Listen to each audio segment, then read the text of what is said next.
it. You're listening to the NWA, the Nubian Wrestling Advocates. You are now about to witness the strength of street knowledge.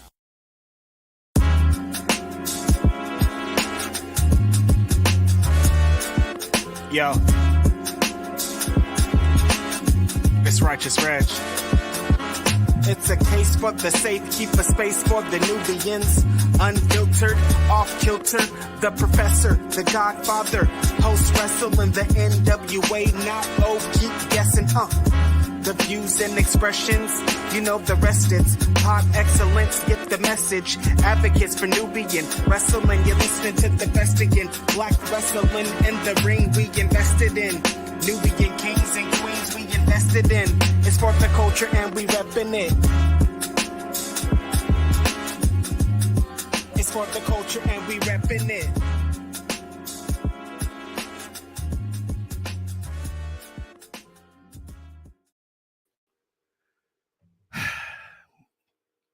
The world is a crazy place, brothers and sisters. The world is a crazy place. Sometimes it feels like life gives us more questions than answers. And then just when we figure that we've got the answers, much like that man, the late, great Roddy Piper, life has a way of changing the questions on us. So I want to start tonight's show by asking y'all one question. Are you my friend? Well, are we locked in? Then step this way, step this way, step this way, because this is the NWA Podcast, the Nubian Wrestling Advocates, presented by Post Wrestling, the show all about getting color in the professional wrestling business. And we have got so much to get into tonight. Before we do, though, I just got to say, this is a first for me in my history of broadcasting and podcasting, because a lot of times, and I'm going to pull y'all behind the curtain, this is a little bit of inside the podcaster studio, if you will. Episode titles are made to either give a thesis statement for what you're about to watch or listen to, or to pose a question that will ultimately be answered throughout the course of that broadcast. The episode title for this month's edition of the NWA Podcast is What's Next? Who's next? And it's not Bill Goldberg. It's not Stephanie Vaquer. It's not even Giulia. Apparently, who's next is Vice President Kamala Harris. And we gonna get into it tonight, y'all. But before we do any of that, before we talk about the politics, before we talk about the wrestling, before we talk about the merger this past week of wrestling and politics, brother, I gotta bring out my team, the Advocates. And of course, I am the Godfather, Nate Milton, your favorite podcaster's favorite podcaster, over 10 years in the game. Not a damn thing changed, y'all. And I am joined tonight. We'll introduce the youngest in charge first because for obvious reasons, the good brother, Professor Chris Ealy, will be joining us a little bit later. Man's got a lot on his plate today. But let's bring in my nephew, the youngest in charge from the nation's capital. Who knows, maybe a potential vice presidential nominee, even though he's still too young, I think, to accept that position. But y'all give it up for my nephew, one of the hardest working brothers in this business. Brings you all the news that's fit to read here on Post Wrestling. And, of course, don't sleep on Andrew Thompson interviews. Give it up for the Yick himself, the youngest in charge, Andrew Thompson. What's good, nephew? Uncle Nate, it's always a pleasure to be, on this beautiful podcast, with yourself, with our good man Ray, and of course brother Ealy, who's away handling some business right now, but he will be joining us a little bit later. It's been a crazy couple of days, Nate. Crazy couple of days in the world. Seen a lot of dumb shit, heard a lot of dumb stuff, and it's I'm looking forward to breaking it all down, with you all. We have a variety of different news topics to go over. Some very negative, and there's a couple in there that's exciting as well to talk about. But I think we're going to get into the nitty gritty to start us off. But we cannot do that, without our guy, the man himself. I think, Andrew, like you're saying, there's a lot of negative we're going to talk about this week.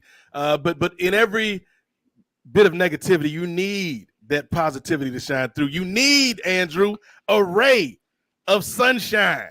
And we have a ray of sunshine here on the NWA podcast. He is our very own super producer. Some may know this man as 10-Day Ray. Some may know this man as the Caitlin Clark of producers, a.k.a. Caitlin Dark. But let's give it up for this man right now that's going to not only help lead us through the wilderness of what we're going to talk about this week, but also Ray is the conduit for you, the audience, because Ray is the guy that's monitoring the chat. Ray is the guy that's in charge of keeping the super chats on track. So let's bring this man to the stage. Y'all give it up for the one and only Raymondo Williams, a.k.a. Two-Way Ray. Hey, what's going on, y'all? It's always a pleasure to hang out with you guys and talk with you guys. And as we always say every month, it's always a busy month, but this one takes the cake, guys.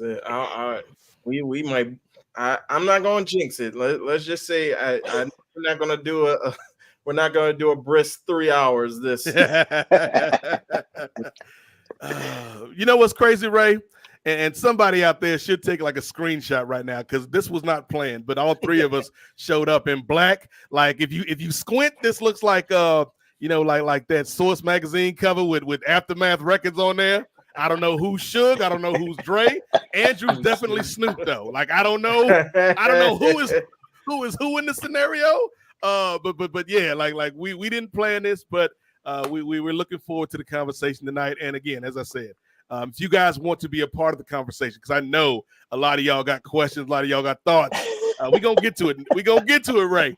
A lot of y'all got thoughts. But there is one way to jump to the front of the line, as I mentioned before, and it's by hitting that Super Chat button. Super Chat button puts you in that VIP room, lets you talk to us directly. And Ray, this man been in his production bag. Ray got a little something extra for those that drop us some Super Chats this month. So y'all gonna hear it. Don't give it to him now, Ray. Wait till we get our first Super Chat. Y'all gonna see this man, Ray. He is not just a producer by title. He is a producer by trade. But also, Ray Finger was on the button. He's about to give us a preview right now. He was, Ray. Like, Ray was ready. Shoot, man. Shoot. They call Ray the John Wilkes Booth of production. That brother don't never miss when he take a shot. Too soon? Yeah. Too soon. I would say, My bad, Mrs. Lincoln. Other than that, how was the play? It's gonna be a wild one tonight. But real quick, we got to get some housekeeping out of the way. You did hold up that merch, Two-Way Ray. So we want to give a shout out to our good friends over at Chop Tees. Chop-tees.com is where you can get all of your post-wrestling merchandise, all of your Poison Rana merchandise, Laps Fan, WrestleNomics, the Kings of Sport, and of course that's the only place where you can get that Yeek merchandise, that merchandise signifying the youngest in charge, Andrew Thompson. Again, salute to everybody at Chop Tees, and of course our good friend, our good brother, the Birdman, Dickie Bird. Don't be wearing that shit to no Republican conventions because it's red. Don't be trying to use the brand into JD Vance gonna show up with one of those next week. Andrew, it's got the red in it now. It's got the red, right. See somebody with the red ripping that shit, ripping that donut.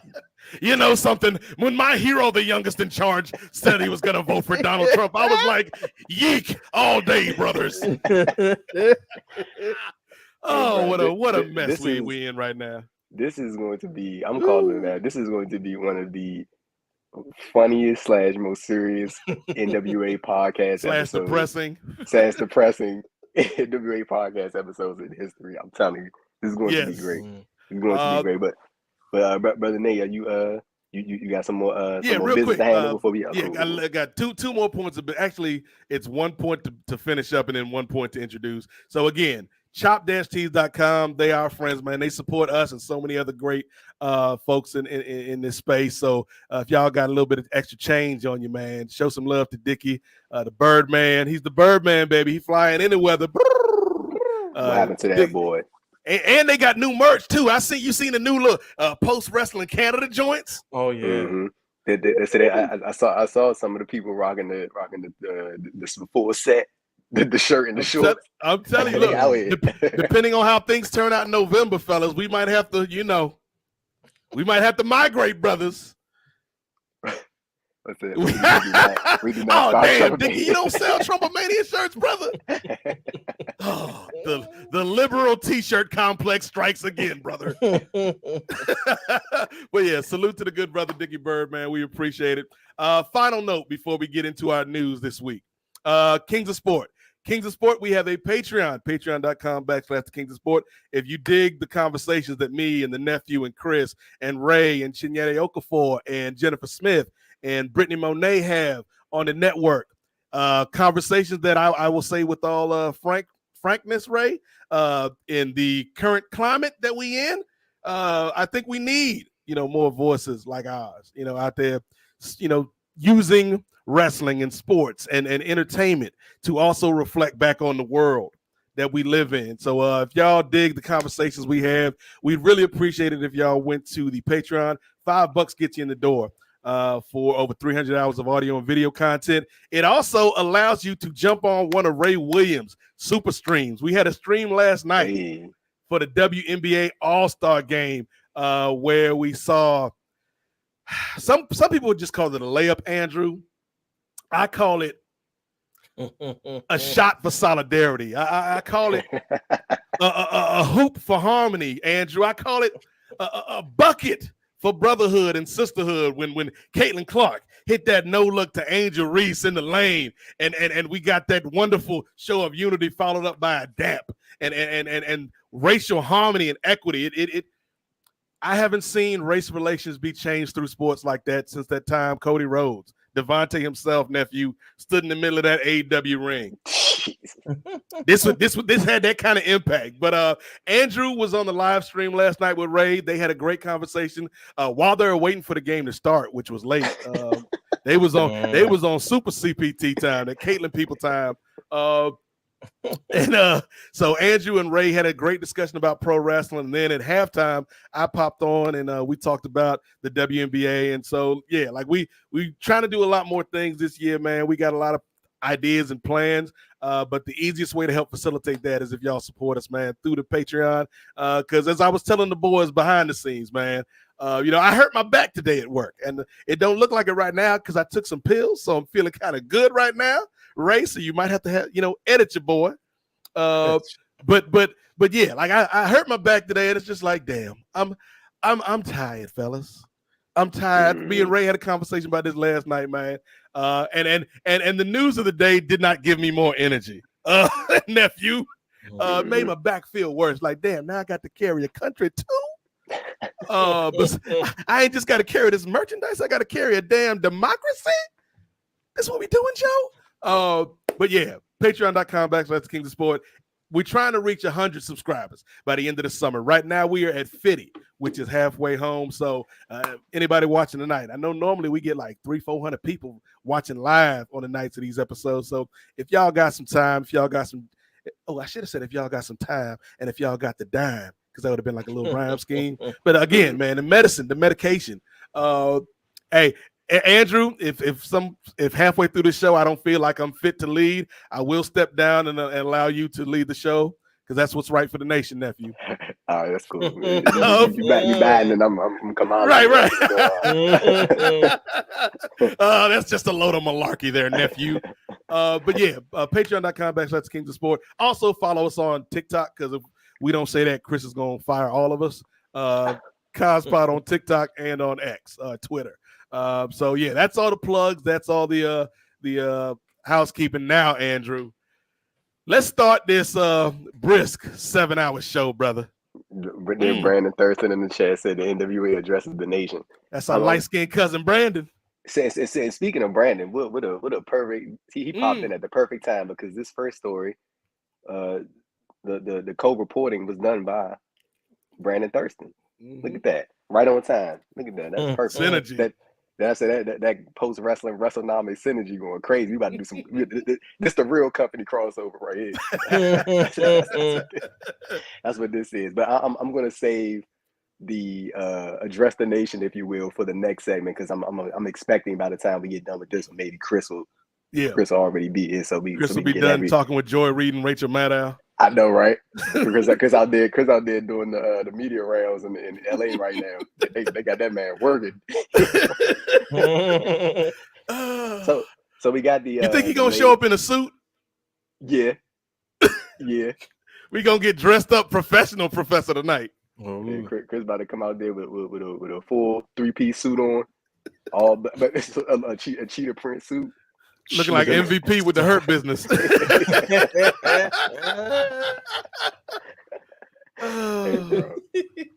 So we got the latest one, Janel Grant sex trafficking lawsuit against Vince McMahon, John Laurinaitis, and WWE. Of course, as we mentioned, Brandon Thurston, who was just in the chat just now from WrestleNomics, himself and Post Wrestling co-owner John Pollock did a very thorough job on this reporting and the lead work. They did check out the written version on Post Wrestling, and of course the other written version that's on WrestleNomics. So former WWE employee Janel Grant stated that around 2019 she was sent to a clinic in Connecticut. Vince McMahon directed her to said clinic. She received pills and IV infusions, but it was not disclosed to her what the pills were and what the IV consisted of. When she asked Dr. Carlin Coker, owner of the clinic, he pushed back, and Coker regularly treats employees of WWE. Janel is seeking medical records related to the sex trafficking lawsuit she filed earlier this year. Grant's attorneys are saying that the paper records that the clinic provided are incomplete and accurate. That's like for sure. Go to either WrestleNomics or Post Wrestling and read the full breakdown and the thoroughness of the reporting. But like we've said it countless times on this podcast, Ray and Nate, Ray and Nate, it's this is going to be a story that will continue to unravel for months and months. I think this is just I never thought that there would be a point where I would be more surprised at this story than reading the initial filing that came out in January, because like some of the contents that were released in that full filing, like some of the most like disturbing things that one could read, and then like just reading this this portion that just came out earlier this week about these injections and the IV injections and the pills that were being distributed to her, and she was getting pushed back on and asking what these things were that she was putting in her body. You know, and I'm assuming that came at the behest of Vince. So that's some very sick shit, just to put it lightly. Like I can't imagine like it. We've spoken about this lawsuit at length over the past 7 months now, 6 months now that this is dropped. And dude, it's like this dude was treating this lady like she was like a video game in a character, like a character in a video game, like just doing whatever he wanted, when he wanted, like with no discretion, no nothing. And of course doing all this operating under the assumption that either this would never come out or she would never speak on this publicly. Because I think it's just or if it does come out, I'm too big to get taken down by it. Exactly. Or that's an option. And it seems like a thing of like, maybe even just to add on to your point that you just made, Nate, like maybe the embarrassment of what occurred could possibly hinder an individual for wanting to come out and even share such things. That aspect of it could also factor in. Like again, like dude was like just treating her like she was just like some puppet that he could do whatever he wanted when he wanted. And I think it also harkens back to those conversations that we talked about, just about the company culture within the WWE corporate structure, and just how this went on for so long, and now it's finally coming to light. It's going to be interesting to see how this continues to play out, because again, this is only we're not even halfway to the tipping point of where I think this is going to keep unraveling. But Nate, just to kick it over to you, like what did you think when you saw this latest report from Brandon and John? Yeah, first of all, shout out to Brandon and Brother Pollock, and not just because we work with these dudes, we respect these dudes, they're friends, but because I appreciate their commitment to keeping tabs on this story, because this is something that easily, in like we talked about it when we were trying to think of what we were going to talk about on this show, and even down to what the cover art for this month's episode was going to be. Like, things change so rapidly in in not just wrestling news, but news in particular.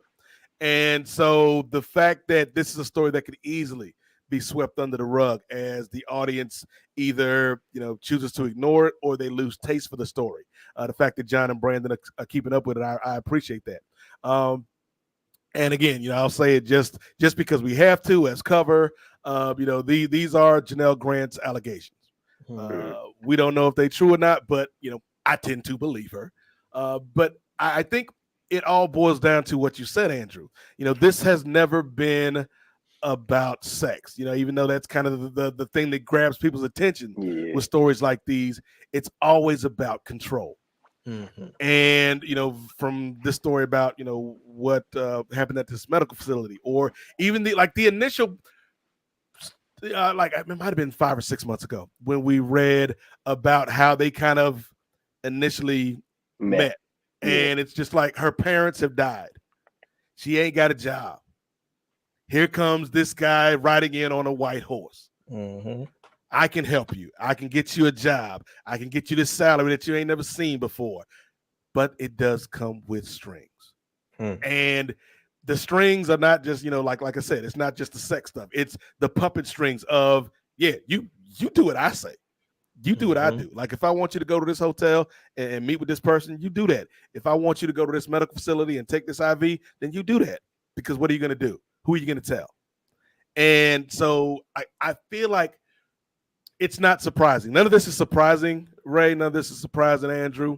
But it just kind of further bolsters my thoughts about this, man.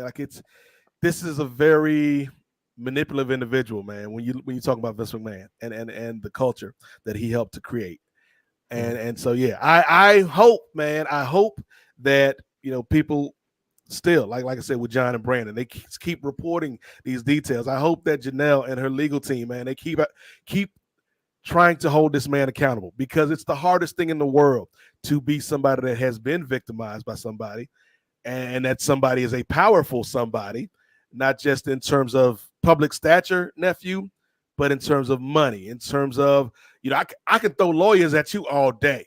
Right. Until you got to tap out because you ain't got no more resources.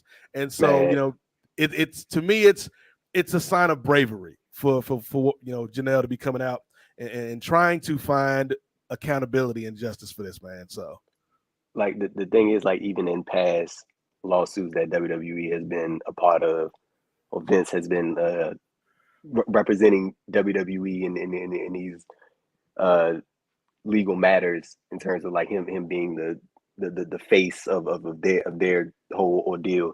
There's been a lot of times when it's just turned into a money thing. Like they just drag it out until the other party can't keep up anymore. But I know that this was the case got put on pause for 6 months, and it was ordered by I think the U.S. It's something like I gotta look the exact verbiage up real quick, but I know the case got put on pause for 6 months. So that's again, I think there's gonna be a thing where it's just gonna keep unraveling. And you want to know something you had mentioned earlier about about John and Brandon and the coverage of it. Like one thing I always see whenever these press conferences roll around, whether it's whatever press conference it is, like I always see people be like, well, you know that Paul Levesque or whoever isn't going to answer the question directly, so why do you ask? Mm-hmm. Why not ask? It's a press conference. Yep. I mean, like, I get that there are a lot of people, and I'm right now I'm just speaking for how I view things, and of course, like I know John and Brandon, of course, like, you know what I'm saying, have a good relationship with them, but I'm just speaking for how I view things, just somebody that's been in wrestling space in like 2017, writing and covering it. In these type of situations, especially with this level of extremity, like this is very extreme in terms of the severity of the details of this lawsuit. You should ask these questions, at any chance that you can get. And I also get John asking Cena about it. Like I get it was his his moment or whatever to discuss his retirement and things like that.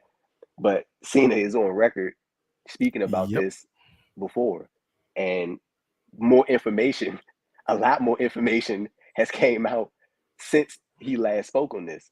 Mm-hmm. So and the answer he gave was like, I think it was something along the lines of like trying to reconcile with these things and like his relationship with Vince. So with the person I had this relationship with. That type of verbiage he was using, and like I said, a lot more information has came out since then, and I think it was only right to ask and update it, John Cena, how he felt about these things, and then of course Paul Levesque. Like, this is my thing with that, right? And this ain't got nothing to do with the WWE product. Like people act like you. This is my thing that kills me. People act like you can't, like, be sure to be competent in reporting and asking these things while still covering the product. If that makes sense, you know what I'm saying? People act like you can't do both because it's like I never understood that either. But like the thing with Paul Levesque, like I never understood how nobody tries to prep him for these things. Like he just goes into it blind, and he comes off like not this past conference, but in the previous ones comes off like very like frustrated, like semi-frustrated when he gets asked some of these pressing questions. Like even if it's not related to the lawsuit, like even with the Gulak ordeal, and calling out PW Insider and Fightful and that type of thing.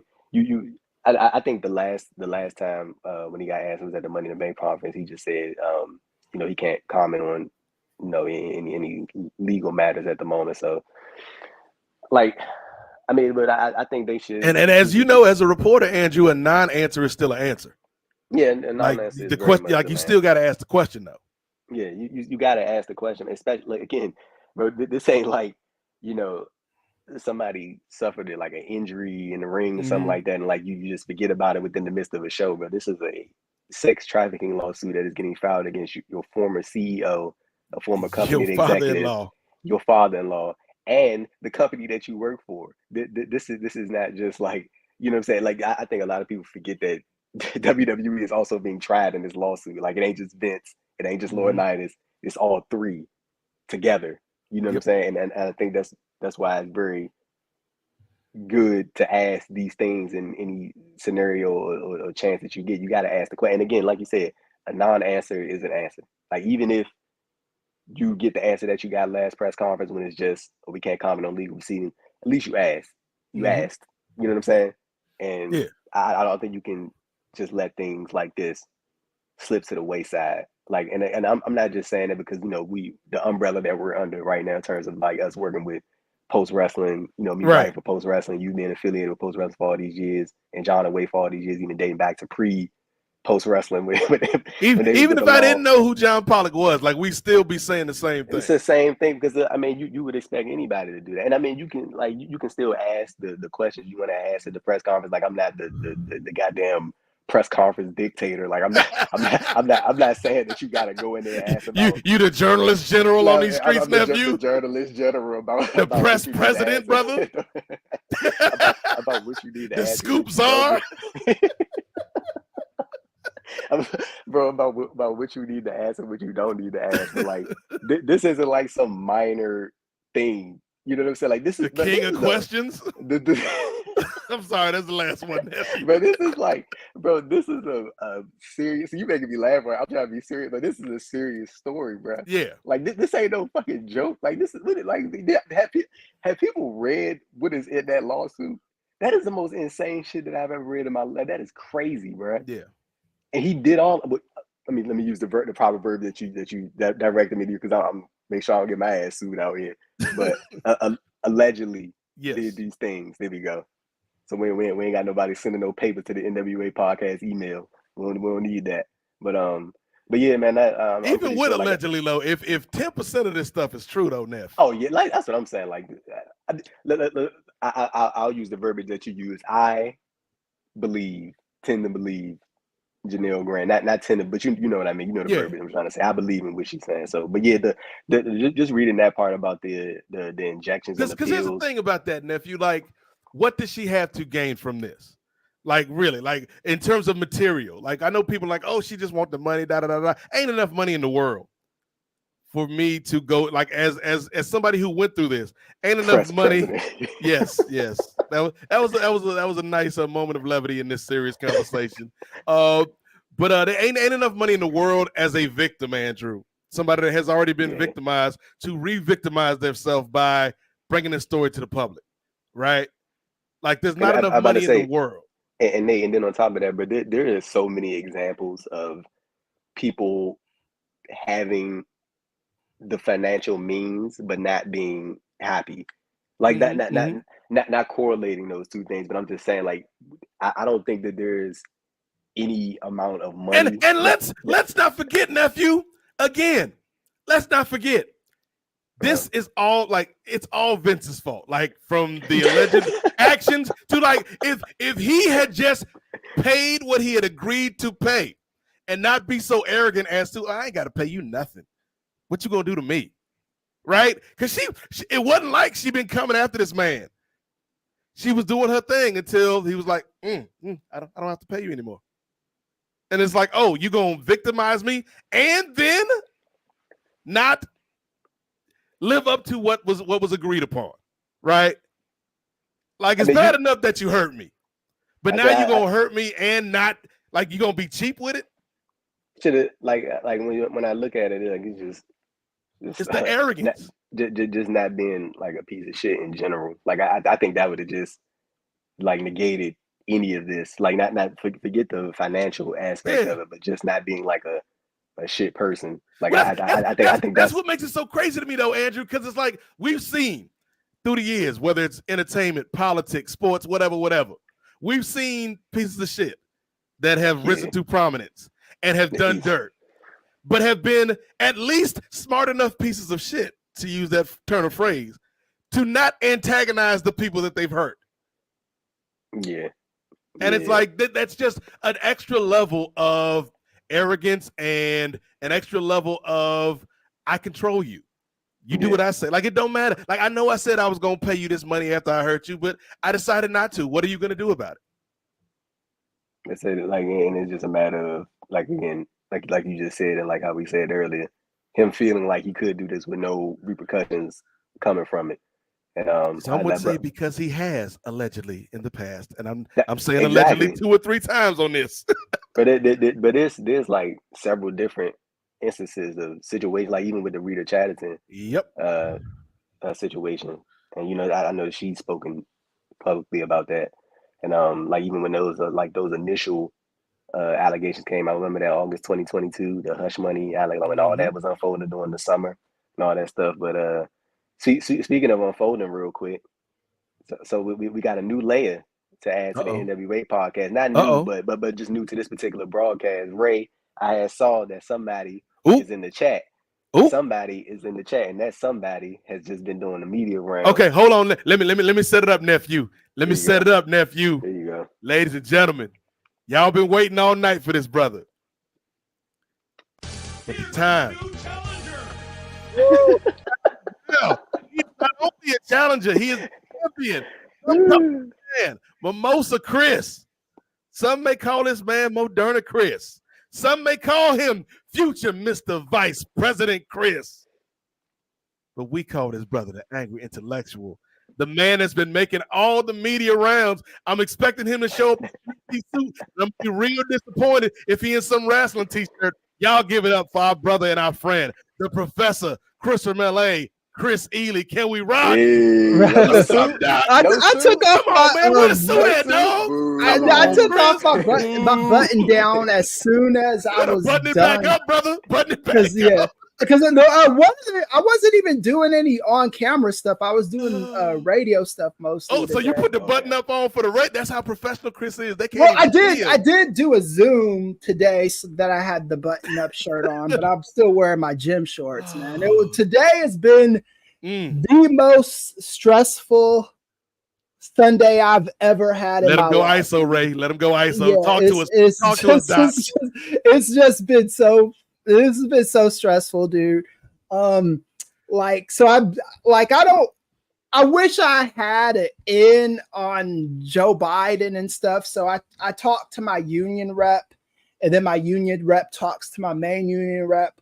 And then I do know my local congressman, but I convey messages to him, and then he conveys messages, and then it's one of those layered things. Mm-hmm. And then the university, I told you all about this a while ago, but the university asked me if I wanted to be someone that makes some media appearances for them, and I said no problem. And they initially told me, yeah, this will be like, we'll start September, October. And then today happened. And they said, get to work, Doc. Yeah. It's like, yo, can you make a appearance for us? Kay, something needs to talk to you. And I was like, how many spots did you do today, Chris? I'd say so I did 4 spots, but then I did 2 Zoom meetings today. And then all local stuff. And it was just kind of like the first one I did was right after it happened. So it was like Joe Biden announced he was going to step down, or he wasn't going to run for re-election. We got to make sure we're saying this correctly. He said he was going to not run for re-election. And then I got a call from someone, and then they were like, can you appear on TV? And I was like, yeah, sure. Or appear on radio, wherever. And I'm like, yeah, sure. When do you need me to do that? And they're like, yeah, in about 15, 20 minutes. And I'm like, what the fuck? Like, I don't know what to say, man. So I put my best foot forward. I don't think it was a great interview, but you ain't cuss on the interview, dog, did you? No, not at all. But my wife was there. Well, it was hard enough for me to talk. My wife was like, talk, Chris. She's like got me because I didn't know what to say. And I was just like, yeah, but this for a lot of people, this is a good day.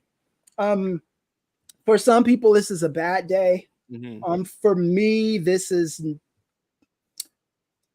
it's not a good day. But it's not like a horrible day. It's as long as like planning and structure goes around what happened today, it could be a great day. But this is just a very interesting time that we're living in, because this hasn't happened in any of our lifetimes, right? Nope. What was it? Linda Baines Johnson was the last time. Yeah, he was the last person to. So he resigned in March. Lyndon Baines Johnson. He resigned in March. He said he wasn't going to run for re-election. Originally, RFK, the good RFK, was going to run for president, and then he unfortunately got assassinated. So his vice president, Humphrey, was not a great candidate. But, that's what we had. So they had a contested convention and whatnot. And then, of course, he loses to Nixon. Nixon does the stuff that he does. If today's Supreme Court was in the White House when Nixon was president, democracy would have ended 50 years ago. So, I mean, like that's how lucky we were, because the people still respected levers of law back in 1970, 72, when Nixon was found guilty in the Supreme Court and had to resign to have his vice president Gerald Ford pardon him. And then when Gerald Ford pardoned Nixon, Gerald Ford became president. He ran against Jimmy Carter, and he lost to Jimmy Carter because he wasn't the greatest president, and people were still sour for him on the resignation thing. And there's historical precedent to suggest that Harris is going to lose, Mhm. but there's also precedent to suggest that she could win as well. So like a lot of us on the ground are going to have to make sure that we kind of manipulate history to her favor, because this ain't the Hey, Chris, I was just telling Nate before we I think either before we start recording or while we recording, I was like, where Kamala, she is going to be fighting an uphill battle. Right. Two uphill battles. On top of the fact she's a woman. This is a woman of color, a black woman. They when Hillary tried to run, they was like, nah, buddy, that ain't happening. We barely got we barely got Barack in there. So like the idea that she's gonna be running up against Trump and the Republican Party, who back this man and whatever he does. But like it seems like with like I think I saw you point this out on I think on Twitter. Like it's like the Republican Party, they consistently back anything and whatever Donald Trump does. Right. The Republican Party, the Democratic Party, we kind of the ones that's like, we kind of iffy. It's like up in the air. Like it's not as steadfast as They like I think Donald Trump has done a bad thing for American politics. Is he's like, and this started with Obama probably too. Mm-hmm. You could probably even go back as far as Clinton. Politics ain't supposed to be exciting. It's supposed to be boring. That's how it's supposed to be. It's supposed to be boring, and we're supposed to pay attention, have plans, and get things done. What the Democratic Party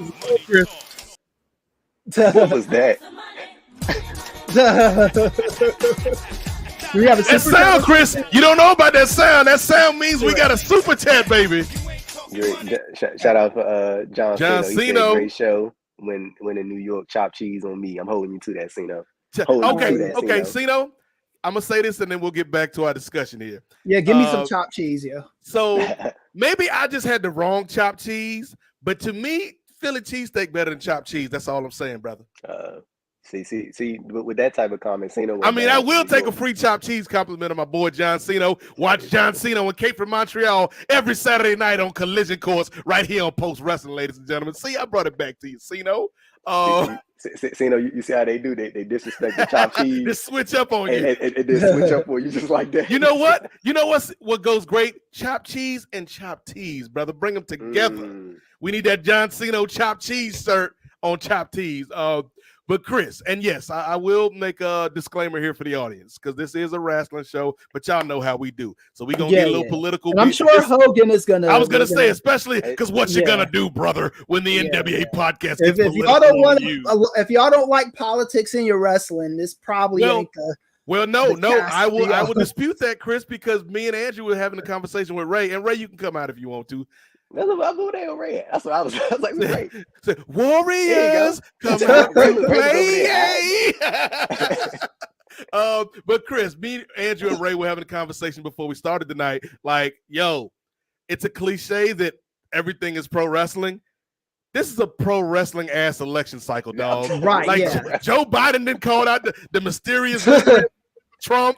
Kamala gotta get this hot shot run to the title like it's the Royal Rumble or something, dog. Like what as somebody who is a avid, watcher of this thing called pro wrestling, but also somebody who is knowledgeable about politics, Chris.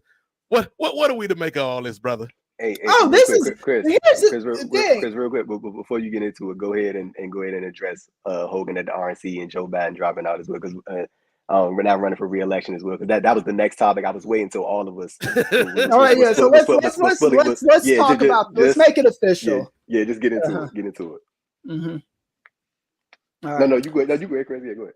Okay, so here's the thing: Hulk Hogan at the RNC. This was like Terry. ET phoning home and going home, right? And this is Hulk Hogan returning to the mothership. So hold on, Chris. So what you're saying is this Hulk Hogan at the RNC was like in that scene in Black Panther where they finished the rescue mission, spoiler alert, and they are flying towards mountains, and then the mountains disappear, and they're in Wakanda, and T'Challa looks at the screen and says, "We are home." Yeah, that was Terry at the RNC. Like, I'm home, brother.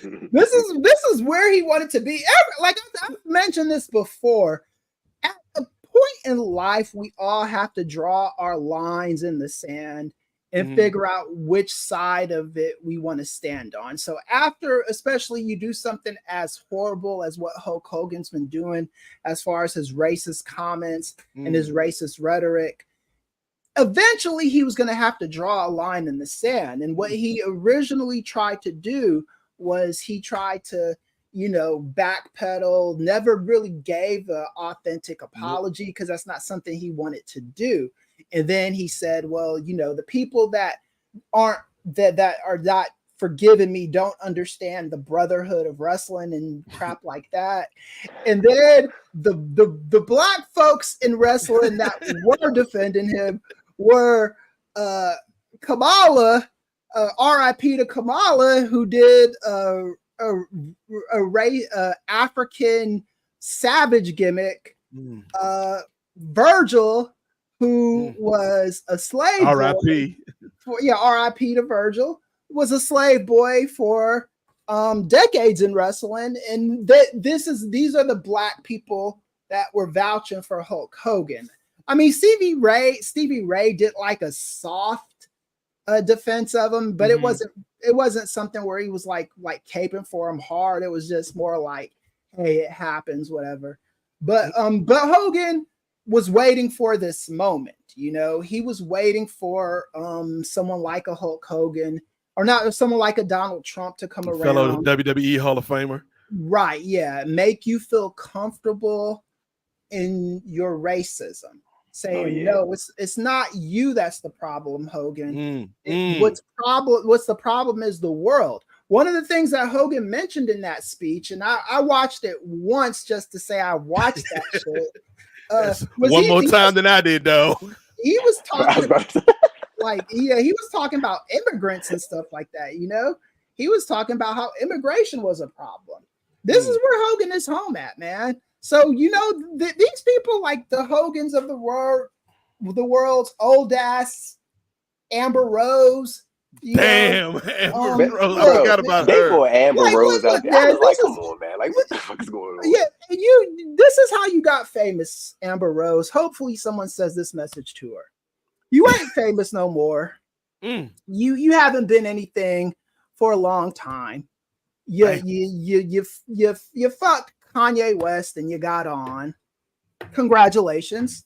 And that gave that put you on College Hill on BET of relevancy. You were on College Hill, which is a show that fell off years ago, like in 2009, maybe. I don't know. So you were on that show. You got with Waka Flocka Flame, had a baby by him. Damn, I forgot. And now you are like some of the people that I know. Because you mean Wiz Khalifa? Wiz, it was Wiz. Was it Wiz Khalifa? Yeah, it was Wiz. Oh yeah, Wiz Khalifa. Okay, yeah. So it wasn't Waka Flocka. My bad, Waka Flocka. I mean, I got other issues with you, Waka Flocka. That's not Chris is taking everybody out. The beef with Waka Flocka. Hold on. You ain't put this on KTLA, Chris. Just Google Waka Flocka Flame quotes and you'll know what I mean. But I digress. But like, this is the problem with people like Andrew, I just figured it out. We need the Kings of Sport. If we can make this happen, we need a political podcast where it's just Chris and Plies. That's it. Yeah.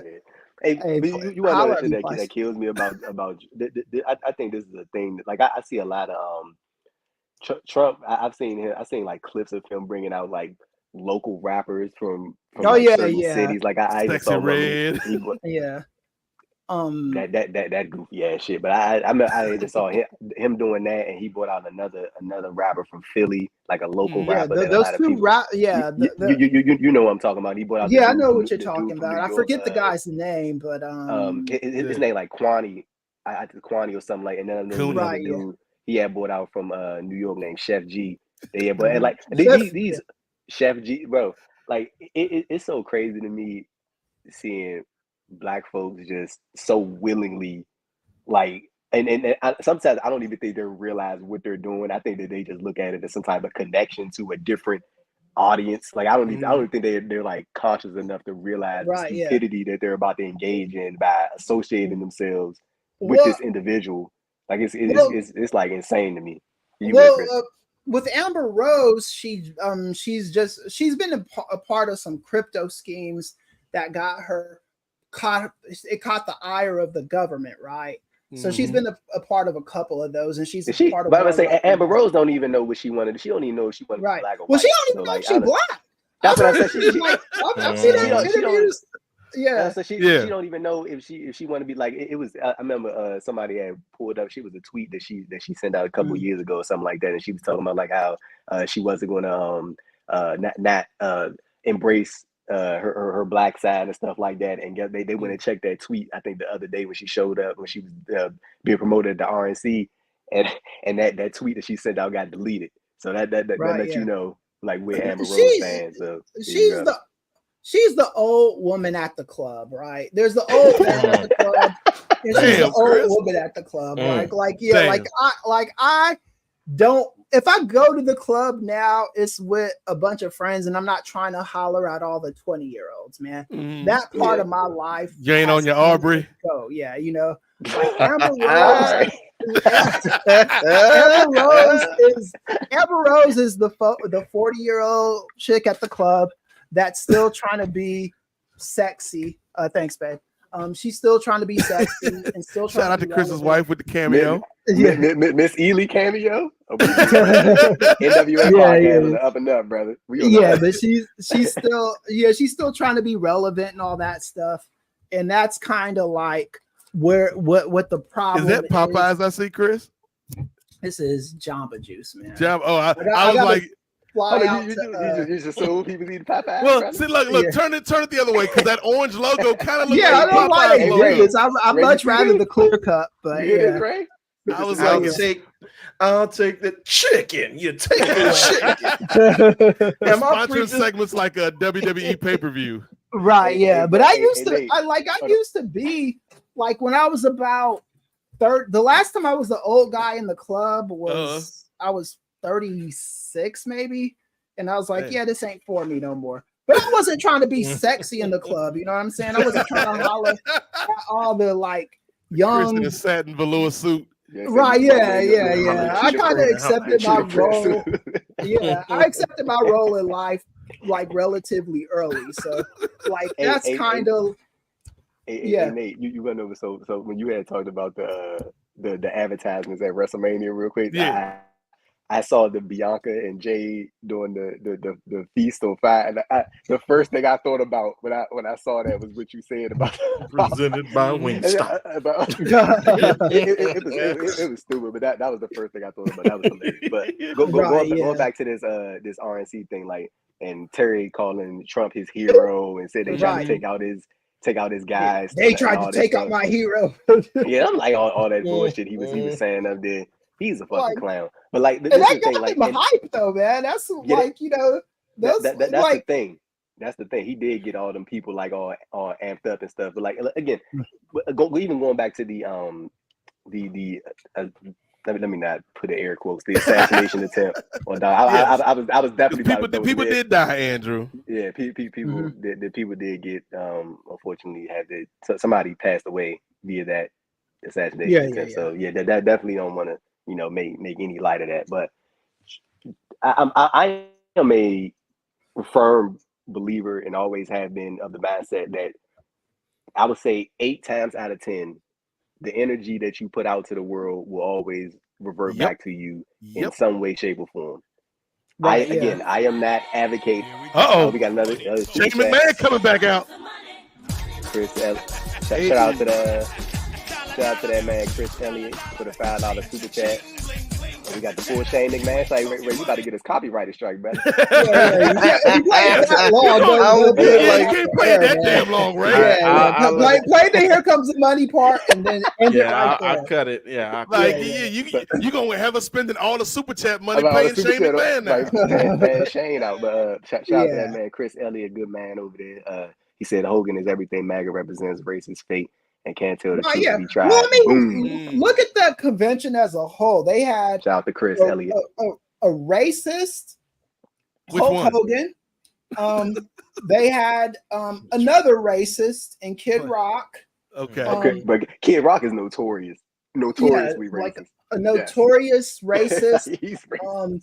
A woman beater in Dana White, documented woman beater, a sexual assaulter, a convicted sex offender, in Lawrence Taylor. You know, I mean, I don't know if he was there, but I heard he was. So I don't want to.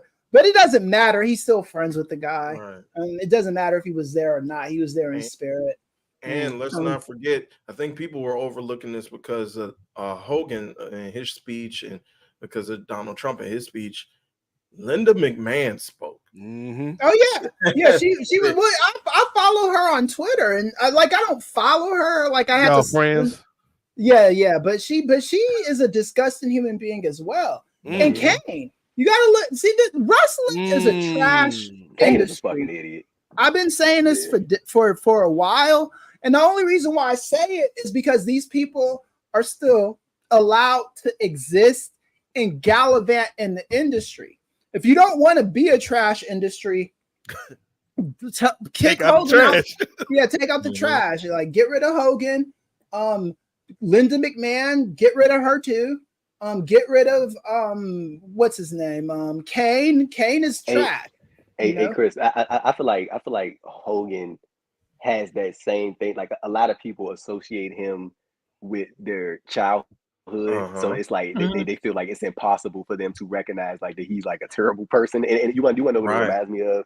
Like, I don't want to equate this to this thing because this involved individuals losing their lives, but even how people just continuously try to incorporate like Chris Benoit into certain conversations.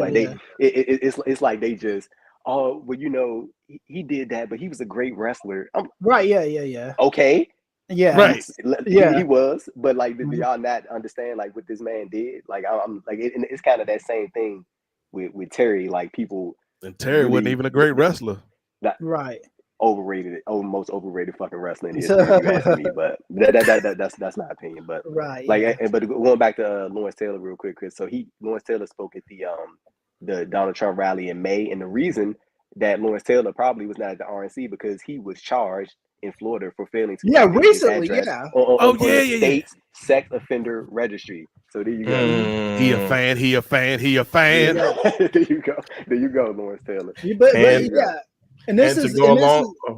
Go ahead. I was about to say that, and to go along with that, that's not even addressing all the stuff that Donald Trump was accused of, including being implicated and being involved with Jeffrey Epstein. Yeah, Donald Trump is a civilly liable rapist. This is not me saying that. This is what a court of law said. You know, he is a civilly liable rapist, and the Republicans just nominated this man to be their presidential nominee. Donald Trump, I saw him earlier on the news. They were reading statements from him, and he was like, oh, running against Kamala Harris is going to be way easier than running against Joe Biden. This is my prediction.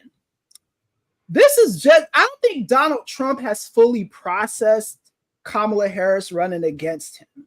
I think he's like, initially he's a racist and sexist, so he sees this as an easy thing.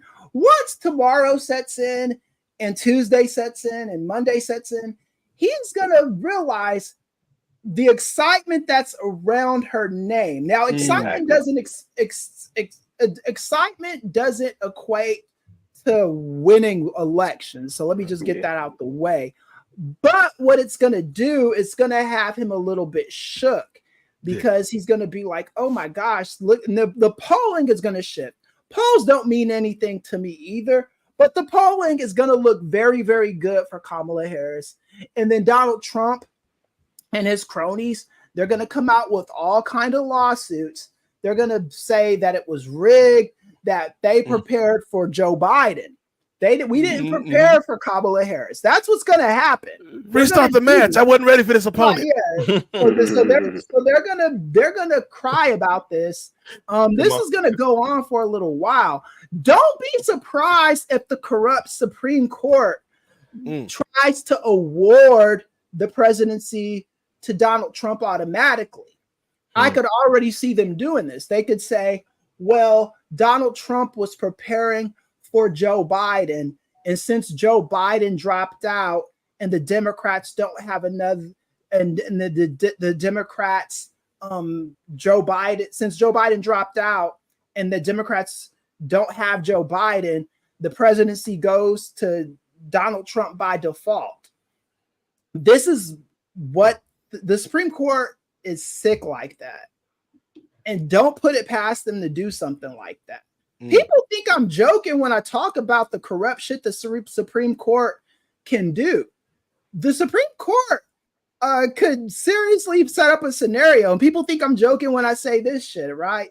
If Donald Trump becomes president again, Donald Trump can call this an official act, and he could be like, well, Vince McMahon's shares got stolen and jacked from him, and he belongs in charge of WWE, and give WWE back to him. And nobody could do a goddamn thing about it. I'm serious. Yeah, another super chat. He says it's from Bob the Builder. Shout out to Bob for sending the super chat. He said, Chris, I would like to know your beef with Booker T. I got no beef with Booker T. Booker T is I like Booker T. Like Booker T, he like, I think he like does vanity searches of his name though. I'm about to say, Chris, the person who said that super chat, that's Booker Burner right there. Right. like the only reason why I say that about Booker T is because took a B. Me and Romeo from True Hill Heat, we were tweeted about Booker T. Then all of a sudden, Booker T just responded to the tweet. No one tagged Booker T in the tweet. He just responded with some input. And I was like, what? And then he did it to me again. I was like, does this guy just go on Twitter? Sometimes you got to pop out and show a sucker. Right, yeah. So yeah, because he didn't follow me, but he does like I didn't tag him in any of the right. He might not be following you publicly, but he got some eyes on these Twitter streets, Chris. Right. He might not be following, but he following, yeah. Booker was on the phone earlier. You said Chris at the KTLA studios. I wasn't at KTLA. Yeah. Nah. Fortunately, I didn't have to leave my house today. I just had to jump on that call. So here's the thing that I'm thinking about, Chris, because, and again, this is the NWA Podcast on Post Wrestling, a.k.a. Preview America. This ain't Review America. This Preview America, y'all. We try to tell y'all what's about to come down the pike. But, Chris, I feel like if Kamala Harris were to win this election, that She's would got be the money in the bank briefcase. Yeah, she got that money in the bank briefcase from Uncle Joe. If Kamala Harris were to do this, this would be, without hyperbole, the most unprecedented, no pun intended, thing that I've ever seen in politics in my life. Like before that, it was Obama, because I thought for sure I was going to die before seeing a black man as president of the United States of America. But this is something where I feel like, she's at a disadvantage, Chris. But there's a part of me, Chris, maybe it's the optimist in me that feel, because like I was watching your girl Rachel Maddow and Joy Reid, and, Jen Psaki today, and like Kamala already raised like $30 million in 5 hours, from like small donations. Like there's a part of me that feels like, like no presidential candidate is gonna meet every box that you have. We've talked about this before, Chris, but I feel like there is maybe a youthful energy, and you said energies, doesn't always decide elections, but I feel like compared to Uncle Joe, and respect to Uncle Joe, man, that man did what he had to do in 4 years ago to get us out of some mess, Chris. But I feel like maybe on the strength of like oh shit, this could actually happen, and also like black women have been saving America since America's been America.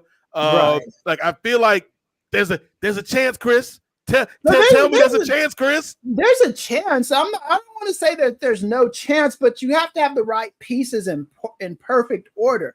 Here's the problem with the Democratic Party. They showed how feckless and weak they were over the course of the last month since Joe Biden did that debate performance. It was not a good debate performance, but I've seen worse debate performances. He could have survived that thing if the media didn't do what they did. It was a team effort from elite Democrats and the media. And what they did was they did what they call in psychology manufactured consent. Let me explain. So you have Joe Biden and he does this bad performance. So the media cycle right after the performance, oh, Joe Biden did a horrible performance. He presented weak. He looked disoriented. It wasn't a good debate, blah, blah, blah. That's expected and normal, like for a good 24 hours. So the night of the debate and then the next day, the pundit class, you expect that kind of rhetoric from them, right? And then polls came out and the movement in polls wasn't much. Like there were polls that had Joe Biden drop a point. There were polls that had him gain a point, you know? It wasn't bad. And then they kept on releasing these polls. Same idiots, Democrats come out. Some were saying, some were riding with Biden, and some were saying, "Oh, he's got to drop out." And what they did was they manufactured polls that put Joe Biden outside of the margin of error in some of these polls, because that's what they were purposely trying to do. Joe Biden said like 8 times, I'm running for re-election. I'm running for re-election. I'm running for re-election. And then what you had after that was corporate Democrats coming out saying, well, if Biden decides to run again, we'll see about that and all this stuff.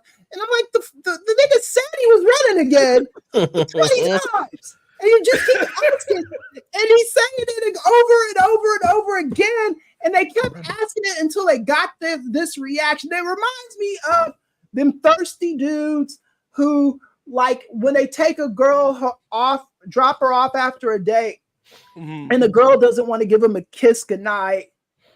Not saying the girl doesn't necessarily like him, but it's like, don't want to give him a kiss goodnight. So what they do is beg and beg and beg and beg. Please, and baby, don't baby, please. Yeah, until the woman gives him a kiss, because they just want him to go the fuck away at that point, you know, because you don't know what this crazy dude might do. And that's what the Democrats did to Joe Biden.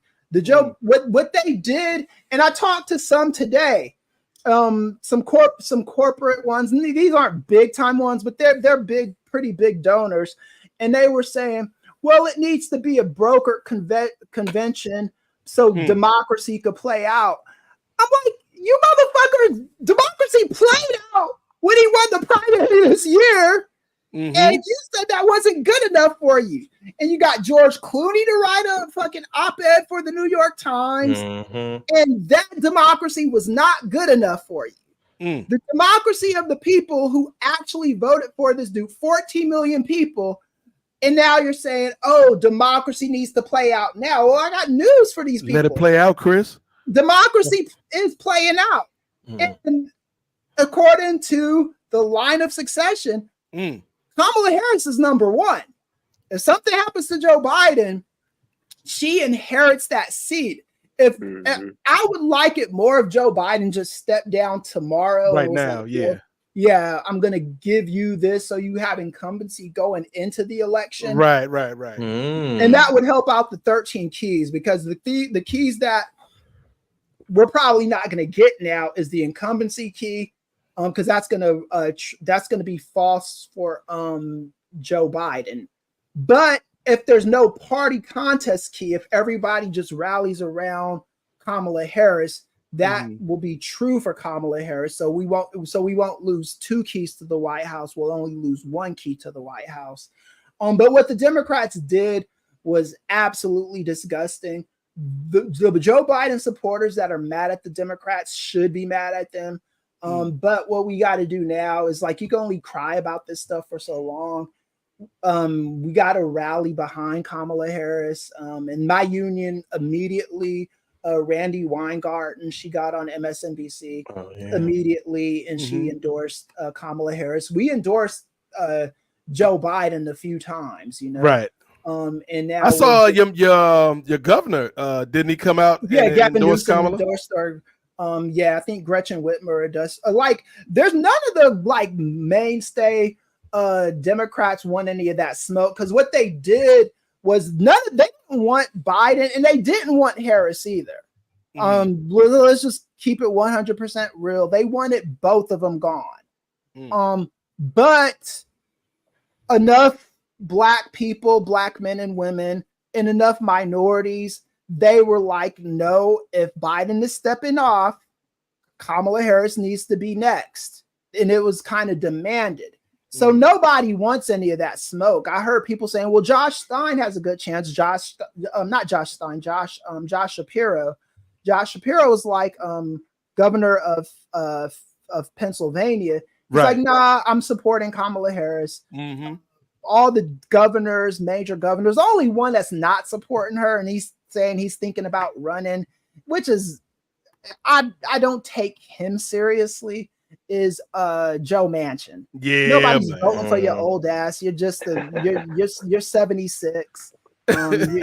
You're if they're gonna get rid of Biden to replace you with a 76-year-old, that's not happening. Well, and to that point, Chris, I do think that is an advantage, even though we've talked about kind of some of the hurdles Kamala's going to have to overcome. 56 to, how old is Trump? 77, 78? Like 78. And that's what reality is now, going to because Trump was getting off on calling Joe the old man. How the turntables have turned, my brother. Yeah, and that's what I don't. And to your point, Nate, that's what I don't think he's processed yet. I think right now he thinks, oh, I'm just going to be running against this Black woman who slept her way up to the top. That's what he's thinking in his head. It hasn't processed for him yet. Once the Lincoln Project and Midas Touch and 11 Films and those people start pumping out ads for Kamala Harris, it's going to hit him. And he's gonna come out. They're gonna come guns a-blazing against this woman, and it's gonna be racist. It's definitely gonna be racist. I'm telling this is her running for president is again. Like I was just talking to Nate and Ray about this before we got on the air. She has I think about 3 uphill battles coming her way. The first, her being a woman, her being a Black woman, and then on top of that, just the general election in the first place, and you running against somebody that's probably going to try to use these things against you. And also misogyny is a very real thing that exists in corporate America, that exists in different aspects of life, and sometimes people are that way without even realizing they're being that way. So I think that internalized. Yeah. So I think that she has multiple uphill battles, but like how Chris said, there is there is an air of excitement about it. And again, I don't think how you just said, I don't think that necessarily equates to people going out and actually voting. But at the same time, there is that new you know what I'm saying? It feels like she's on the cusp. It could turn out to be that she might end up winning this thing, but again, I don't think it's gonna be easy. And if she debates Trump, come on, dog. If she debates him, I think that she's gonna outclass him. I think that she's gonna she'll win a debate easily, but the thing is, she's got to win the election. And this is what I've been telling these people that were trying to kick out Joe Biden. Right. Winning the debate means nothing. It means absolutely nothing. Mitt Romney beat Obama in his first debate and lost. Hillary beat Trump. Hillary beat Trump in all 3 debates and she lost. I mean, you can't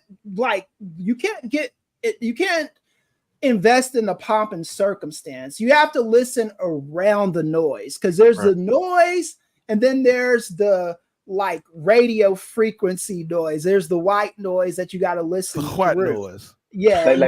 My thing with this is if this was something that was being pondered or thought about for some time, I wish that they would have made this move a month ago or like 2 months. Like, dude, we got like 3.5 months until the election. It's like 100 days. This is like very short notice. It's hot shot, road to Royal Rumble, dog. It's a hot shot. This is very short. I wish people. You good, Chris? You good? People don't understand how dangerous what the Democrats. It's so close. It's 3 months. It takes, in certain cases, it takes decades to develop a political brand. And a political brand could get tarnished at any moment.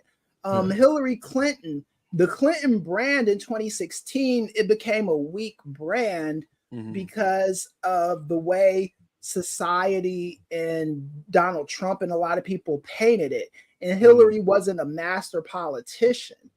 Kamala Harris is going to be a good politician, but Kamala Harris doesn't have brand recognition attached to her. Her brand relevancy comes attached to Joe Biden.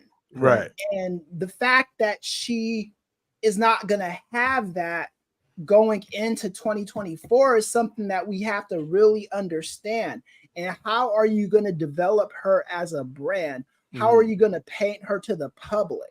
You know, how are you going to can I play counterpoint here, Chris? Obviously, you are the expert. We need to, because I would say, real quick, I got a question. Up, you could go ahead, Nate. I want to let you guys know I got a question as well to piggyback off you. Okay, so you Ray, I'm reclaiming my time, Ray. Go ahead. I'm reclaiming my time, brother. Shout out to Maxie. Go ahead, Jasmine Crockett. You got it, Crockett. Yeah, but here's the thing, Chris. Like I agree with 100% of what you're saying, but couldn't I make the argument that the Biden, Biden Harris, if you want to, call it, give them the team effort, like what they have been able to do the last 3.5 years, like coming out of a pandemic, like their record is actually pretty strong. Right. But I don't know if, and I love Uncle Joe, man. Like that man saved us, man.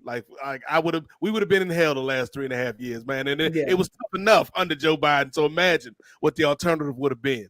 But can I make the argument that maybe Kamala can communicate their wins maybe to an audience in a way that maybe Joe couldn't quite connect? So here's the thing with Kamala Harris. She's going to be relatable to young people. She's going to be that. She'll do well with young people. The problem is young people, what they do for us in elections is they win us elections on the margins, right? It's not like 30% of young people come out and vote. Now, if you break it down by demographic, you will get young people in certain, like Hispanic young people, they vote probably more than the generations before them. Shout out to Maria Teresa Kumar and Voto Latino. Yeah, but when you look at demographics overall, old people are still the number one voting demographic. 65 the voting demographic and the WWE Raw demographics are very similar, Chris. Right. So you got the Venn diagram is a circle, brother. You got to understand, Joe Biden for Democrats, he tracked very, very, very well with old people. That's why I knew he was going to win if he was going to run. Even in spite of this polling, I was like, he's going to win because old people and black people and old black people haven't abandoned them. You know what I'm saying? Right. Like he was in that good a shape. Kamala Harris, it's not going to be super hard for her to pick up, get some of that momentum Biden had. And what Kamala did for Biden is she helped him out on the margins, right? Yeah. She helped him get over the hump because black women and certain black men demanded it from him. Pick a black woman as your VP, and he did, and he ended up winning. Kamala Harris has to do the lifting. She has to do is just going to be a lot heavier. I wouldn't be a good political scientist if I told you guys anything else. If I told you, oh, she's got this in the bag.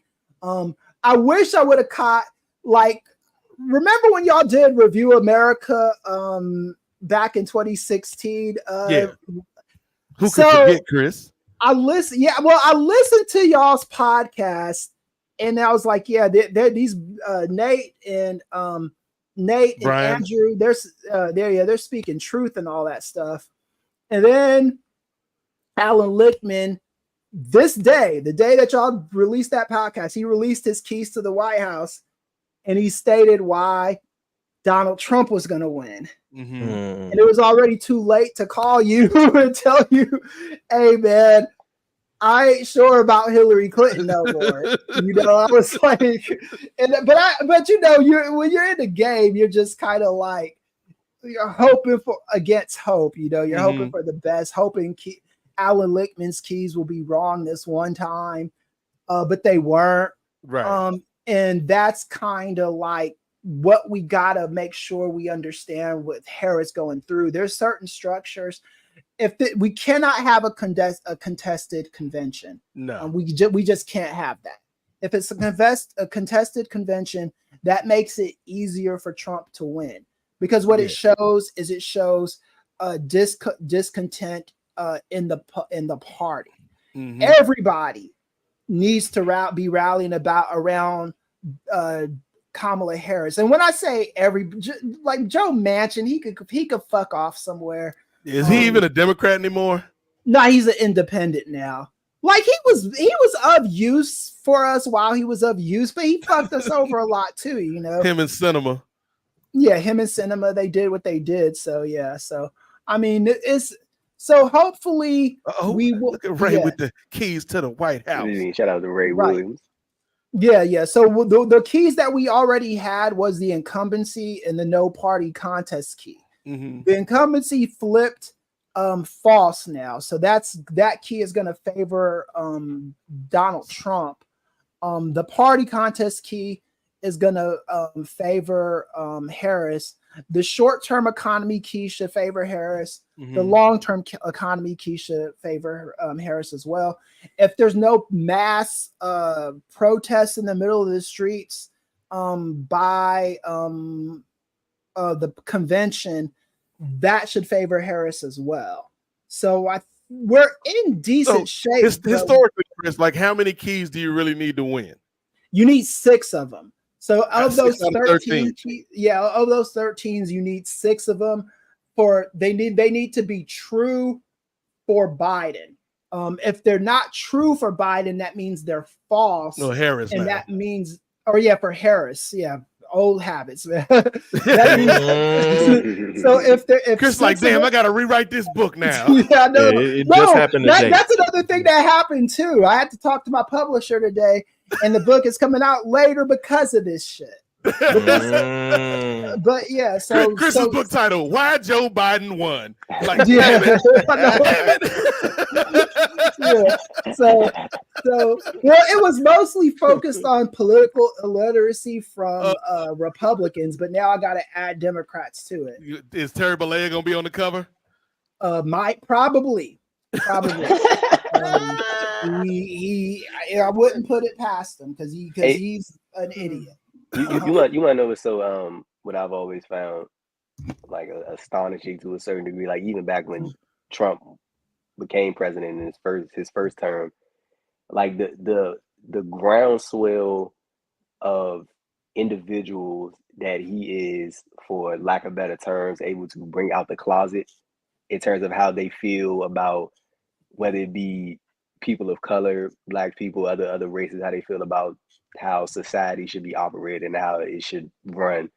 Like it's very insane to me to some degree to see even just the level of people that are just that feel very comfortable with backing some of the like ideologies and the beliefs and things that Trump is advocating for and that he believes in, and even like even some of the people that ride hard for him, like some of those not some of those, but like the middle class, lower class individuals, like even some of those fuckers that live in the country, redneck fucking bumpkin people, like even those individuals.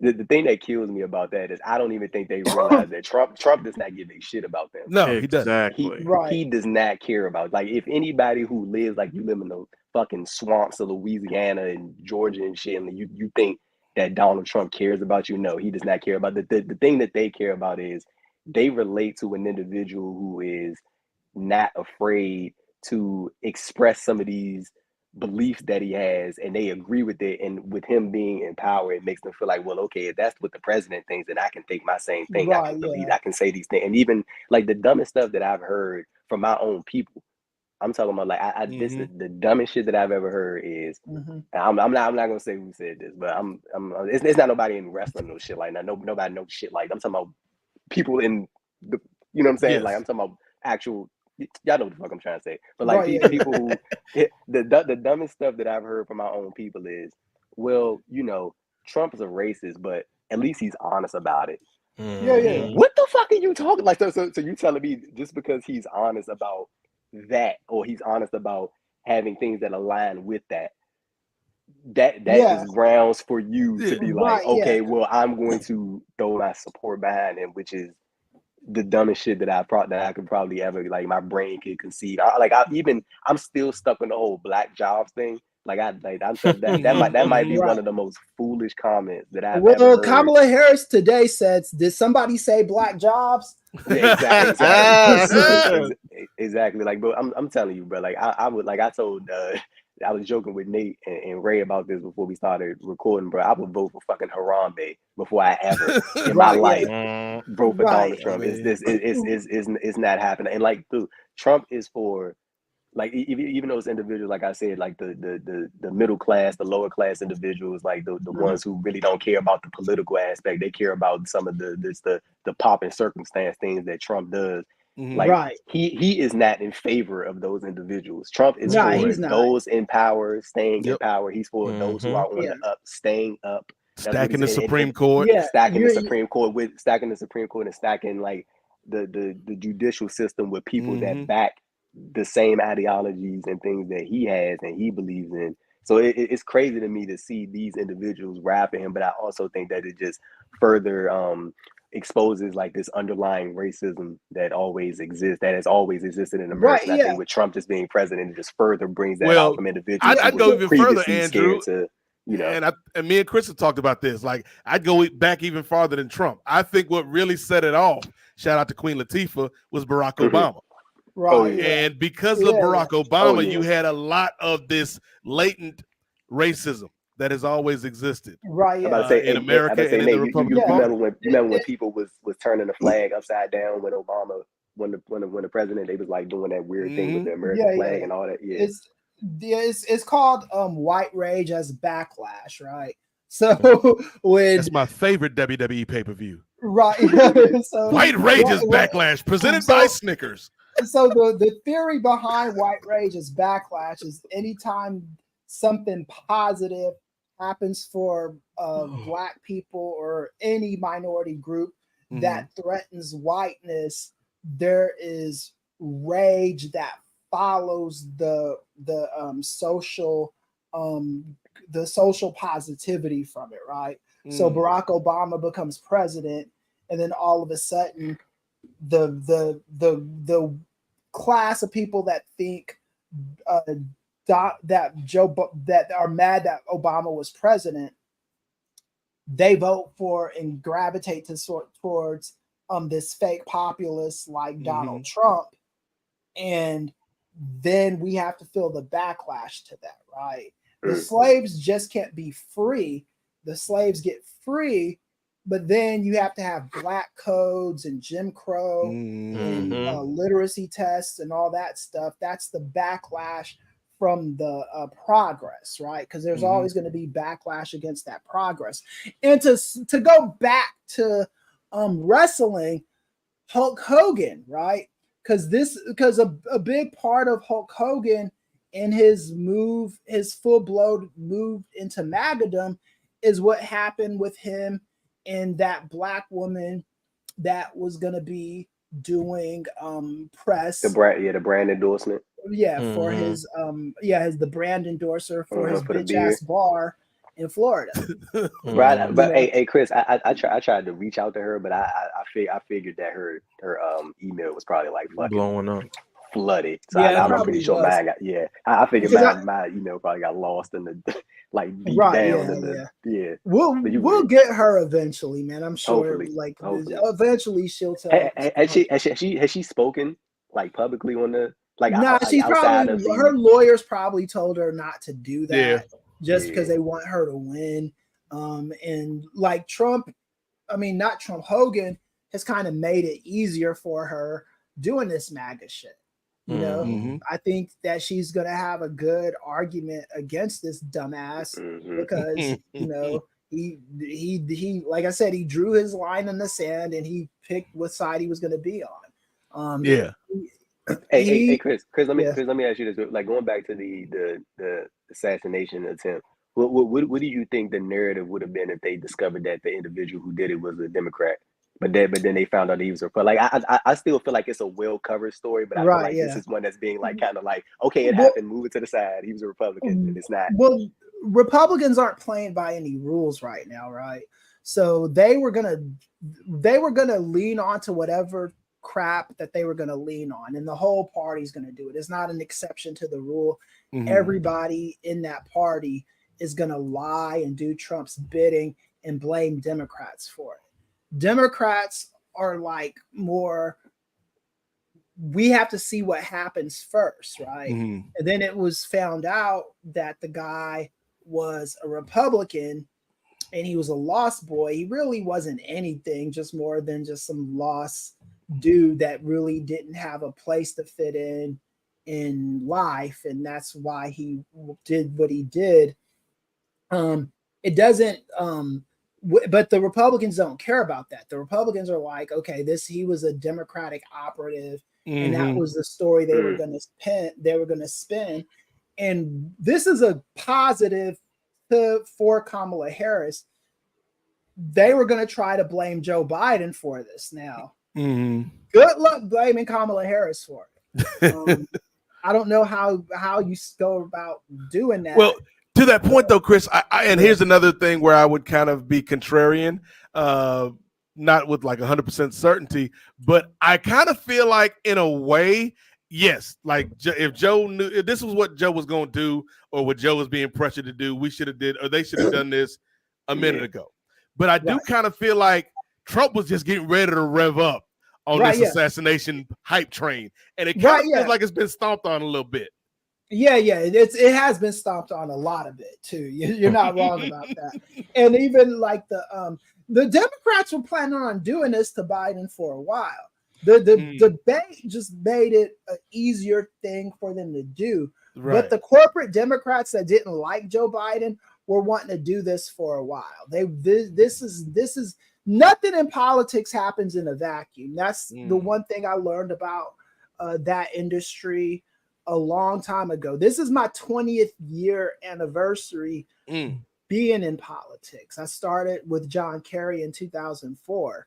Okay. So I've been involved in this stuff for a while, and nothing happens in a vacuum. Even the text messages that I was, or not the text messages, the tweets I was putting out, I didn't do that until I got confirmation from my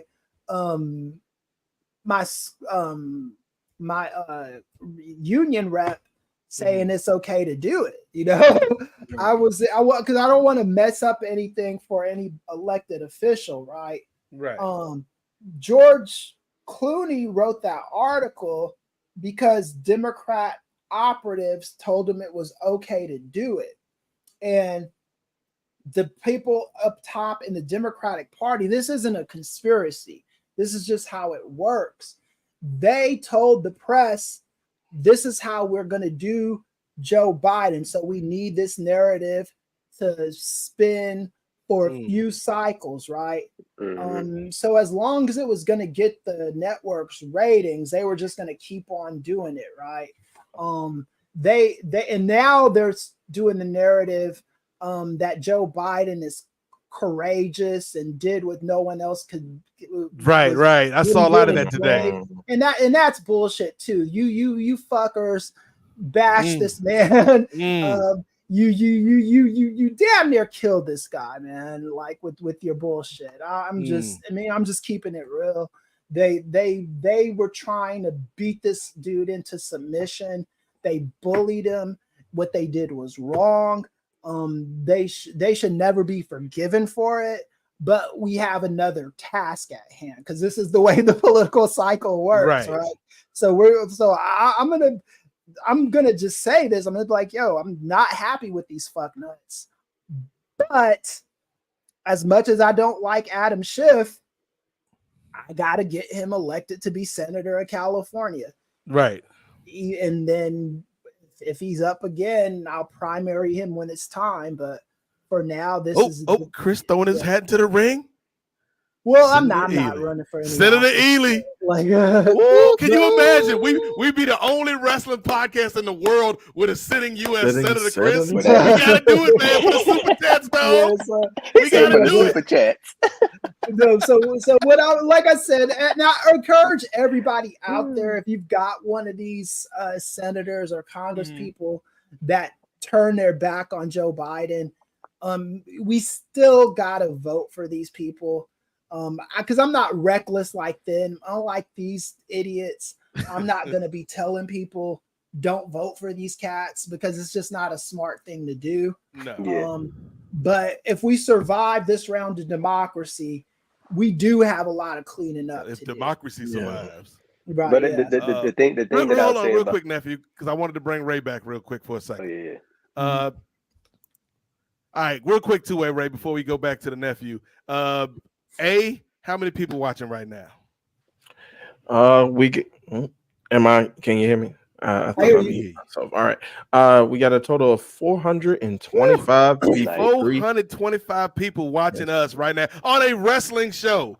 Talking about the fate of the nation, man. So sorry about this, you guys. Respect to our audience, Chris, don't man. say what you don't say sorry about that, man. Yeah, that's what I'm saying, Chris. Like, if the audience was not interested in this and hearing our thoughts on this, they wouldn't be watching because there's so much other things they could be doing right now. But we appreciate y'all for sticking with us, man, listening to this conversation because it is important.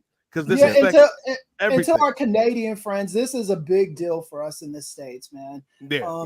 This is gonna. Another one. Yeah. Heck, what Shane got? We got Brandon from New Jersey. Shout out to Brandon and shout out to the podcast that the Brandon Eagles Dickie don't Bird fear flies. Eagles don't fear flies. Don't hunt flies. Don't hunt flies. Yeah, Brandon Dickie Bird and Martin Bush. We shout out to Brandon. But Brandon said, shout out to the long drive for work on Wednesday when I listen to this. Yeah, shout out to Brandon, man. And then we got T. Anthony, who's always in the chat. Shout out to you, brother. He said, free mimosa if elected, vote Ealy, see clearly. I'm telling you, vote Ealy, see clearly. Y'all ain't ready for this man with Chris around the Senate. Hey, Chris, real talk. Would you ever consider doing that? Like, nah. I early on I did, but like the politics is such a dirty game. Because what they do is they don't find stuff on you.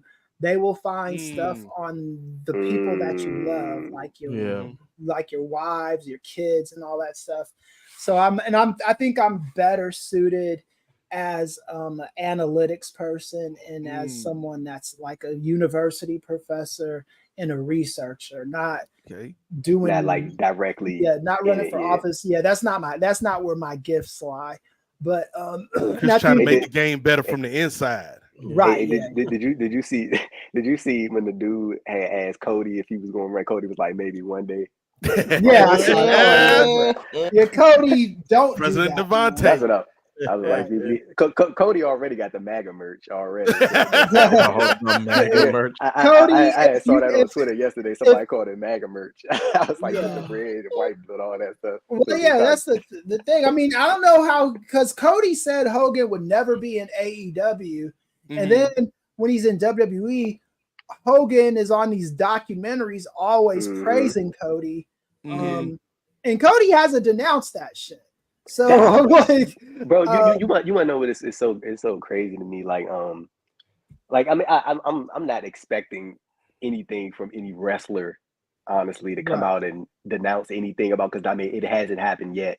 Like even when they tried to trot him out there with Titus, and they made Titus go out there and say all these positive things about Hogan, and they put out that report one day. I think it was I think it was out of 20. I think it was 2019, pre-pandemic. When I think Hogan had showed up at. I think he was at like an Extreme Rules pay-per-view, and he gave like he's talked to people backstage or whatever like that, and people they tried to present it as if he you know what I'm saying, he made amends with individuals for the stuff, and I think this was around the time when he got reinstated back into the Hall of Fame and stuff like that. So you know that whole. But again, I'm not expecting no wrestler to come out and actually take a stand against anything regarding Hulk Hogan. Like I also think that's one of those things that we just like others. They're too deeply rooted in the, oh my God, this dude was my hero growing up and he did this shit on TV. When do we stand up to this shit though, man? Hogan this is my thing with wrestling at the moment, right? And Ray on a bathroom break right now. That's why I'm still on. Okay, that's cool. Sorry.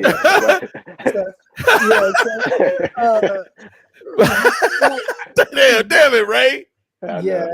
So like Hogan has proven he's a scum bucket. I was trying to repeat the words that Chris. Right. It was a good try, nephew. Yeah, but no. But Chris, I'm with you 100%. Like I think even though you don't expect these things from certain individuals, especially in pro wrestling, you would. At some point, you would think somebody is going to be like, all right, enough of this. Like, I think it's about time that we, as like individuals, take the like. Because again, it's even Chris. It even reminded me of that conversation that we had, yourself, Nate, and Ray, and myself had on the NWA podcast. I think it was a couple of months ago when we were talking about The Rock playing the fence, like stand on and not leaning toward one side or the other. Like it's kind of that scenario, like when individuals just refuse. Because like again, like you said, Hulk Hogan. He had to take the stand and you know side where he was at. And so, The Rock is the Rock's Ray's back. Yeah, The Rock is a different level of disgusting than Hulk Hogan is. Because what the Rock did was no one asked him his opinion on anything, and he went to Fox News to be like, hey, MAGAs, we can be friends, you know? And it was like, okay, so you don't, this guy is a convicted felon or is about to be a convicted felon. You know? How the fuck is he gonna run? Why do you wait until he's in the most trouble he could possibly be in to be like, oh, I need everybody to be nice, you know? Right. 4 years ago, this dude wasn't a convicted felon, and this year he was. Even though he wasn't a convicted felon when The Rock endorsed him, the potential to him to be a convicted felon was there because those charges were already brought up against him. Right. And The Rock decided that, you know, hey, why don't we be nice to these MAGAs and stuff. I mean, he didn't want division, Chris. There are very fine people on both sides and stuff like that. And then it comes from the top, and we have to make sure we hold these people at the top accountable, right? So let's say Kamala Harris wins in November. We have to use this energy to tell these people in WWE and AEW or wherever this stuff is going on that we are not going to be taking this shit, man. I don't need to see Hogan's racist ass on my television. Yeah. If I'm going to be watching you guys and covering you all, I don't mind doing it. But at the very least, can you keep this irrelevant piece of shit Hulk Hogan off of my goddamn TV? Do I have to watch this? I'm about to say, Chris, the thing that kills me is they act like they need his lying ass in every documentary. All he do is tell like some of these podcasts. He's not even telling the truth. Lies. Like, bro, like you don't need Hulk Hogan's opinion on the current product. I really don't give a shit to hear what he has to say regarding anything professional or like non-professional wrestling or wrestling, honestly. I remember seeing Cody when he was first born. I was at the hospital with Dusty and his wife, and Cody looked up at me, brother, and with those bright blue eyes, and his first words were, "What you gonna do?" And I knew right then he was gonna be a star. Hulk Hogan is a notorious liar. The only thing that he hasn't lied about is he's not running away from being a racist. So there you go. Right. That's probably the first truth that man has ever head on confronted in his life. Everybody's a little racist, and CM Punk is back in the fold now. It's like, Mm-hmm. what are you gonna do, CM Punk? You want to know that would be so, because like he is very well known for being outspoken on a lot of these subjects. So now that he's back under that umbrella, it would be. I think see, this is the thing, when you are outspoken and you are of that cloth, you know what I'm saying, to be able to feel free to say what's on your mind and speak it and put it out there without caring about what else. People are always going to look at you as that. And then when you go to another place, or when you go to another business or whatever like that, people are going to expect these same things. So even with Hogan, like I would be curious to see, like, if he was like at a press conference or something like that, and somebody like asked, like, I don't know why anybody would ask him about Hogan but like just hypotheticals, like, I would be interested to see how he responds, considering that he's now working and employed and contracted to the company that has Hogan on the like a Legends contract, and he's essentially a co-worker to a lesser degree. So it's it would be interesting to see how he handles that, and others who sort of take similar stances.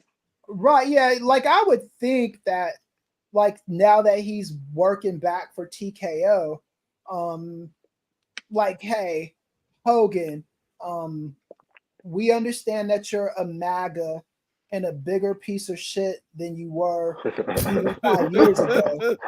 We get it. We understand it.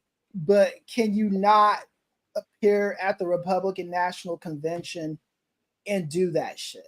And if I'm Hulk Hogan, I'm saying, well, brother, Dana White was there, so why can't I be there? Hey, bro, you want to know what's so? Because I know we were just talking about this, Nate. How Ari Emanuel was really like a hard leftist, and I had just found out, like, not too long ago, that his brother was on Obama's Obama's chief of staff, and considering like he owns like the owner of TKO, like the head of TKO, and Dana White is operating under him.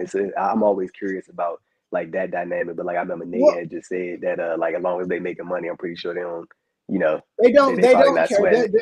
They're hedging their bets is what they're doing, right? Like, I think Ari Emanuel, I don't think Rahm is the more political, and Rahm Emanuel isn't the greatest dude either, to be 100% honest. I'm sure you'll meet half of the population of Chicago at least hates that guy. Shout out to Jermaine. Yeah. But let's say with Rahm Emanuel, let's say he's doing, not Rahm, Ari Emanuel. He's hedging his bet. If Biden becomes president, if Harris becomes president now, he wants to make sure he's in good with her. If Trump becomes president, he wants to make sure he's in good with them. Like, he's doing it in such a way where either way he wins. Yeah, either way he's going to be okay. And I think that's the misnomer that a lot of these people have. None of y'all are going to be okay if Trump is president. You cannot believe me if you want to. Are you alluding to a certain project that might happen in 2025, Chris? Right. Yeah, I'm talking. Yeah, Project 25, 2025, Agenda 47.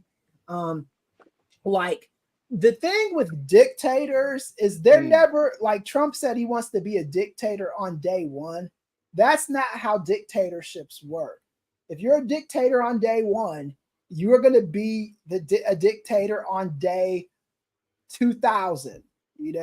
That's what you are. And dictatorships are never violently taken from people. Just go back and look at history. Dictatorships are given to people, right? What they do is they break down every mechanism of government they could break down. They start with the courts, and then they go to politicians. You got to input the right politicians in certain offices. You got to get the judges in, and then once you do all the stuff mechanically to the government structures, You then you then skip over to outside of the government, the fourth branch of government. You go to the media. And then with the media, you get them to report your BS. So Fox News is a big propaganda network. So you get people to believe not only that a dictatorship isn't a bad thing, a dictatorship is something that you need. Right? They will manipulate you, and you think that.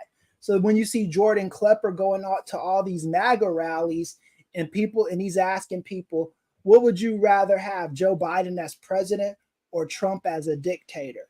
And they're like, Trump as a dictator. Right. You know, this is like that was a spot on Glenn Jacobs impression. Right. This is how they feel, man. This is what Trump is counting on, right? So nothing.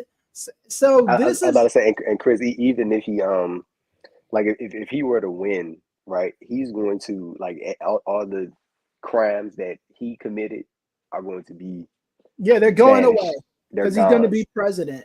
I'm telling you, yeah, you would, Chris. And the Supreme Court already said that anything else he does in office, it could be deemed an official act. And the Supreme Court never defined what an official act or unofficial act is. So Trump could play guessing games. And here's the thing with the Supreme Court too, is after he just does a few of his dictatorship things, he's not going to need the Supreme Court after a while. So all of those fools could get got. What I'm trying to say is anybody could get done up. Anybody could get it. Anybody could get got if Donald Trump becomes president. Anybody. Even when I first heard about the Project 2025, I just went to like Google and started like looking at like what exactly this whole thing was, because I had seen like a big thing about it. So I never heard of it until like I think a couple weeks ago. So like started looking around and seeing what was going on, and like, but this stuff is like very deeply rooted and entrenched to like what could happen if he is to win president. Like this ain't like just no like I don't even think people who are like they're not in the politics or don't really have any care for it realize how this could affect them. Like, but this shit is like fucking with like abortion and like all this type of like abortion rights and like all these like FBI, like all this type. I'm like, what the hell, bro? They want to do no fault divorces, right? So no fault divorces, covenant marriages. What that means, if you are a woman, that you are not allowed to get divorced from your husband unless your husband gives you permission to divorce him. Right? This is how like lame these guys are. They are not confident in being able to keep wives. You know, they think they need, and the fact that they would even want to keep a wife that doesn't want them anymore, right, is even pathetic in and of itself. You know, so this is the American that they're setting the America that they're setting the table for. All we have to do is prep for it. It's not something to necessarily worry about. It's something that you have to understand could happen if you aren't doing what you're supposed to do. Because I'm under the belief that if Kamala Harris wins, they're still gonna be messing around and trying to do stuff. Yeah. But if she wins, we'll have that validity to go. And it's not just Kamala either, Chris, as you well know, it's Congress. Yeah, Congress has to win. That's why I don't understand these panicky ass Congress people. All they doing is hurting themselves. Wait till Chris gets to Congress. It's over. And Mr. Ealy goes to Washington and stuff like that. It's like we gotta be smarter about this.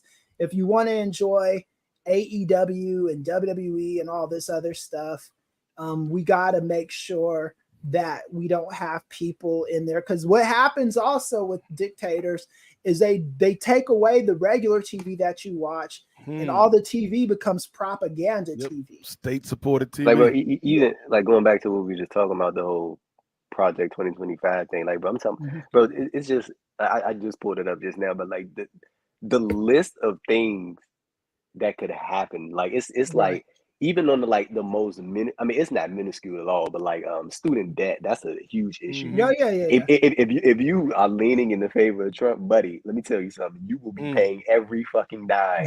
They want to get rid of there will be no reimbursements. There will be no you can hold off. But like when Biden was, I know you had I think he established, or it was something like where you got the option to like hold off on your student loan. Like I remember I even had an option to like I didn't have to. I still kept up with my payments, but like I was just like you had the option to not do it for like 9 months. Right. You know what I'm saying? Like that was an option. You can not pay, bro. If Trump gives you're paying everything. Nothing's getting taken off. All of that stuff. Like it's all like discrimination laws against different people of different like sexes and Medicare and Social Security. Like you know, it's like look at all this shit is ridiculous. Fundamentally like, American things. And bro, this is the thing. These same people, the individuals I was referring to earlier, you will be impacted by this.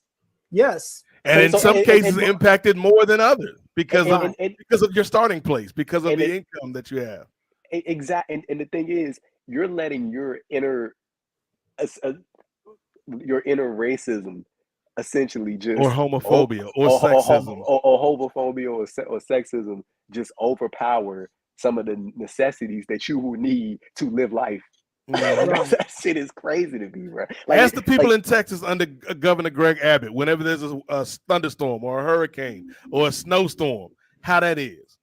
There's people in Texas still ain't got power from the last hurricane.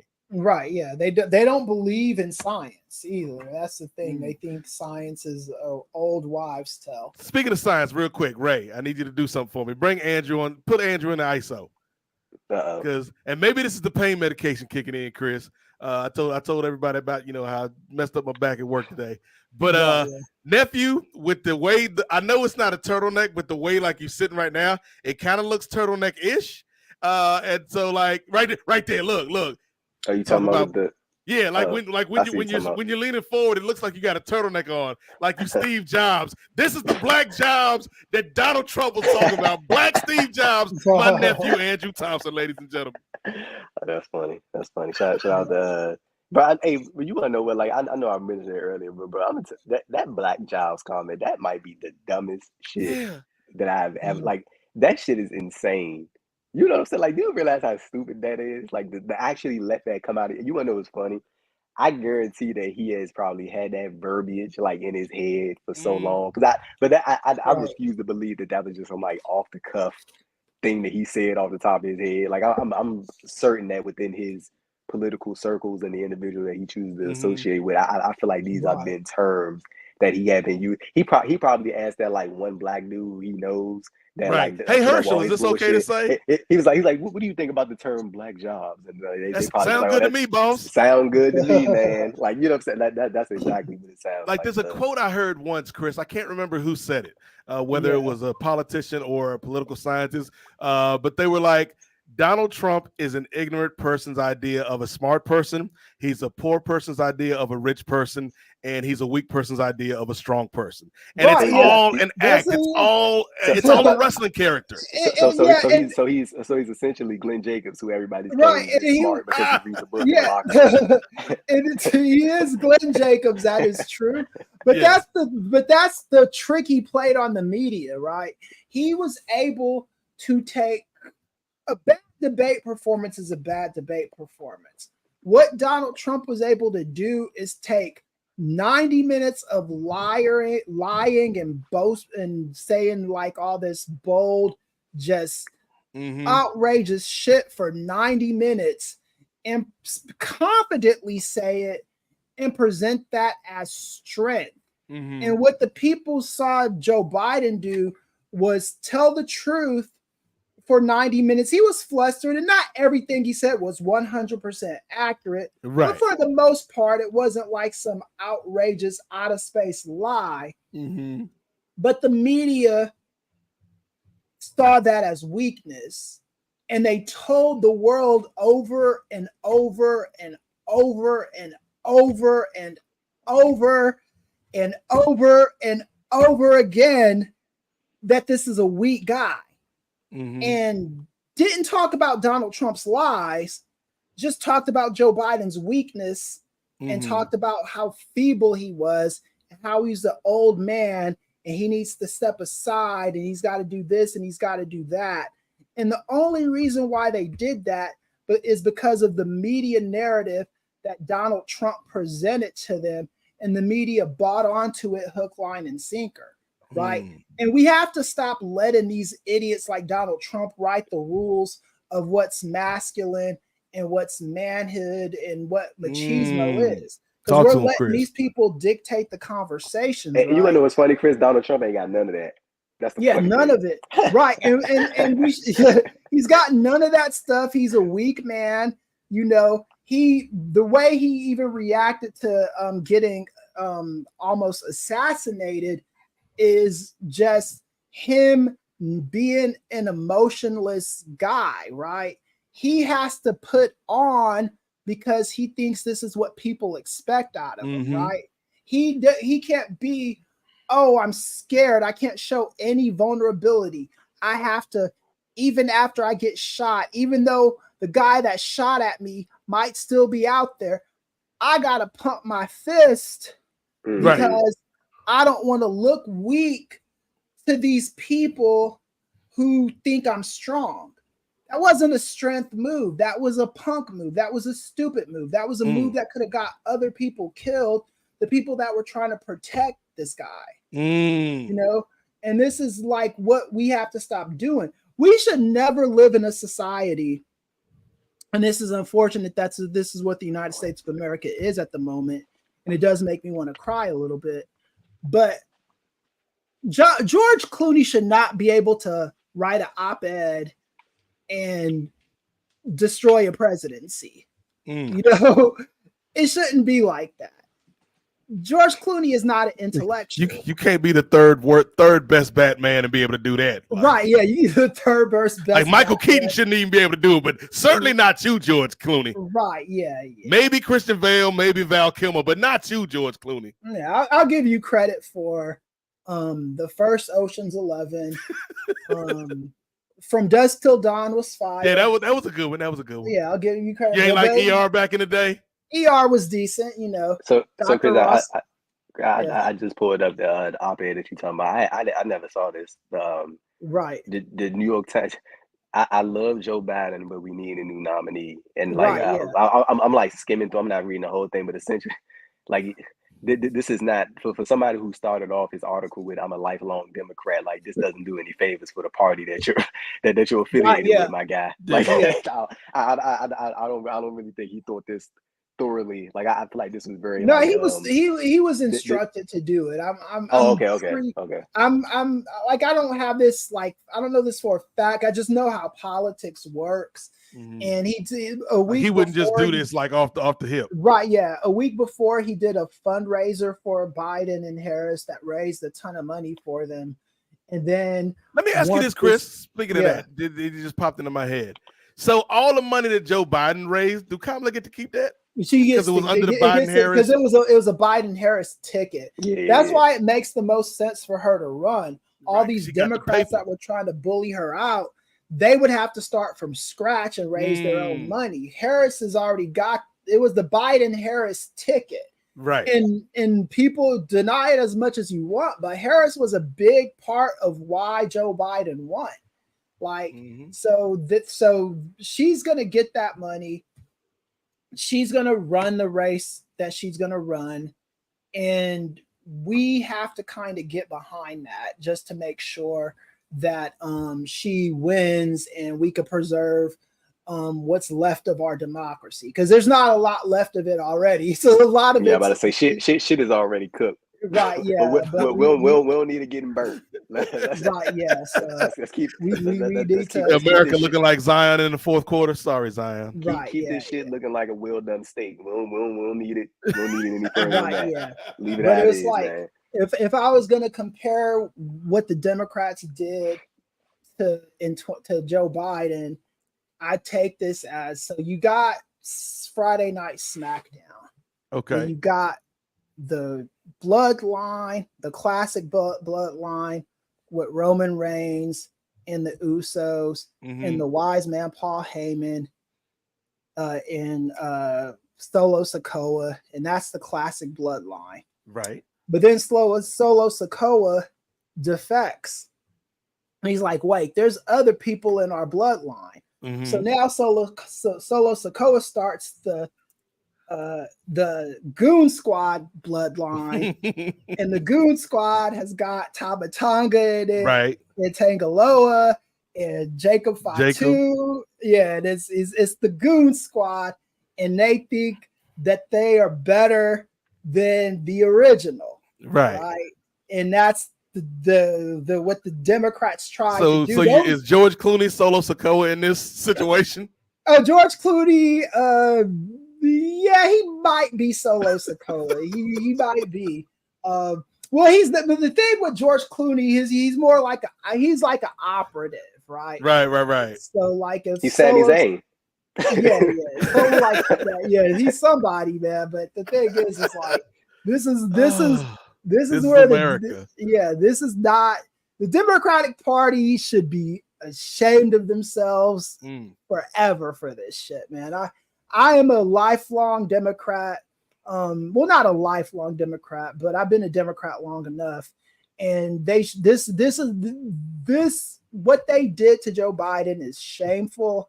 And I will always remember this, right? Anytime I'm caping for the Democrats or saying that they're the better party and stuff, I will always remember this shit, man.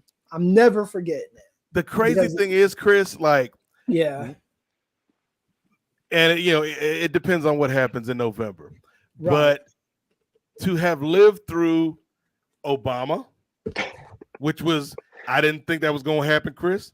Yeah. Then we lived through Trump, which is like another thing, like, who is right? Who is booking this? Vince Russo, where are you? Right. If Kamala wins, dog, if Kamala wins, like, that is 3 of the most unprecedented wins in political history, at least to me as a layman, Chris.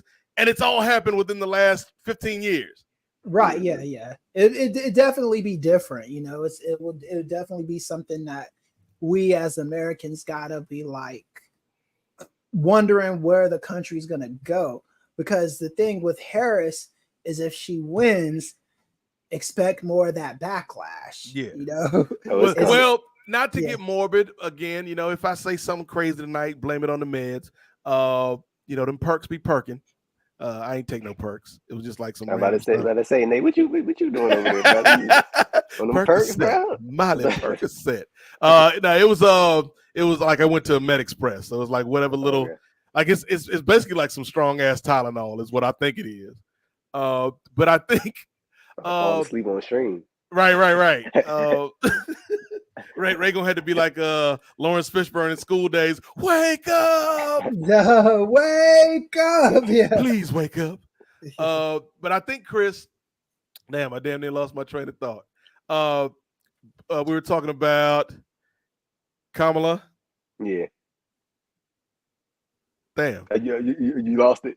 I did lose because we were talking about Kamala. Like the unprecedentedness of if Kamala were to win. You were talking about the backlash.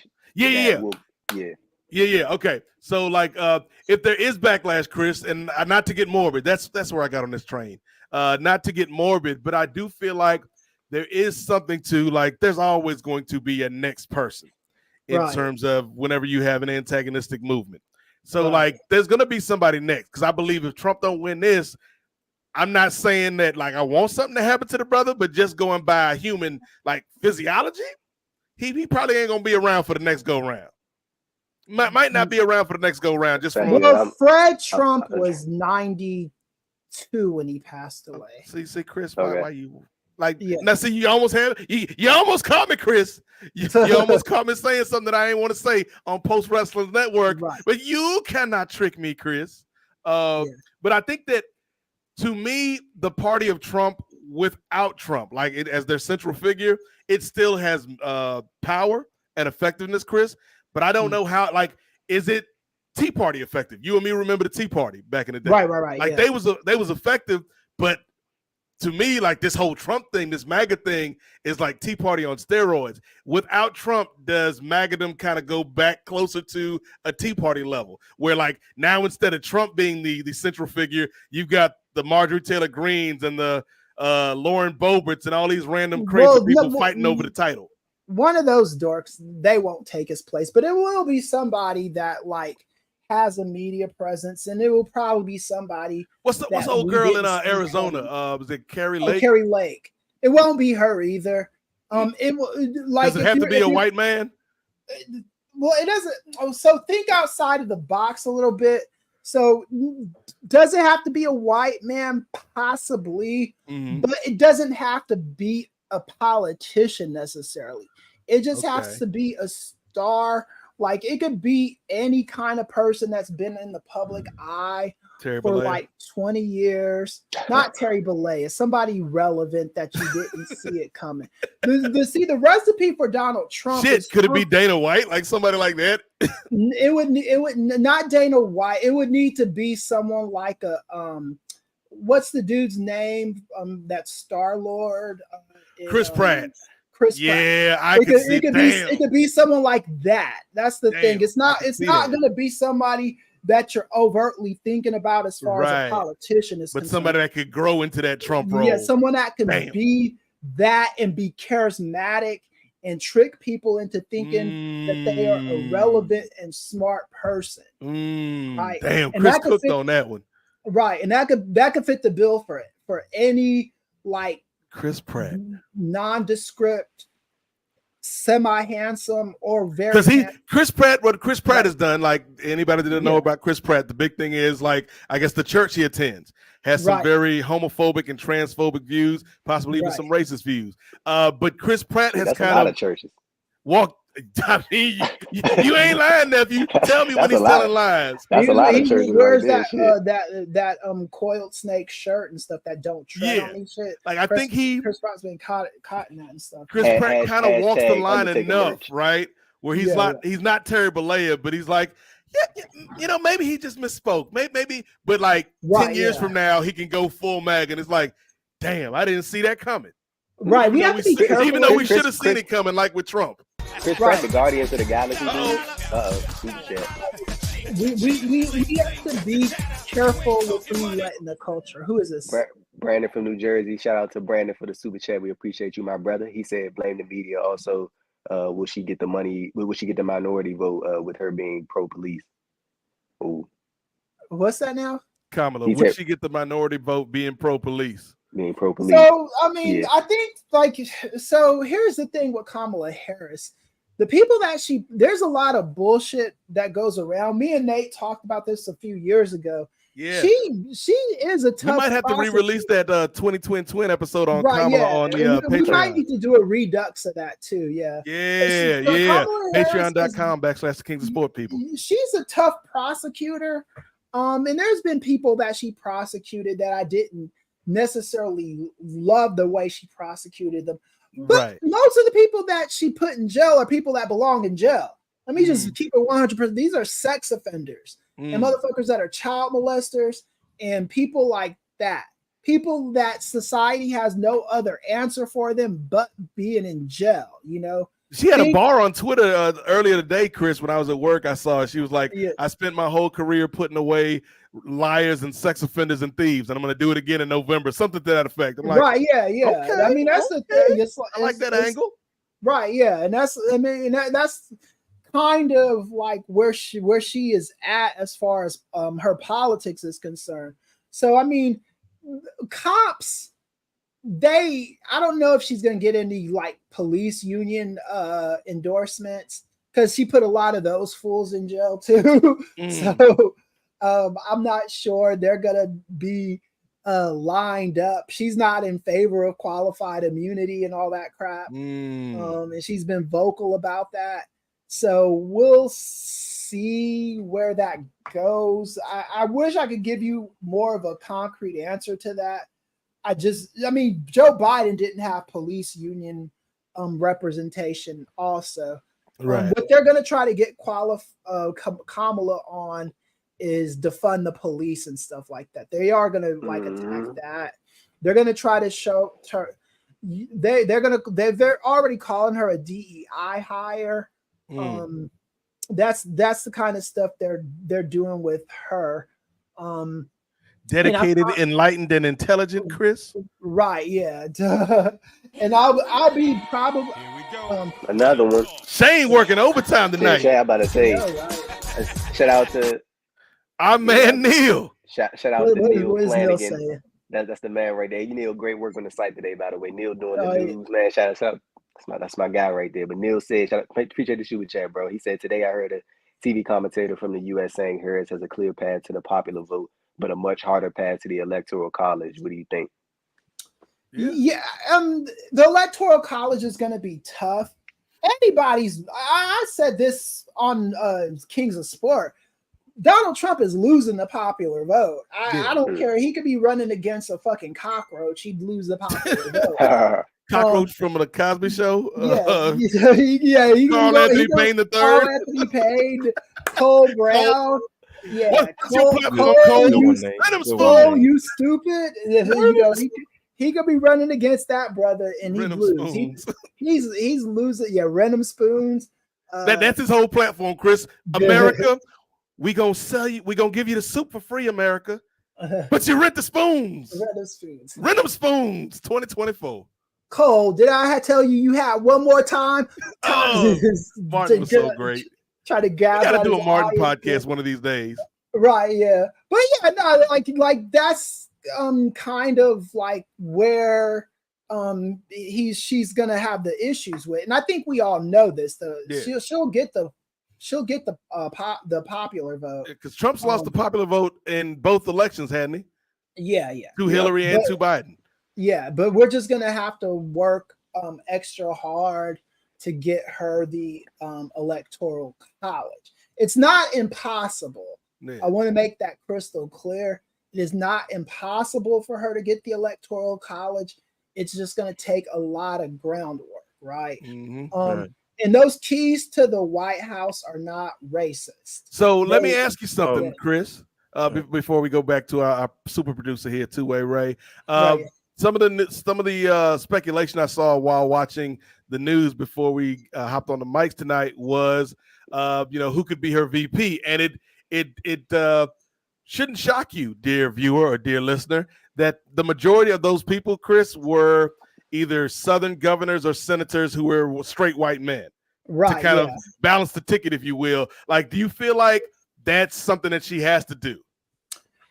I don't know if it can't be Gavin Newsom because he's from California as he's well. Too left.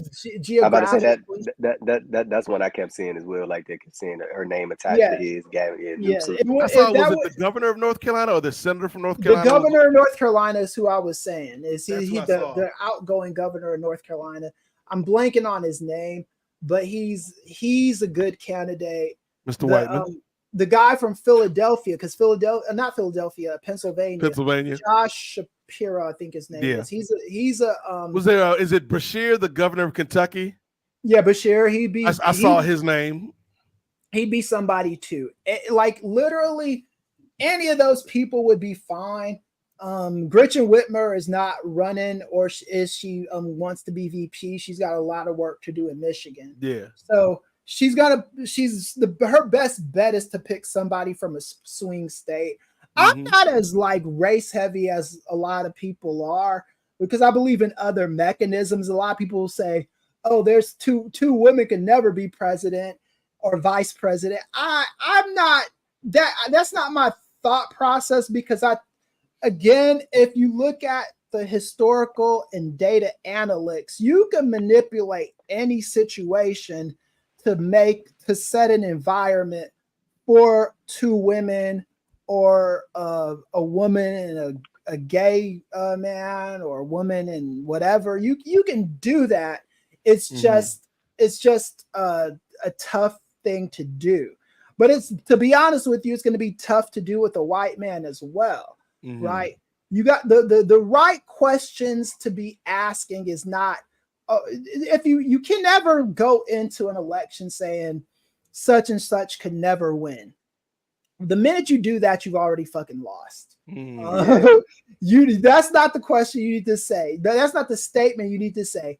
You need to be asking, how do we get this person to win? Not if we can get this person to win, or how do we get this person across the finish line? Because there's always a way, dog, to quote Tommy off always a way, dog. What about the Maryland governor? Wes Moore. Yeah, the problem with Wes Moore is he's in a state that, like, people in Maryland are voting for Democrat anyway. Harris regardless. Yeah, he's not gonna like make the people in Maryland vote any more blue than they're already. I'm about to say, Chris, look at the area you're talking to right now.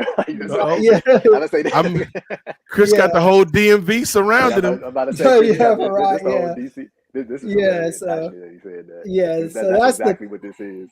Yeah, you would need somebody from a state that could go red. And Maryland is not a state that could go red. Maryland is staying blue. You're looking at Kentucky, North Carolina. Yeah. And that was going to be like kind of, if I can interject just real quick, because I have this question just bubbling on my brain real quick. That was kind of, it kind of piggybacks off of Neil's question as well, as far as reaching those battleground states in order to win the electoral college. Like, with all this, of course, like you mentioned, not only are they going to try to go off of a record and try to go with the defund the police stuff, but we mentioned they're going to attack her because she's a woman, like you mentioned earlier, Andrew. They're going to try to attack her because she's black, of course. And like we've already seen, even with J.D. Vance, who was nominated as the VP candidate under Trump, they're attacking him because his wife is Indian. They're going to try to push because Kamala Harris has immigrant parents or an immigrant parent who's Indian. Then they're going to try to push that. So as Andrew so eloquently put it earlier, do you feel as though the implicit bias within those that are voting within those battleground states like in Ohio or Wisconsin or Nebraska, do you feel as though that like people are going to be able to get over that and be able to support Kamala enough, or do you think that that's going to be like the restricting point as far as her winning the electoral? Can she win in Caitlin Clark country? So I don't know if she's going to be trying to win in Caitlin. There's certain states that are just so red that you might as well not even waste time trying to get those states, right? So I don't. So she's got to when you've got like 4 months as a runway, right? Exactly, so she's got to go for the swing states. So she's going to be spending time in Nevada, Arizona, Georgia, North Carolina. She's gonna go to Virginia, where Pennsylvania, Virginia. She'll go to Virginia, but I think Virginia's blue now. I was gonna say at worst Virginia's purple. Even with that Bama Youngkin. Well, you got to understand too. The Virginia has all blue state house. You know, like Virginia. People, I think Youngkin winning was less a reflection on Youngkin, even though I feel like he was kind of like the softer, gentler Trump. Right. As my alarm goes off in the background because I don't know why I said. And Virginia is a state that every election season, I think it was more about McAuliffe than Youngkin, in my opinion, Chris. Right? Yeah. Virginia, whoever's in the White House, the person that wins the governorship is always in the opposite party. That's just a weird mechanism of that state. Like, so Virginia has, if we have a Republican president, a Democratic governor typically wins Virginia. If we have a Democratic president, a Republican governor typically wins Virginia. And it always happens like this. I don't understand it. People have tried to explain it. I think there might even be a name for the phenomena, but it does happen. But that's But as far as like other races, like Virginia, like if you look at what happened in 2023, everybody was saying, oh, the Republicans are going to clean up in all the House races in Virginia. And they lost everyone but one, I think. Yeah, they lost all of them except for one. So, I mean, I judge Virginia by that metric. Does that mean you don't spend any time in Virginia at all? You do got to go there, but I think Virginia is a lot safer than a North Carolina or a Michigan or a Pennsylvania, Arizona, and stuff, places like that. Right. Yeah. Great question from Neil Flanagan. Shout out to Neil. Who was that? Who was that, Ray? Mean Muggin. Oh, shout out to that man. What's up, Muggin? How's it going, man?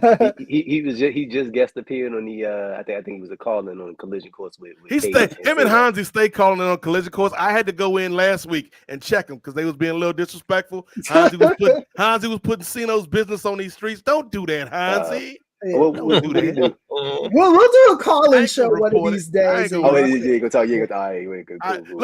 days, one of these days we will have to do a call-in show. But here's the thing, because you mentioned Kamala's Indian heritage, Chris, Ray. Chris, I saw something on Twitter again today.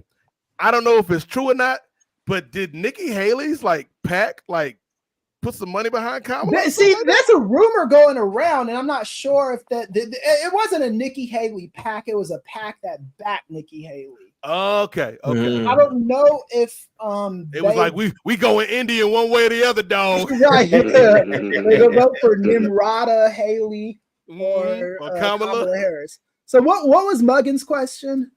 Oh, he was just saying that. Yeah. Go ahead. He just said he appreciated, us talking about Kamala's chances of being president. Oh yeah, no doubt. How many people watching right now, Ray? All right, we got a total of 451 people. 450. Look here. Wow. So Muggin got on Collision, trying to fashion shame men out here on these streets for wearing necklaces, man. He said I stand on this about men wearing pearl necklaces in 2024. Let people wear what they want to wear, Muggin. Between you and I, I'm gonna have to come back on Collision this next week, man, and make sure y'all ain't playing in Kate and Cino's faces, man. Right. There you go. But I would say, any final comments on that was like a good hour 40, hour 30 long conversation we just had. Yeah. This is all I've been talking about today. So, real quick. This was a real quick, nephew. Much like Joe Biden, I got an announcement to make, fellas.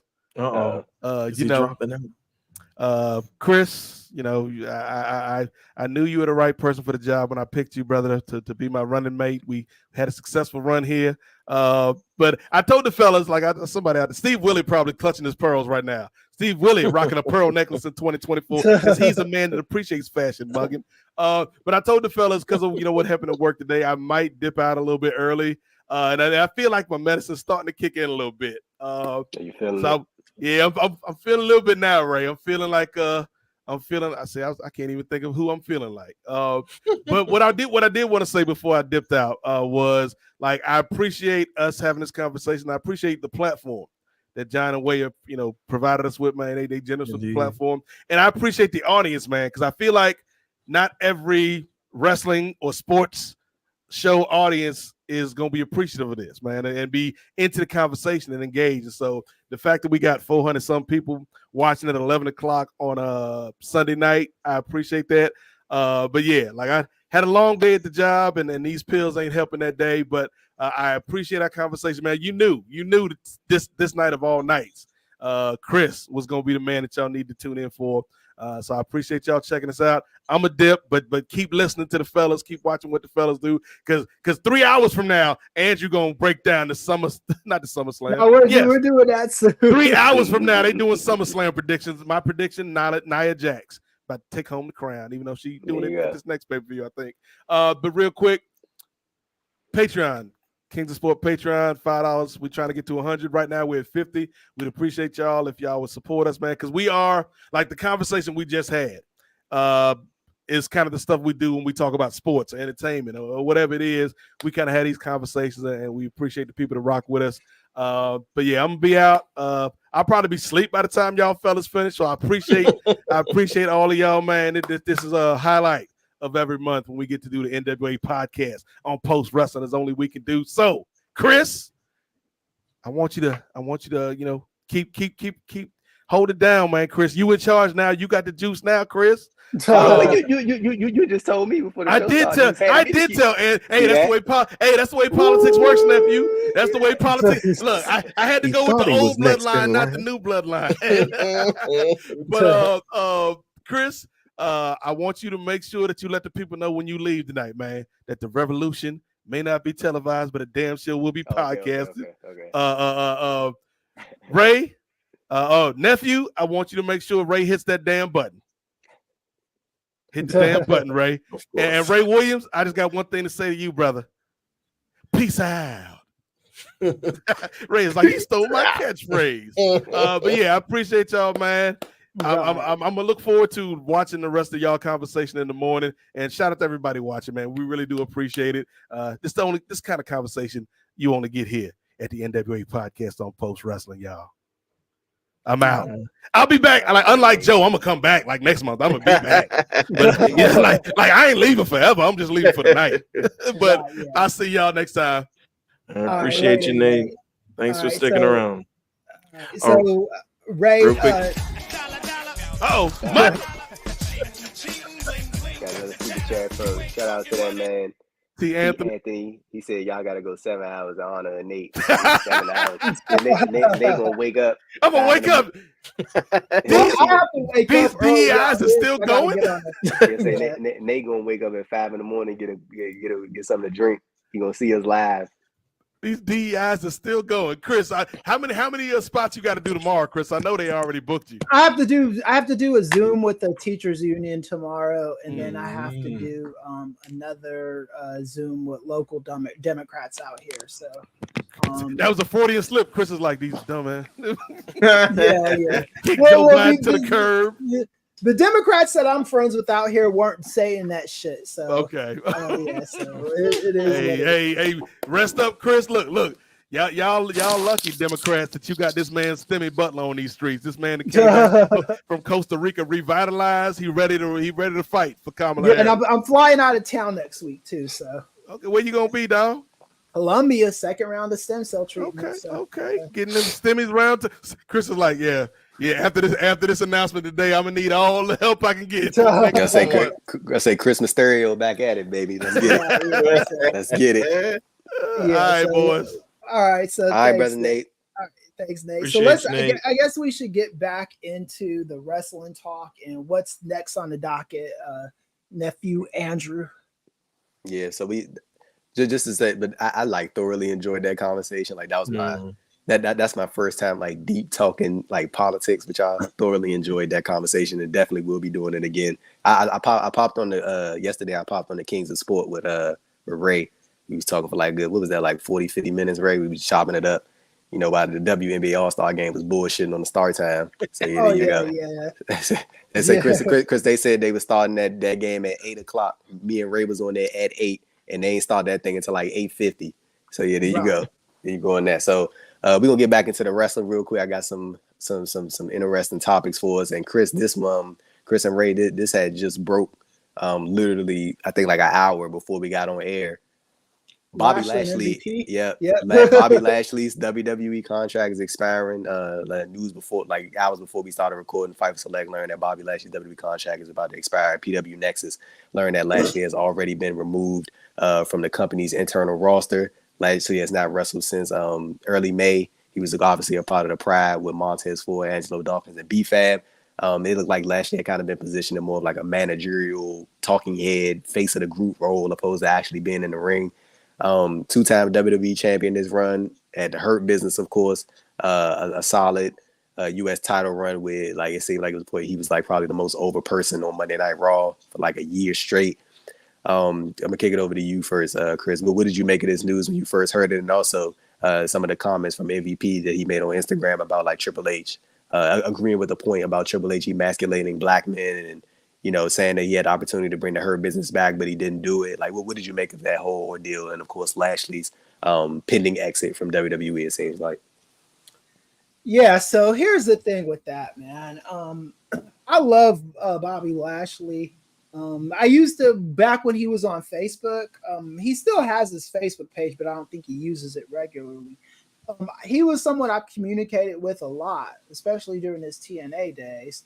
I think that once we saw the way the year was starting to shape out, we probably saw this coming. I don't know if Triple H ever liked Bobby Lashley, and I'm even going back as far as 2005 when Lashley first got in the WWE. I think Lashley was intimidating for a lot of the people that were there before him, right? They don't, he was like, the deck was always stacked up against that brother. They were, trying to make his wife be like, Edge's little plaything and all that stuff. He left as a result of Michael Hayes using racial slurs, either directed at Lashley or not, depending on who you want to believe. And he left the company and went to TNA and had a decent run in TNA. I don't think him and WWE have been a good fit for a little while. They did give him something to do at WrestleMania this year, but it was kind of a not an important match. It was a match that they won, but it's a forgettable match. My only fear for Lashley and MVP in this moment is I would much rather them go to AEW, because I'm just calling it right now. Like, I don't see Tony Khan being like, you know what, we can't accept you, Lashley. We'll let you go to TNA or something. I'm guessing he's going to AEW. But the thing is he's not going to AEW hot. He's going to AEW cold. So I don't know what that's going to mean for him and MVP. But I will say this. MVP is good enough on the mic. Yeah. Him hot. If in my ideal situation, and y'all can tell me if I'm right or wrong, I'd be like airing vignettes of those guys. Like, as soon as his contract is up, is just start airing vignettes, letting you know that they're coming, so you could build anticipation up. Don't bring them in cold, because that's like a surprise debut or something like that. Right? Yeah, bring them in where you get people. You're building up anticipation. That's one thing WWE has always been good at, and I think if you do that with Lashley and MVP, you'll be in good shape with those guys. Yeah, I'm looking at like I'm thinking about the run that Lashley has like had in WWE, like this last go around, and it started off fucking terrible. Like, especially when they had to do that whole thing. Lashley, Jesus Christ, that shit was bad. The Lashley sisters and all that. Like, and him messing around with Rusev's now ex-wife Lana. Like that whole ordeal, that whole, like, it was like a 3-year stretch where it was just terrible. And then the pandemic happens. They pair him with MVP, and then shit just takes off from there. They form the Hurt business, and like it's like when I hear any of them, whether it be Lashley, MVP, Sheldon, or Cedric, speak about it, they all speak with the same tone that they wish this thing could have been able to successfully transition over to when WWE moved back into front of crowds, because that group was at its peak when they were in the Thunderdome and there was no live reaction to it. But you can tell just from, that's all, I mean, only thing you could base it off of social media, that people was hot for this group.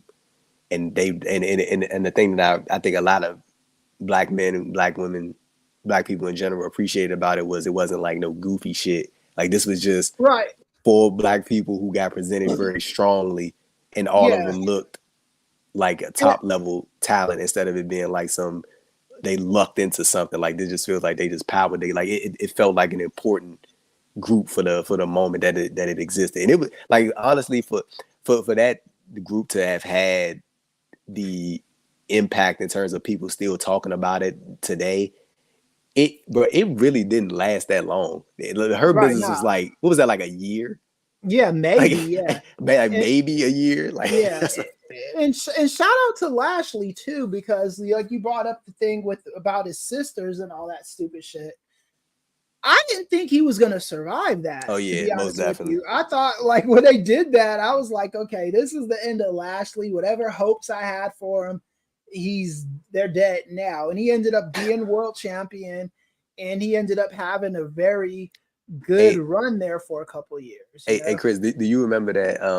And Ray, do y'all remember that period when Lashley was U.S. champion and he was like the most over person on Monday Night Raw? Mm-hmm. Like when the crowds was doing his Lord, dun, dun, he had. I remember it was one pay-per-view. I think y'all can go look at it. It was Hell in a Cell 2021 or 2022. I can't. I know it was in Chicago that night, and he faced Austin Theory, I think. Bro, go and listen to the reaction that this man got from that paper. Lashley had to be the most over person on Monday Night Raw. Right. That shit was ridiculous. I could not believe it. I was like, and then on top of that, he had the 2 WWE title runs and stuff like that. But like, I mean, Lashley, bro, like if I didn't have access to the internet, I would have never guessed that Lashley's 48. He doesn't look like it at all. Right. So I mean, I think that he'll be of use at any pro wrestling company. Like, I honestly, I would much rather see him go to AEW. Like, I think that was a good idea you presented about, because MVP is like, and I know Paul Heyman has even said this. He's like the next incarnation of like what a pro wrestling manager should be and stuff, like, you know what I'm saying. And that's like words from Heyman, like that he endorses MVP as that. So, like, I'm looking at that, and I think about Chris's idea. I think that's probably the more solid route. Like, I know people like surprises and stuff, but like, I think it'd be more impactful if you do those vignettes and stuff like that, and then he randomly shows up. Like, he's coming, but you don't know when. Yeah. You don't have to say when he comes. Just make sure people know he's coming. And the thing with Lashley too is when you talk about how he got over. He got so over that Drew McIntyre's push got derailed because of it. Like that's how over you remember how that WrestleMania, what was that at the in Florida when that same one where they tried to try Hogan out at that same one. I remember so many people thought Bobby was going to drop the title to Drew, and then he ended up retaining it because Lashley was more over than Drew was at the time. You know what I'm saying? Chris. Yeah, so what we got, so with Lashley, he's got to, like, because he's one of those guys like Ricochet, right? Where it's not like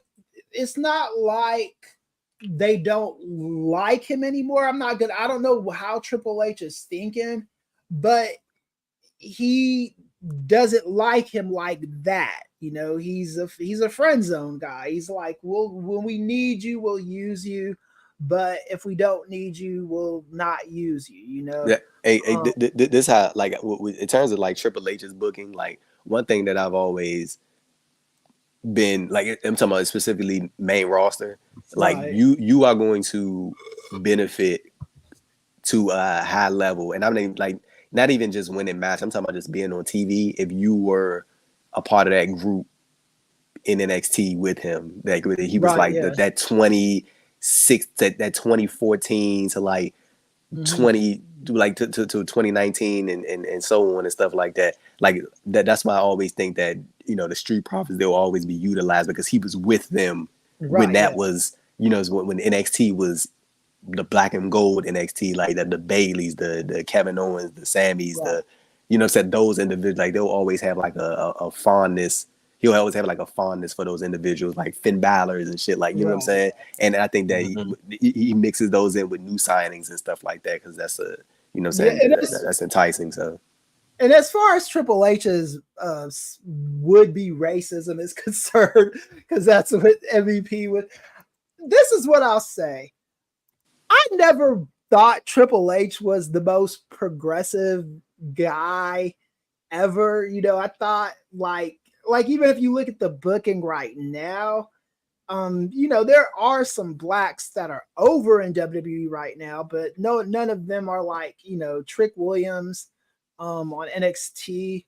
Shit, that's Shawn Michaels credit. Yeah, you can say that's more of a Shawn Michaels thing. But I never expected Triple H to be this beacon and savior for black wrestling talent. I just never expected that. Not saying Triple H will be as like overtly stereotypical as Vince McMahon, but I just don't. But I mean, Triple H has his own issues too. Like I was watching SmackDown last week, and Randy Orton on television called those dudes dirty Samoans, like why is he allowed to say that? And then I watched SmackDown this morning from Friday, and they bleeped that out. They didn't play the part where he was calling them dirty Samoans and stuff like that. But I mean, but they still, even when they with the Samoan with the bloodline and stuff, they lean into the stereotypes with those guys. They call them thugs and all this other stuff, and these, just stuff like that. And I think this is just what WWE is at this point. And to expect more out of them is just not where they are at the moment. If you don't if MVP, I mean, part of me is like, yeah, that sucks. But the other part of me is, the company you signed up for, you know what this place is. They're not going to be doing that. They, this is a place, they still got R-Truth on television, doing his stuff. And I mean, this is the WWE, man. And hopefully you guys, I don't think if they go to TNA, I will consider that them falling off. Because TNA is lower tier. But if they land in AEW, I think it could be good. But are they skipping the line or anything? I don't know. But see, this is the thing about AEW though. Like, and I got a question for you, Ray, about the Bobby Lashley MVP stuff as well. But Chris had brought up a point that I was thinking about. So, what's the name? So with AEW, I think the thing is, bro, they have so many people on their roster whose potential has yet to be capitalized on. Right. And I feel like it is often covered up by the utilization and the integration of big name free agents. Like even like the all signs right now are pointing to Motor City Machine Gun signing with WWE, right? Right, yeah. AEW has a plethora of teams that are sort of just floating, but there's no direction. It's kind of just like they're like even like they just have several different teams that could be pumped up and be put into tag team title situations.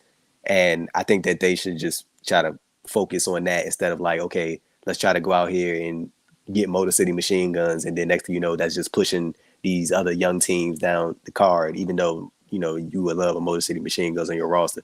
But Ray, I wanted to ask you, like going back to the Hurt Business and Bobby Lashley's WWE contract expiring. I know Sheldon had said a while ago that he thought that it was like a travesty that they never got the opportunity to feud with the bloodline. Like how do you look back on the Hurt Business, and do you think that that group would be able to thrive in today's current WWE? Do you think it was perfect for the time that it was, the Hurt Business I'm referring to? Well, I do think that there was still more to mine out of the Hurt Business. Like you mentioned before, they really, really got off the ground running right in the depths of the pandemic era. Yeah. And I think that could have been a decent stable to kind of feud with the Bloodline. Like you could have had. They could have been where the Judgment Day is right now. Like you could have had one person as a champion, and you could have had your tag champs with Cedric. They should have and, feuded with Shelton. the Judgment Day, right? Or not the I Judgment think Day. so. Yeah. Yeah. Or with the Bloodline. With the Like Bloodline. during that time, yeah. And about to say, and they had that exact lineup that you just said. I think last year was U.S. champ Sheldon and Cedric were tag champs, and MVP was the mouthpiece. Yeah, So- it's. Oh, yeah. go ahead. No. So I was gonna ask you, Ray, and you too, you too, Andrew. Shelton Benjamin is out there in free agency. I don't know Yeah, what he's free Cedric. agency. Right. I don't know what Cedric's contract Cedric- is. Look, Cedric in NXT right now. so he's in NXT. I don't Mhm. know what his contract is looking like. I wouldn't be against them debuting in AEW as a foursome, you know. I honestly, if they were to do that, I think that could be very effective. But see, even the thing of like, I think just MVP and Lashley alone is effective. Like I think Right. that you That's can get a lot- alone, man. That's by itself. It's Yeah, money. by itself, I think that's I think you can get a lot done with that. Them as a group, I think them like because I don't know what Cedric stat like. See to me, what it feels like sometimes when they send main roster talent down to NXT, it's like a second trial for them. Right. In the sense of like, if this doesn't work, probably gonna let you go. Right. Because like we done sent you up and down a few times, and like it's kind of like nothing there. Like they finally found something with Apollo and Baron Corbin. Like they're going to be a tag team, and they're actually like a kind of like decent tag team from like the stuff that I've seen. Like had like halfway decent tag team. Especially since they turned Corbin like leaned into the face role. Now they kind of like sort of finally switched it up with him. So like I feel like with Cedric, that's kind of with the position that he's in, like a make or break thing. It's like if he goes to NXT and has a successful run like Baron Corbin did, then they'll bring him back up and you'll get another shot. So I think that's kind of the position that he's in right now in terms of like what could be next. But I do agree that them as a foursome would be like that'd be effective. But like also like I don't really see that happening because I don't think that I can't see Tony Khan being like, okay, we're just going to use a group that was straight up carved out and established in WWE, and I'm just going to take that idea and just run with it on my television show. I could see him doing it, but I can't see him doing it. Well, the thing is he'd have to have a plan for him. That's always the knock against Tony Khan, is he will hoard talent and sign them, and then when they get to AEW, they don't really do a whole lot with them, right? That's kind of what like with Rusev, the beginning of his AEW. Oh, it was great. It was fine, great. And then then they just kind of lost their way with him. They did the same thing to the Nightmare. What are those people called? House of Black. Yeah, there you go. Yeah, they did the same thing with Malachi Black and those guys. Yeah. Like they have direction, then they lose the direction for them. Mhm. If you bring the Hurt Business in your company and you got a plan for them, then it could work. Like you could easily have them come in and beat down Swerve. I mean, that's an instant feud right there. You could do that, like, just have them beat him down. Have MVP be the mouthpiece saying why they did it. It could work. But you have to have a plan. And any time that you bring because I mean, let's be honest, Lashley and MVP started off in TNA. What they did in WWE is just a continuation of what they started in TNA. They didn't have Kenny King with them. They just replaced Kenny King with Shelton Benjamin. They tried to get Kenny in the WWE too. They tried. So, they tried. So it's like they can make it work if Tony Khan wants to do it, right? But it's an interesting time in wrestling for like honestly, bro, I wouldn't consider them going to TNA a drop off, but I do get what you're saying from the standpoint of it's just a comparison thing in terms of what they could do on another big platform. Like I don't think it would be bad if they ventured off. Like I think it'll be sort of more cooler if they like did like a couple like big indie spots. Like maybe they did like some stuff like GCW or something like that. Like that'd be more not necessarily intriguing, but it would be sort of different than going over to TNA and like going. Yeah. There is. Is Lashley gonna? Well, they're gonna have to break some bread if they want to get Lashley at GCW. I think GCW got money, bro. Yes, I think they do. Yeah, but, okay. But as far as the TNA thing goes, I couldn't. I could see something similar, going down over there in TNA because they've kind of like really been on an upward trajectory. Like it's been kind of like up and down a little bit for me in terms of like just covering the product like on a semi-consistent basis. So I guess that remains to be seen. But Brother Ray, you gotta get back in here, man. So we can talk about this Slammiversary show. Where you keep going off screen. What you doing, bro? You out here messing with the Lexus? Messing with the company Lexus again, bro? That's what you doing. I'm gonna say before we move on, I wanted to ask you, Ray, what did you make of Bobby Lashley's the back end of his WWE run? Of course, we talked about he started off with the Lashley sisters and fooling around with Lana, but like now it transitioned over to the point 2-time WWE champion, US champ, and they had the stint with Montez, Angelo, and B-Fab. Like what have you made of Bobby Lashley's run as it looks like he's about to wrap up with the company? Well, I agree with all of the points that you guys made before. I think there's still a chance, even though the contract is expiring, there possibly is a chance that it could get extended. So I'm keeping my fingers crossed for that. But in terms of just the output that he's been putting in, just the work that he's been putting in, and like you guys said, even when he was given that stuff with like the Lashley sisters, or when I think he was facing off against Sami Zayn and they had to go through like an obstacle course. Yeah, that he had to go through, and he was wearing the headband again, but he was putting his full commitment in it. You can't say that he was just phoning it in just to get a paycheck. Like he was in all of those stuff, either the ridiculous stuff or the stuff when he was actually becoming a powerhouse. He was putting his full commitment in, and that's why I think he did garner the favor of the person who was leading the company at that time. As far as Triple H, Muggin was making some good points in the chat where he was talking about every new regime, whether it be within a sports league or a sports team, they have turnover, so it doesn't necessarily have to do good. It doesn't necessarily have to be a good or bad move. It's just a move that the company feels they're making for the good of the company. So while I kind of go with that. As far like I do think, and you asked me earlier about the Hurt Business, I do think that they left a lot of money on the table. I didn't even I didn't even get a chance to get my Hurt Business t-shirt. I wanted one so bad. But right.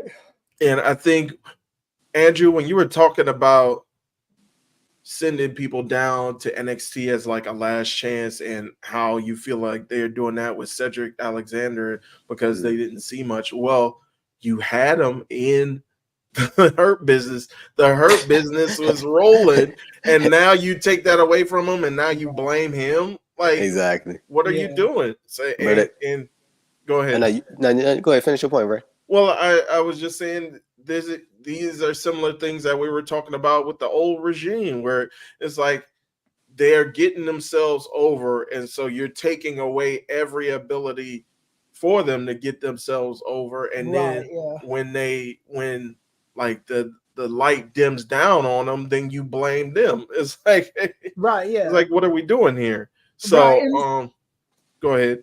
And no offense to Muggin, because I do see what he's saying.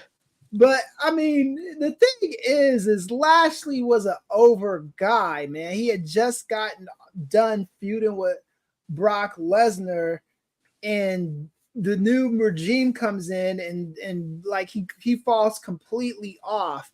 And that should never be how it is. I just don't think that's like, I think if you still have something to offer, Lashley should still be in the starting lineup. It's not like SmackDown has a bunch of SmackDown is good right now, but they are like missing like main eventers. It's not like everybody on SmackDown is Cody Rhodes, you know. It's like I don't even think the bloodline is all it could be right now. Even the Goon Squad bloodline. I'm not Squad. Yeah, well, I mean that's what I'm calling it to say, but I see Solo Sikoa as a goon. I was about to say, hey Chris, yeah. at the SummerSlam, if Roman come back at SummerSlam Solo, brother. Yeah, exactly. Like I don't take him seriously against someone like a Roman Reigns. I just don't. If Lashley is on the roster and they want to have him feud with Roman Reigns and they turn Lashley heel or whatever, I take Lashley seriously against Roman Reigns, you know. There's Solo Sikoa. They haven't done anything with him to make you take him serious. What T. Anthony said? T. Anthony said Chris is just tired of the bloodline in general. No, that's not true. I think the blood. I think with the bloodline they did this, separating them out and having the Goon Squad, it does add some life to them. But there's only so much you could do with Solo as the leader of that, right? You really do need The Rock or Roman there. I hate to be that person, but yeah. I do agree with Morgan on this point. He said calling Jacob Fatu a goon. I agree with that point. He's a goon, man. He's a higher gun, man. That's what he is. Wait, Chris, Chris, you talking about on the storyline says, right? Yeah. Okay. About well, that makes sense. If he could graduate past goon, but he's right now. That's just what he is, because they haven't told you that he is the leader of anything right now. I think Morgan was more so referring to like the Jacob Fatu, the wrestler. Like call it, right, I don't think he understood you saying like the way it's presented storyline wise, he is a hired gun. That's what he is. Yeah, that's the thing. Like if he's like when you're talking about like goons are necessary. They are a necessary part of the group, but the goon takes orders from the leader, right? And let's take Jacob Fatu. I don't like Jacob Fatu just because of his, like, they present him like they're calling him a werewolf and all that shit right now. That's his nickname. That's what he's been called. Yeah, that's what they're Samoan calling werewolf, him. They're calling him the Samoan werewolf. I like The Rock is the final boss. Roman Reigns is the tribal chief. You know what I'm saying? It's like when you give these people these names, it's usually like Cody Rhodes is American Nightmare, all this other stuff. Very, very, very fitting name for the times we living in right now. Right? Yeah.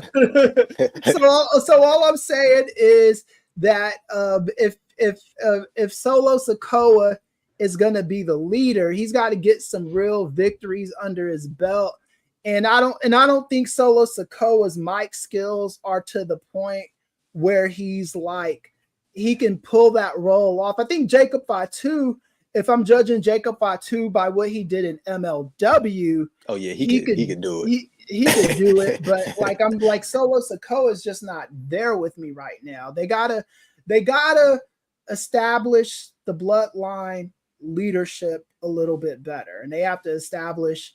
And the thing is like Andrew just said, we all know they're telegraphing it. When Roman Reigns comes back, Roman Reigns is gonna be like, watch your mouth, little boy, and put him in his place, you know? I'm about to say, what if instead of everybody expecting Roman at SummerSlam, that's what Hikuleo debuts at?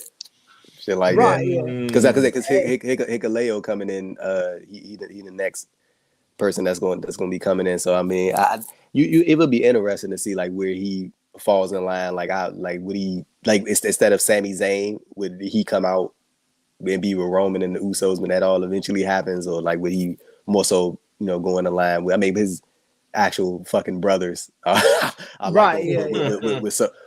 Solo's iteration of the bloodline. So it's gonna be interesting to see how that whole thing turned out. But yeah, we're gonna talk about it later. Solo Sikoa is gonna be challenging Cody for the WWE title at SummerSlam. Solo pinned Cody at Money in the Bank to get that title shot. So there we go on that. So we're gonna move on to did you guys get a chance to see the TNA Slammiversary pay-per-view or highlights from it? Did y'all get to see that? I haven't watched it yet. I've been catching up on SmackDown and Collision, but okay. Hey, Ray, I know you talked about that. I just like run down some of the highlights for y'all, and y'all can like just sort of base it off that.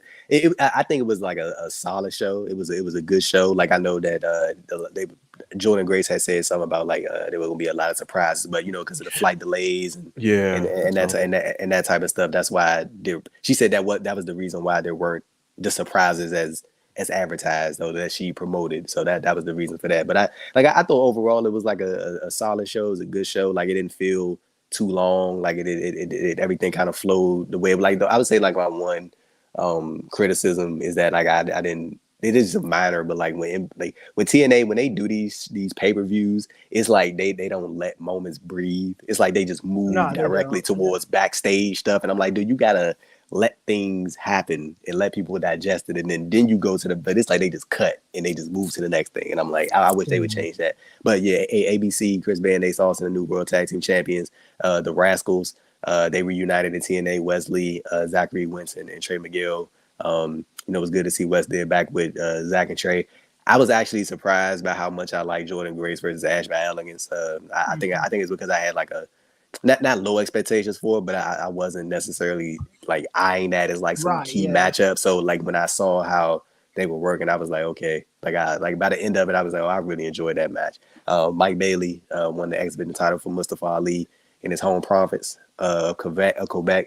They were in Montreal, so they brought out fucking Earl Hebner, and he redeemed himself by not screwing over Mike Bailey, who's from Quebec. So there you go. And then the main event, I was talking to Ray about this yesterday, and Chris, I'm pretty sure you've seen a lot of stuff about Joe Hendry. I think Hendry is the most over person in the company right now, and they had a 6-way match. It was Moose as the world champion, defending against Steve Macklin, Frank Kazarian, Nick Nemeth, Joe Hendry, and Josh Alexander. And like I said, Hendry is clearly the most over person they have right now. And I think like many people thought if there was ever a time that you were going to strap him up, it would probably be at this point in time.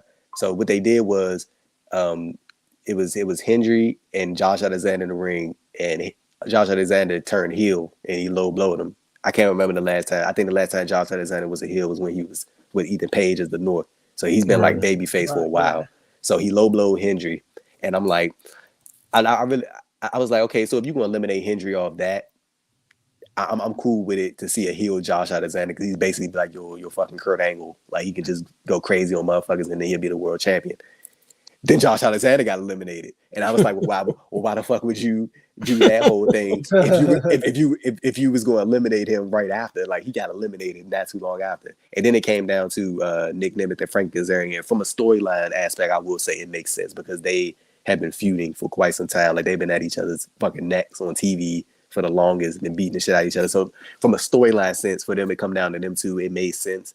And Nick Nemeth ended up winning, and he's now the TNA World Champion this year. Nick won the IWGP Global title, won the AAA Mega title, and now he's a TNA World Champion.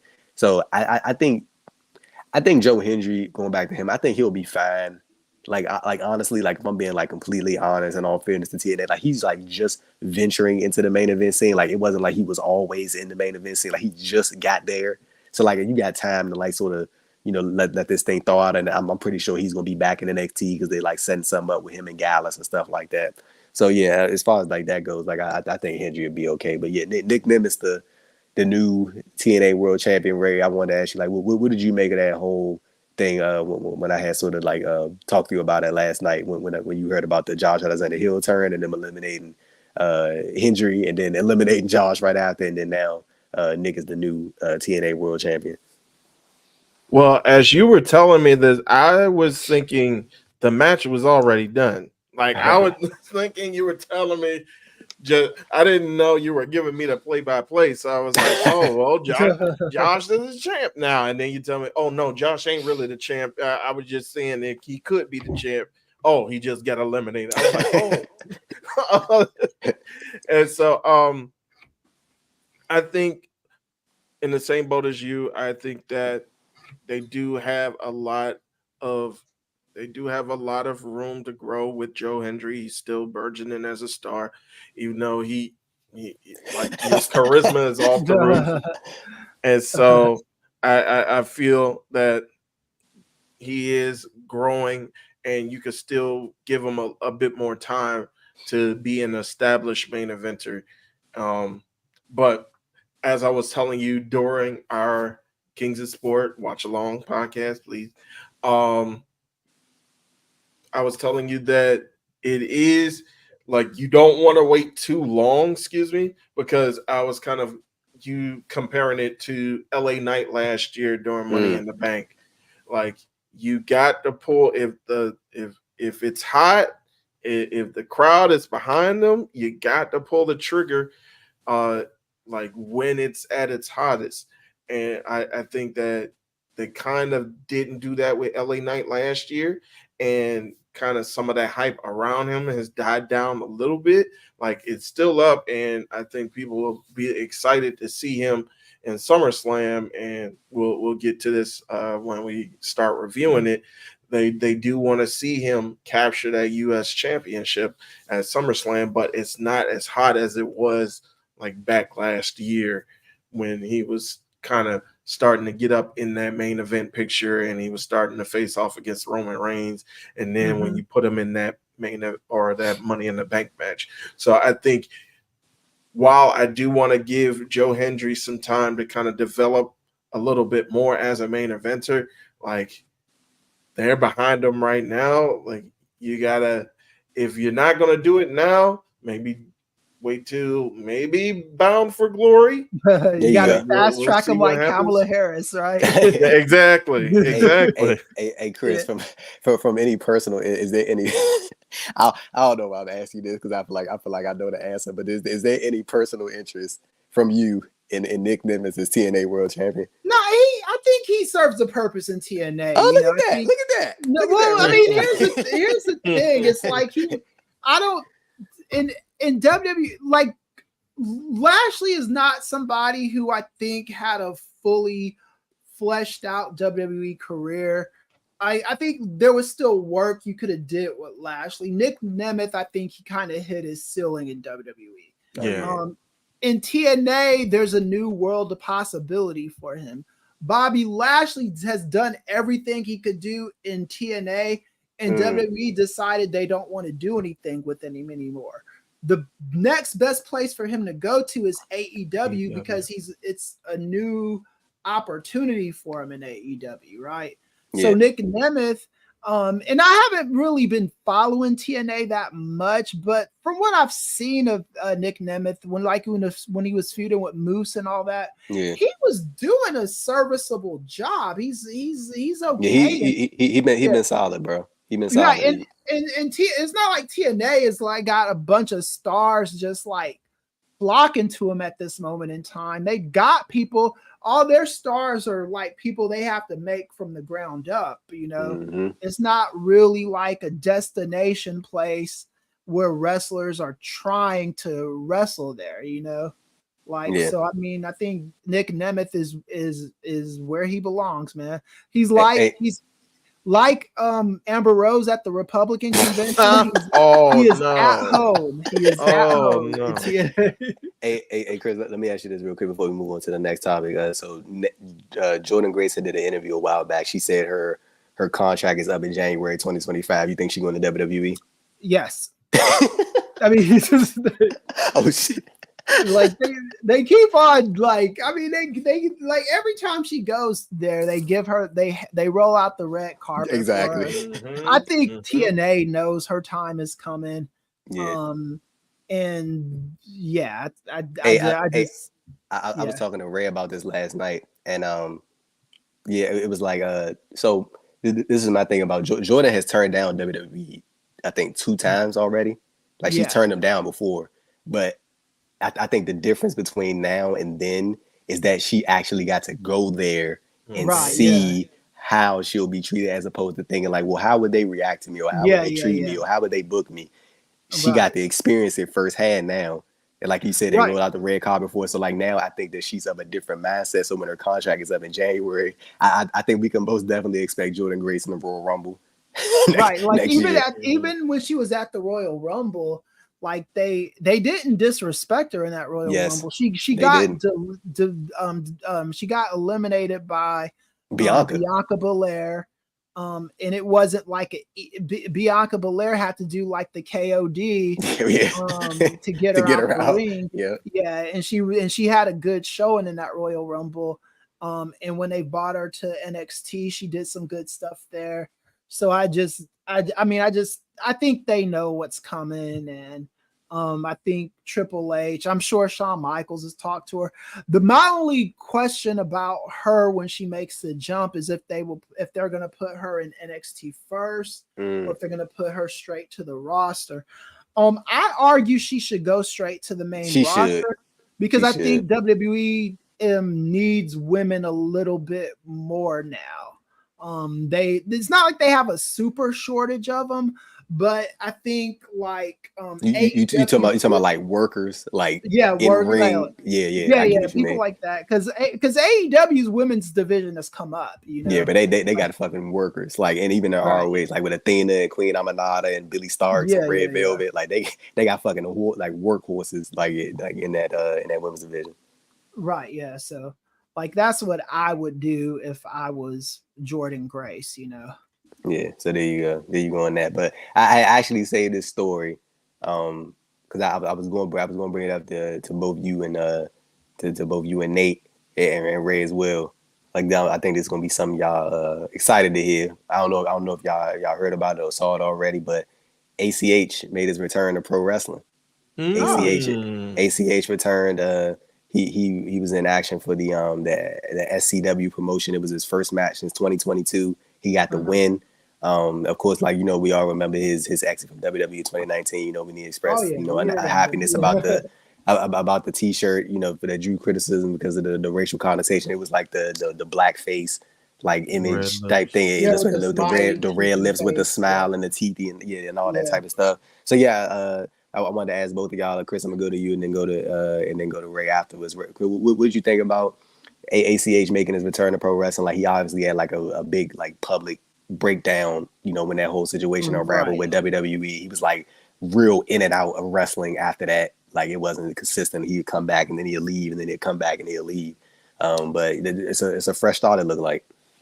This is what I'll say to ACH. He is coming back to wrestling, which is a good thing. He needs to make sure his mentals are okay now because I didn't mind him getting mad at WWE, and even the lashing out in the beginning. We talked about it on this show, but he started losing his mind a little bit. And I'm not saying that in a sense to downgrade what he was going through, because, like, look, if I was working for a company and they were doing the shit WWE was doing to him, to me, it makes me lose it a little bit too. But you have to understand the industry that you are working in.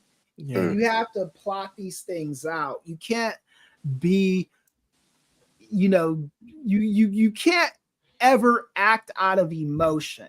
You have to give yourself a chance to breathe and then come back and come up with a viable game plan to move forward. And I don't think ACH did that during his first run. And I don't know, maybe he did try to talk to Triple H and be like, yo, I don't like this shirt is offensive. Maybe he did that, but that's not the narrative that's out there. So you're back in wrestling. That's a good thing. But more importantly than wrestling or any of that stuff is you are just you can put up with the bullshit that wrestling is going to serve you, because it's going to be a lot of it, my dude. The wrestling industry has not changed that much since you left. Outside of Vince McMahon getting into his trouble, it's still what it is, man. You're still dealing with the stereotypes. You're still going to probably be presented with some bullshit. You're still probably going to be presented with some offensive bullshit. How you react to it is going to be the question. What you thinking, Ray?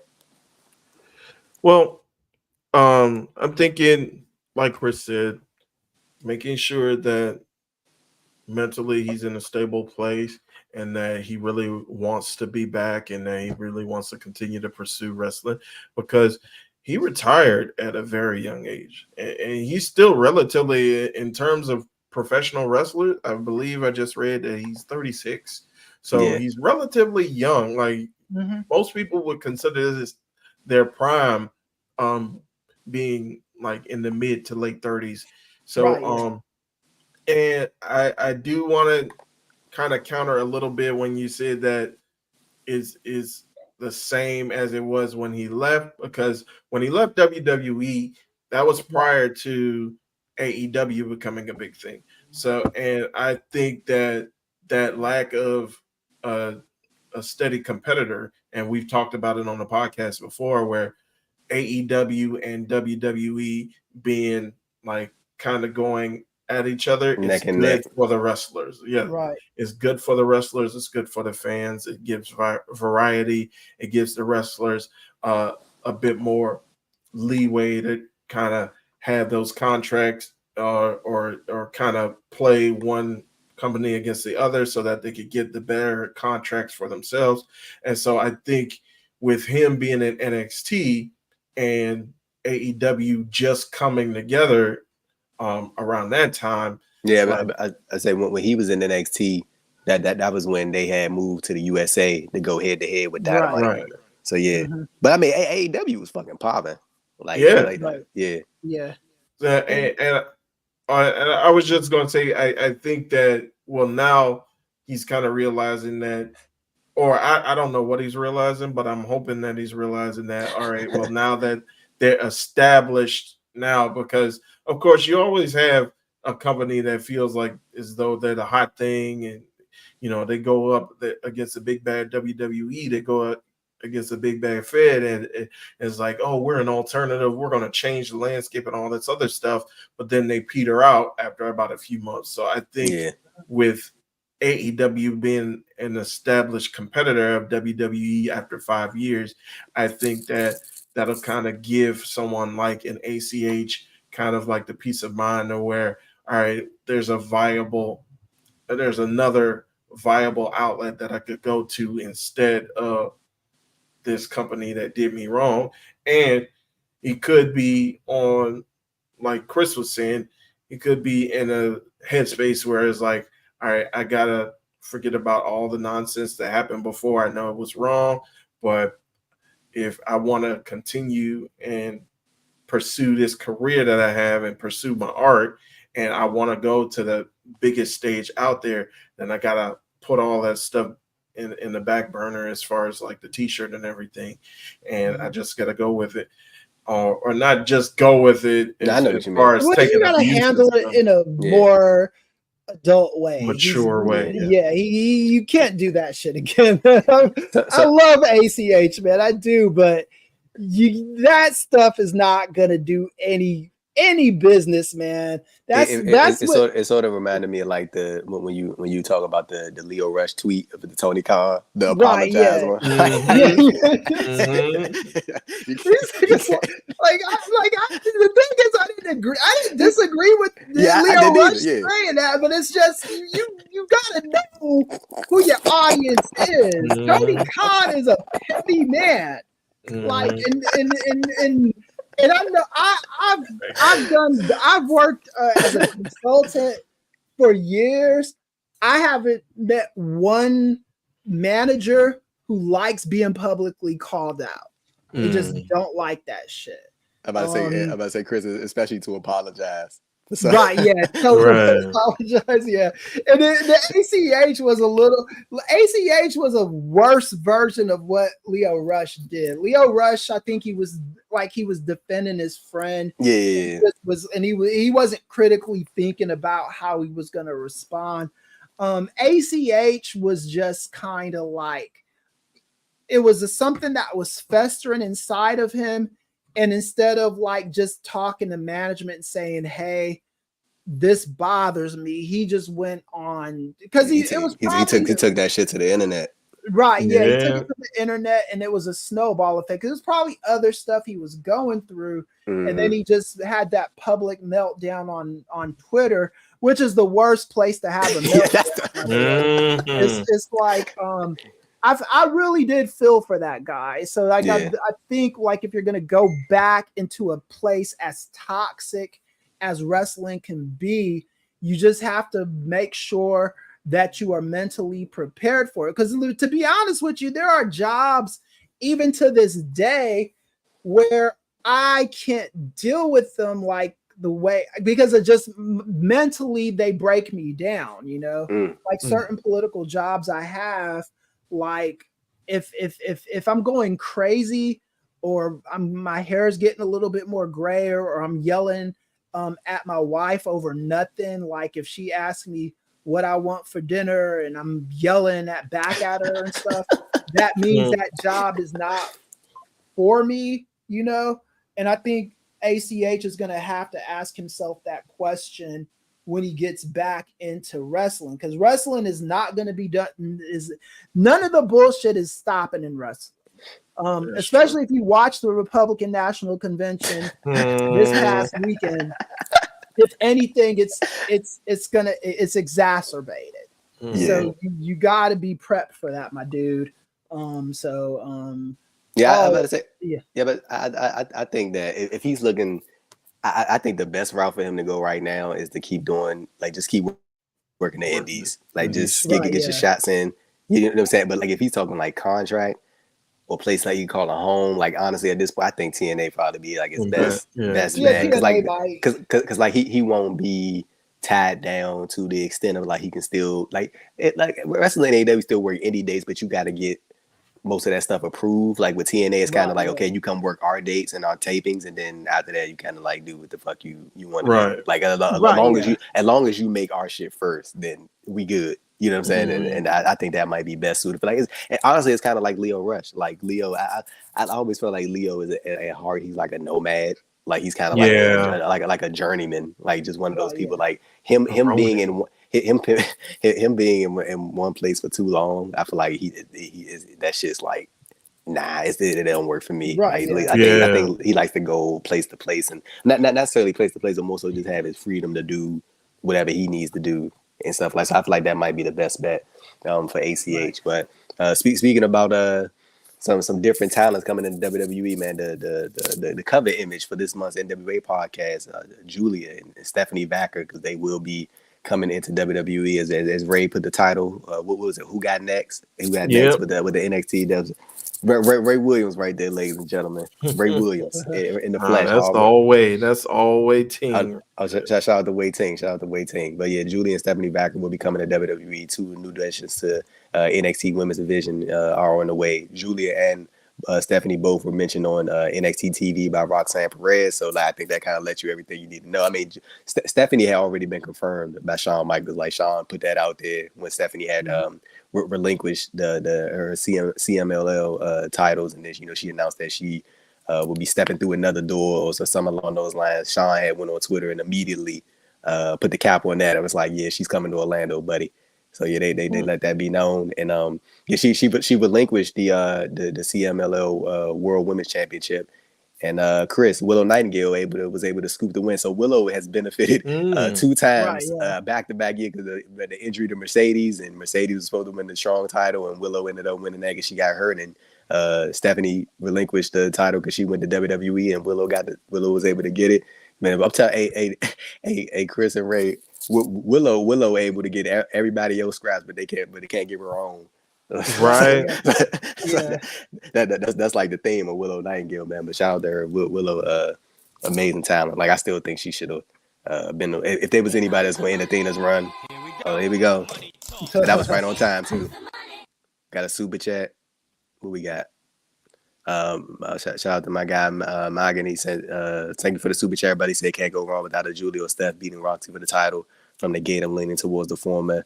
As 9-1 in Denver. Yeah, NXT, they do have shout out to Morgan for the super chat. We appreciate you, brother. But he said he was referring to the NXT No Mercy pay-per-view. They're going to be in Denver on September 1st. And honestly, I would not be surprised at all if one of them, either Giulia or Stephanie, ended up winning the title in their debut. Ray and Chris, what have y'all what do you guys think about both of them coming to WWE and more so just to get on to Stephanie because it's more recent. Chris, so Stephanie had just wrestled Mercedes Moné at Forbidden Door, and then a few weeks later, she signed to WWE. Like, what did you make of that whole? They just sort of the talks around in that, like they probably wouldn't have got the rush on that, So dive into that for me. Well, I heard one of those guys. I don't know if it was Sean Ross Sapp or someone else. It could have been. It could have been our boy SP3. A lot of people were saying after, like, even before that AEW pay-per-view, that she was on the radar. She was on WWE's radar. So I'm not surprised that she signed so fast. I think if she weighed out her options, and again, if she critically thought about where she'd best fit in at, WWE's probably the best place for her. Like I say to all the talent that go to WWE, you're not skipping the line there. So if you're going there to wrestle and work your way up, then that's a good place for her. I mean, if they're not letting Jade skip the line, they're not doing that with anybody. She's gonna go there and she's gonna wrestle and she's gonna do her thing. And she'll be good. She I don't know if they're gonna put her on NXT or the main roster first. Who Stephanie? Stephanie. Yeah, she going to NXT. Sean already said it. So yes, and I think that's a decent fit. I wouldn't mind them putting her on the main roster, but I think if she got some reps in NXT first, that would help her out a little bit more than going straight to the main roster. And then Giulia, I kind of look at her in the same way. I think she probably definitely needs to go to NXT because just to get some of that name recognition, to introduce yourself to the NXT audience. And I think in just historically speaking, the female talent do better in the WWE system when they debut on NXT and then go to the main roster. And so I think she'll be fine as far as that's concerned. But I think it's a good thing for WWE at the time, where I think they do need. I'm about to say, Chris, that was like sort of go on to your earlier point when you was like they need like more workers, like AEW's women's division, like they need some of those, like, you know what I'm saying, some of those workhorses. And I think with you adding Giulia and Stephanie back into your roster, I mean, you know what I'm saying? So Ray, what did you make of the two new additions? Of course, Giulia just got back in the ring because she fractured her wrist at the debut Margo show in May. So she just got back and she faced Sari at the Real Goku show, I think a couple last week. It was on the same night that AJ Styles faced Marufuji. For Noah. So what do you think about Stephanie and Giulia heading to WWE? What do you think about the talk about her getting signed right after the match with Mercedes Moné? What do you make of that whole deal? And would you going back to Megan's question in terms of the debut, would you go the route of okay, first match on the main roster for probably Giulia, more so because Stephanie Vaquer already made her debut. She was at the Mexico City house show. Right. And she already made her every debut. So would you sort of save that prominent spot for Giulia in terms of her coming in at an NXT No Mercy and beating Roxanne Perez clean in her first match? Would you go that route? Well, I think. First off, I'll just touch on real quick just to. Yeah, I'm about to say I know. I just threw a whole word salad at you. But yeah, I mean, we kind of knew for a good amount of time that Giulia was going to be coming over. I think for the better part of like this year. And Yeah. Yeah. But say when she showed up to the WrestleMania weekend at the what was that, the access? I can't remember the name right now, but the WWE World, when she showed up there, she was at SmackDown and at the Hall of Fame ceremony backstage. Yeah, and we all know with the working relationship that Rossi from Marigold has with WWE, and we know for some time that Giulia was going to end up in WWE. But with Stephanie Vaquer, it's like she just came out of nowhere. Like I literally had no clue who she was when she first appeared, and on AEW, and when they were saying that she was going to be the competitor, or she was going to be competing against Mercedes Moné, I literally had no idea who she was. And so when she had first, and me getting clips of her wrestling Lady Frost on that Collision before Forbidden Door, that was the first time I've ever seen her wrestle. That's interesting. Yeah, and so I was like, wow, she is amazing. Like she's hard hitting, and but it just seemed like her star just rolls so fast, and it's like I said, she appeared on a Dynamite to challenge, to give out a challenge for Mercedes. Then the next week she's on Collision. Then the next week she's on Forbidden Door, and she has this amazing match that's getting all this praise. And then the next 2 weeks later, she's signed with WWE. It's like, what? How does this happen? And like I said, with Giulia, it's like a slow burn. Like we knew that Giulia, and we know eventually Giulia is going to end up in NXT, and she's kind of going to be like that heir apparent. But just Stephanie Vaquer just shot up so fast, and I didn't expect her that kind of like her star to shine so bright, and her to just be right there. And like you said, nephew, not only did they sign her, the next few days they put her in like her first actual match. And I know, like you were saying before, that she's known as CMLL, and she's wrestled Mexican circuit, Lucha Libre before. And so, I mean, I'm about to say she was ready to go. So. Yeah, and so it's like, wow. And so now I'm like Chris was just saying, you don't want to, she's not going to jump the line, but I do see big things already for Stephanie Vaquer. I do see her, especially with NXT now having the Women's North American Championship. I could see a Stephanie Vaquer kind of shooting up. She may not shoot up and go straight to Roxy Perez or go straight to the NXT Women's Championship, but I think she'll definitely shoot up against Kaylani Jordan, and she can work with that mid card of NXT talent, of women's talent. As far as Giulia, and with your last question, you were mentioning, do you shoot her straight to NXT No Mercy? I don't know. I think you still have to give her some time. You mentioned her coming off that injury.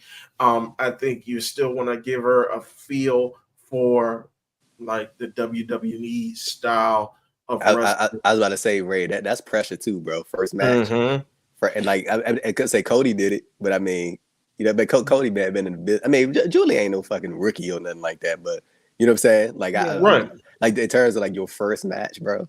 That's a big spot right there, brother. But I mean, I mean, Giulia has been in plenty big time matches in Stardom. I've seen her fucking crush it with like Utami Hayashishida Shishida in some of these matches, bro. Like in some of the other stuff I've seen her do. Like, but I think she'll be ready. But I'm talking about like in just terms of like, do you come in and just that's it? Like you put the title on her right off the bat. No bullshit, no fucking around with it. Just Giulia come in NXT. I mean, Ethan Page won the NXT title. What was like he was in NXT for like 4 weeks. Right. Yeah. he got the title. So I mean, but I think that's more so like in line with like how Shawn Michaels like to present things. Like Shawn Michaels probably like one of the few wrestling promoters who like, hey man, when the shit is hot, let's do it. Exactly. Let's do it. Let's get it. Let's get into it.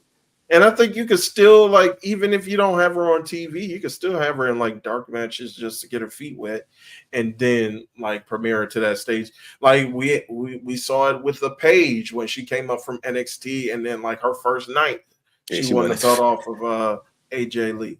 So I think, like you said, you could go with the hot hand, and she already has some notoriety behind her, so I think you could do that. And like I said, you can, if you want to give her one match like you did with a Jordan Grace, where you give her a quick squash match just to show like what she can do, and then push her straight up to the top, then by all means you can go that route as well. So there you go. So next up on the docket, fellas, we got the build to AEW All In August 25th, 2024. Chris, Swerve Strickland is main eventing this show against Bryan Danielson. Firstly, I wanted to get your thoughts about Bryan winning the OMA. Oh, we got another super chat. Shout out to Shane. Shane coming through with the super chat. I said Shane coming through. Shane coming through with the music. Slim Sieber, shout out to you, bro. He said the super chat. We appreciate you. He said, "Do you think the situation with Roosh support?" Oh yeah, see that whole ordeal. So Chris, have you heard and Ray, have y'all heard about Stephanie Vaquer? I think it was her ex-husband now, but he like dude was like essentially like trying to fucking like kill her, like very like abusive individual. He's in prison right now, I think, in Mexico. So like Roosh is like a good friend of that individual, and people were sort of like saying like maybe that's the reason why Stephanie chose WWE over AEW is because his very public support and friendship with this individual who I'm not laughing at it, but I'm trying to, I don't want to keep saying kill on this channel, but like, but he was trying to hurt Stephanie, bro. So like, I mean, I could, do you think that, could you think that had something to do? I saw a lot of people saying that they don't think that had anything to do with her decision. Because I mean, fucking Dragon Lee is in WWE. And that's Roosh's brother. So I mean, like, but I mean that, but just because his brother has public support for this individual doesn't mean that he does. But I mean, I'm pretty sure it would make some type of difference, like when you see it publicly that somebody is supporting an individual who you were in a abusive relationship with. So like maybe that could play in it. But that great question from Slim. Yeah, it's a great question, but I don't feel the best. About like diving, because like it's too speculatory to. Yeah. Like especially when you talking about an abusive relationship, bro. Like, it's kind of, you know what I'm saying. It's hard to. Yeah, go ahead, Chris. No, yeah, like you're saying, it's like if I have like a lot of hard facts that I could work with, I could come up with a better opinion. Right now, this is just, I don't want to make any assumptions on how she's handling a situation like that. So yeah, but I do think it's a solid question. It's just that seems like more of a question than like if Stephanie were to do like an interview with like the New York Post and they asked her. Like, you know what I'm saying? Like that, I think that's like more in line. Yeah, if she does an interview, then I could and talks about it, then I'll feel like, okay, yeah, now I could speak on it. Yeah, that's because that's kind of how we had to handle the Janel Grant stuff too, right? It was like she said stuff, but we didn't even say her name until we knew like the details, and she came out publicly. Once she came out, then it's like, you know, open season, you know, but until then, I'm, you know, that's just. Yeah, I get what you're saying. I get what you're saying for sure. But going back to the AEW All In build, Swerve will be headlining this show, defending the AEW World Title against Bryan Danielson. First, Chris, I wanted to get your thoughts about Bryan winning the Owen Hart Cup. He beat Hangman Adam Page. A lot of people, there was some, not a lot of people, but some people felt that Hangman should have won because of the rivalry with Swerve. But like, of course, Hangman is going to be able to get back at Swerve, or they'll be able to get at each other at Blood and Guts coming up this Wednesday. What do you think about Swerve headlining this show, man, against Bryan Danielson, and what essentially is going to be Danielson's like last 2 months as a full-time in-ring performer? And could you see something where Danielson gets the title, or do you see Danielson kind of being in a mindset of like, nah, dude, we putting over Swerve? I wouldn't be upset if he got the title, but I don't know if that's what he wants. He don't want that shit, Chris. Yeah, he seems like because if he's winding down Brian Danielson, he isn't the kind of person that's gonna want to like be world champ and not do all the stuff that a world champ does. So I think at this moment in his life, he'd rather just be on the roster and wrestle in matches he wants to wrestle in without the responsibility of being the world champ. I mean,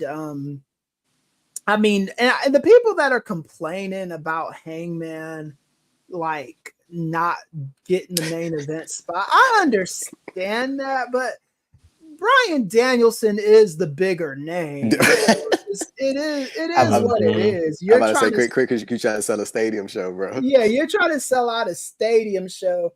I mean, we're in Swerve. We're in the middle of establishing him because Swerve isn't even established.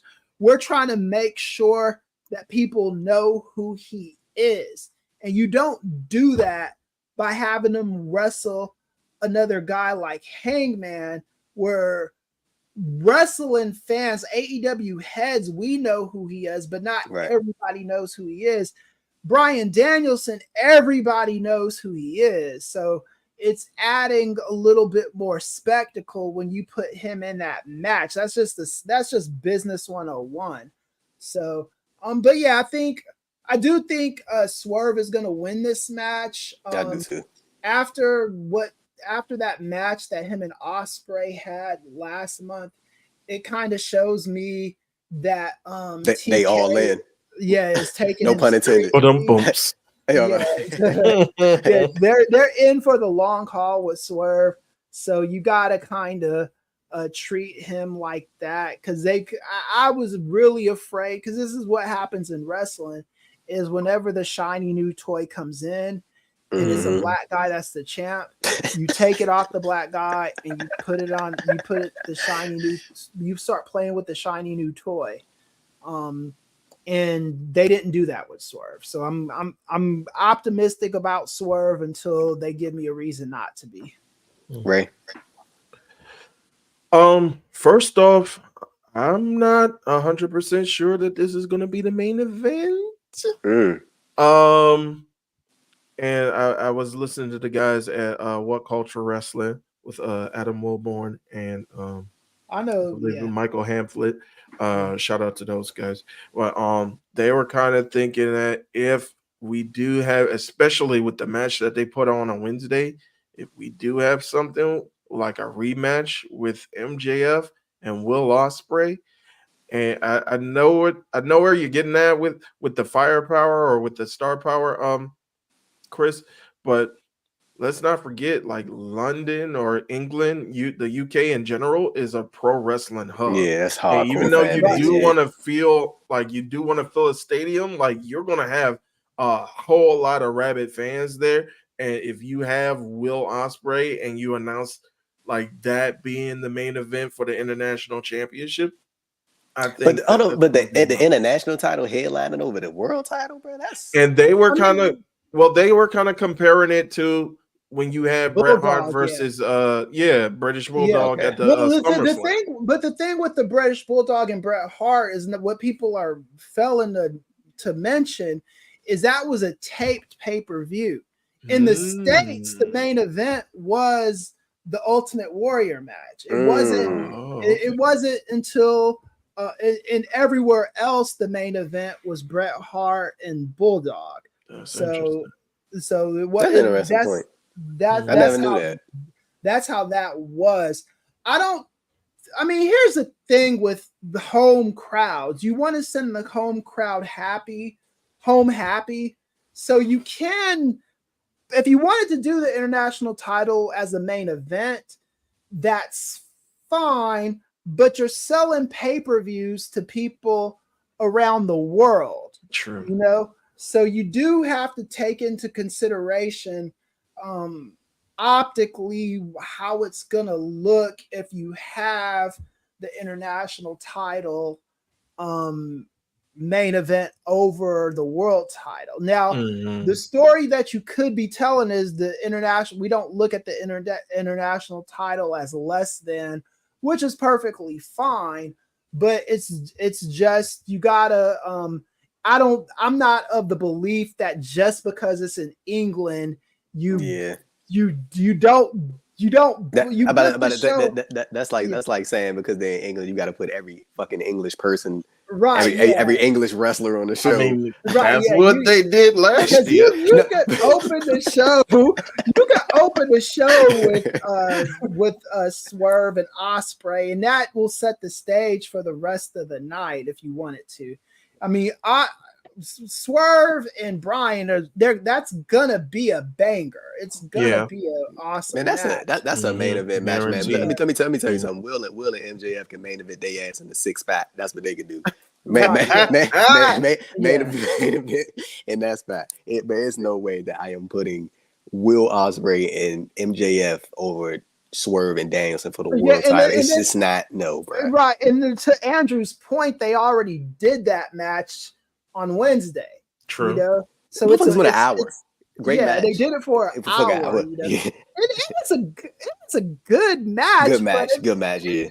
It wasn't like I wasn't calling it the match of the year. Let's get into that for a minute, because if you ask me, I think it's just because, like, I mean, and I'm pretty sure a lot of people have watched a lot of fucking wrestling, so I'm talking about just me. Like, I know what I like and what I don't like. I didn't think it was bad by any stretch of the imagination, but it was.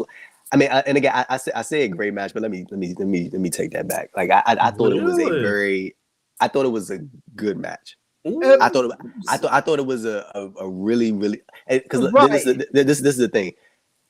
When I look at hour-long matches, bro, we have especially like they've done it a few times in AEW with I've considered great, like Danielson and Hangman, great. MJF versus Bryan at Revolution, fucking great, loved it.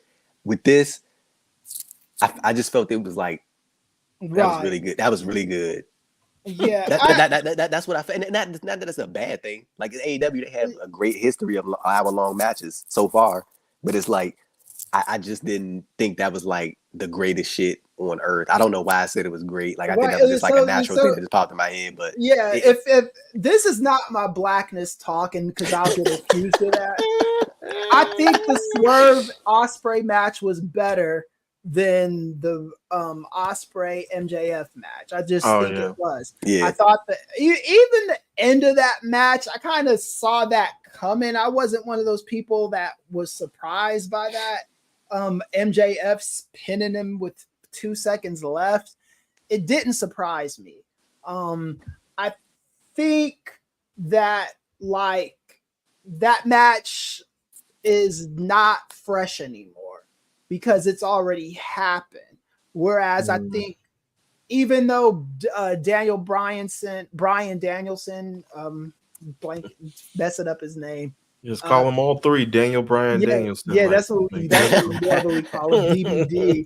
I think the match with DBD and Swerve, they have another layer. I'm gonna say, Chris, they only wrestled once too. That was back in October 2023. Yeah, they wrestled once, and the circumstances behind that match and the stakes behind that match are not the same as the stakes behind this match. You know, right. Whereas MJF, all they did was they took the belt off of Ospreay so he could win it back. In England, and another reason why they did that is because they knew they weren't going to give him the world title. So I mean, this is kind of their make good for that, you know. Yeah. So next up we got Timeless Toni Storm defending the AEW Women's World Title against Mariah May, bro. Let me tell you, so that closer angle that they did when she turned on her, Mariah looked like a fucking beast. I was like, but see, this is my thing. Like I thought that was an excellent segment. I thought that was great. Yeah, that's probably one of the best angles that AEW's done. But I didn't like the follow up. the promo when she dressed like that. I was talking to Ray about this yesterday, Yeah. but she looked exactly like Toni Storm. Like not that that's a Mhm. bad thing. I'm not talking about that. I'm talking about the promo material. Like it didn't feel vindictive. Like it didn't feel like it just kind of like, oh hey Mariah, go out here and say this, and like here's these words and go say these words, and she went out there and said those words, and like that was like, you know, that was it. Like it didn't feel like this vindictive individual who had been waiting for the right moment to strike, and she finally struck, and like she just came out the next week and was like so calm, and like I was expecting Mariah to come out there and like start off calm, but then like turn it up and show like some aggression and like be like not going out there and be like, well, fuck Toni Storm. I mean, Tony Schiavone did call her a bitch on commentary, but he go on that. Shout out to Tony Schiavone. Well, go ahead.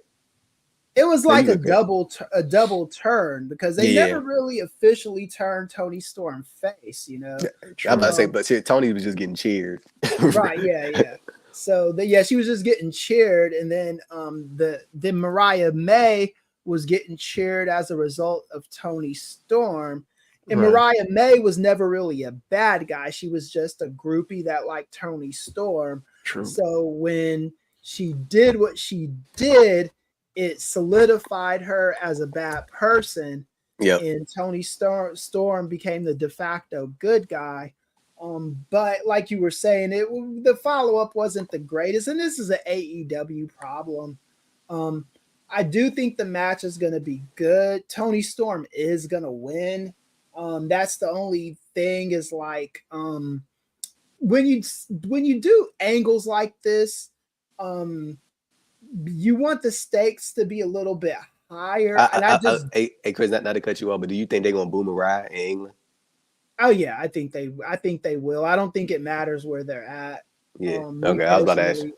Yeah, but I think like the problem with fast tracking an angle like this is like I don't think, and I could be wrong, if you disagree, just mention it in the chat. I don't think anybody believes Mariah May has beaten Toni Storm. And maybe that's by design. Maybe they don't want you to believe that. But I think after a heel turn like that, there needs to be some believability with the challenger. And I just don't think it exists in this match. But I think it'll be a good match. Yeah, I do too. Like I was kind of curious how because Mariah's from London and she's going in as this heel, and I'm like, are they gonna like actually boo this lady? Like, is this like are they going? I was curious. Like, I'm curious to see how they react to it in that scenario. You were right. Well, I was going to say, Muggan has a similar idea when you were asking a question, like, or when you were bringing up whether or not she's a baby face or the promo that she gave when Drew, you were saying how it really didn't come off as though she was giving it with any emotion. Muggan was saying that's not gonna that's what matter. That's what I mean. He believes she will get a partisan reaction. She's from fucking London, bro. Like, and she wrestled on the indies out there. So I mean, like, you know, like I think Toni Storm has some English. Yeah, she got like from Australia, but she's done the English circuit. Exactly. I mean, she ain't getting booed in England. I don't see that happening at all. Yeah. So like with Mariah, like it's gonna be interesting to see how that crowd reaction is, especially because you presenting her as this vindictive individual, but like, you know, the big match is happening in her home country. Right. so it'd be interesting to see how it goes. And then Muggan is trying to triple down on the UK love where you got Toni Storm, and then he's saying maybe what if Mariah wins and then Jamie Hayter shows up? I say that could be.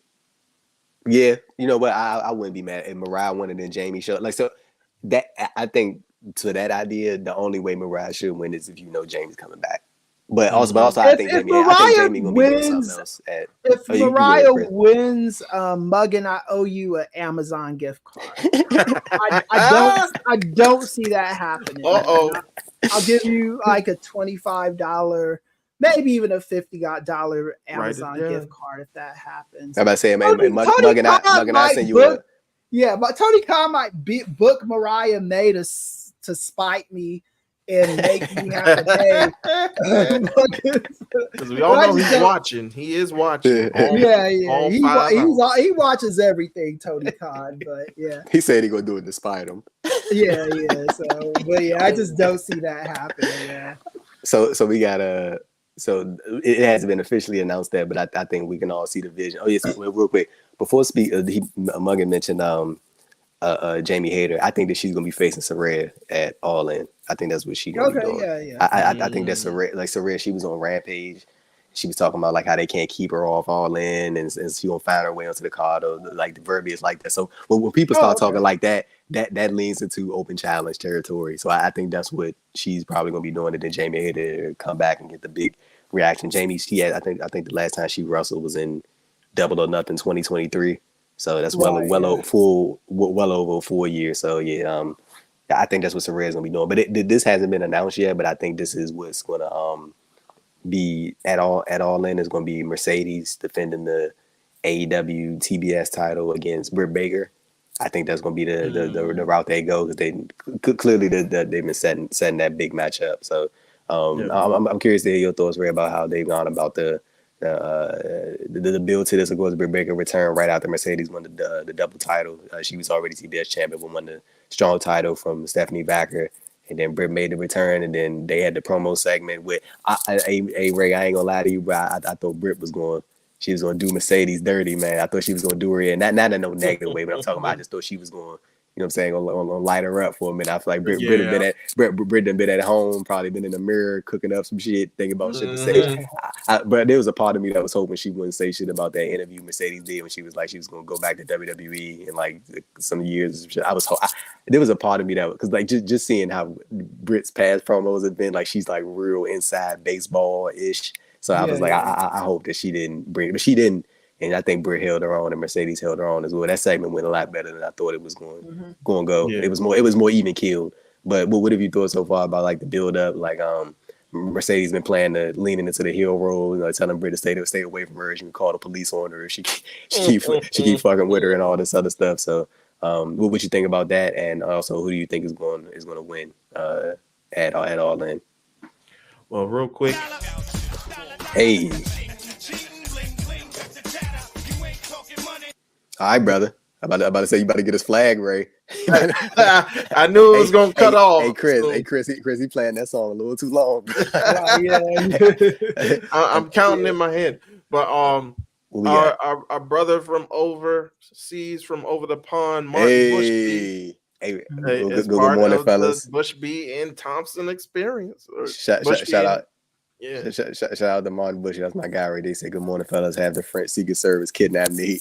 Very safe because he talking about because Nate was shitting on the NBA French draft picks last month. Hey, but this how you know you up late when Martin Bush be popping the chat. That's how you know Martin getting ready to go to work. Exactly. All right. That's how we always know. Like, we done at least 4 hours when Martin Bush was like, I'm on the subway. But Martin, Britt Baker and Mercedes. Oh yeah, I did want to answer Martin real quick. Now, Nate had to head out. He had unfortunately he had a slight work injury, and so he was trying to give us his Michael Jordan flu game today, but unfortunately he had to step out a little early. But he has not been confiscated by the French. Emmanuel Macron did not put a warrant on his head. Like he is fine. He is safe and sound in Norfolk, Virginia. But go ahead. No, Ray. I was going to ask you about like the Mercedes Britt deal. Who you think gonna win? Well, real quick, I did want to touch back on Tony. Like just seeing that, man, that blood streaming down from her head. Oh, that was so gross. But I think Tony's gonna win that one. And now fast forward back to the current thing. So I do think. Well, and we were talking about this yesterday, nephew, when we were kind of I was expressing, like, I know that Britt Baker, she's pretty much kind of been that pillar. Like I know when AEW talks about the 4 pillars, and CM Punk, the Muffin Man himself, mentioned Britt Baker as being the 5th pillar.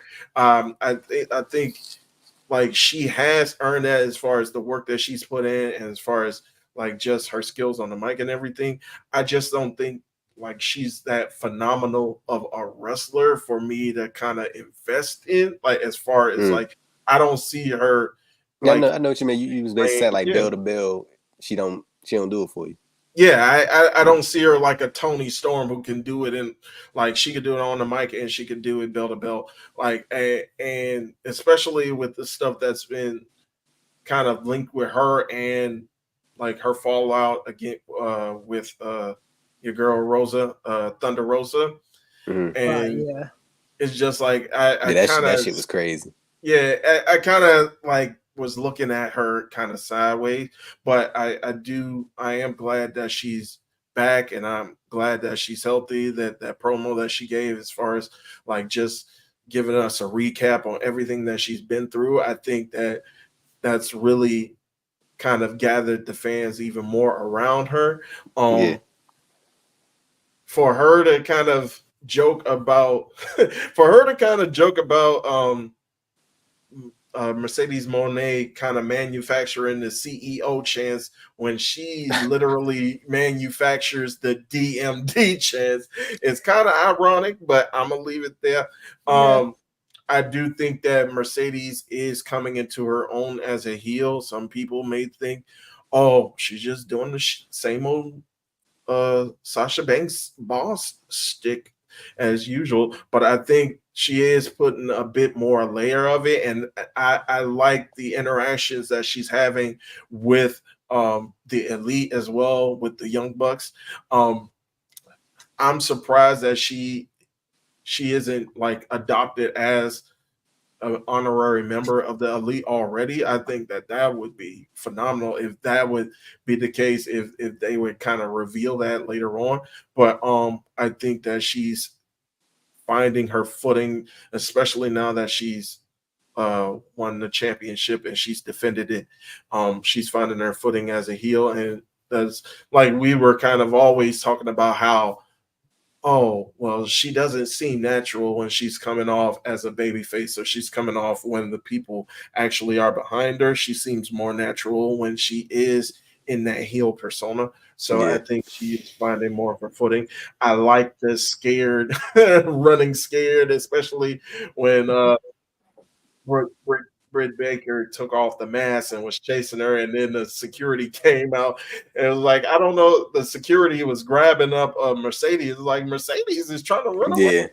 Yeah, but say Brett damn near tackled her to the ground. I was like, but of course, you always assume the black woman did something wrong. That's neither. As far, this is a tough one to call though, as far as who's going to win, because again, Mercedes just won the title like a month and a half, 2 months ago, and it's like you don't want to hotshot her.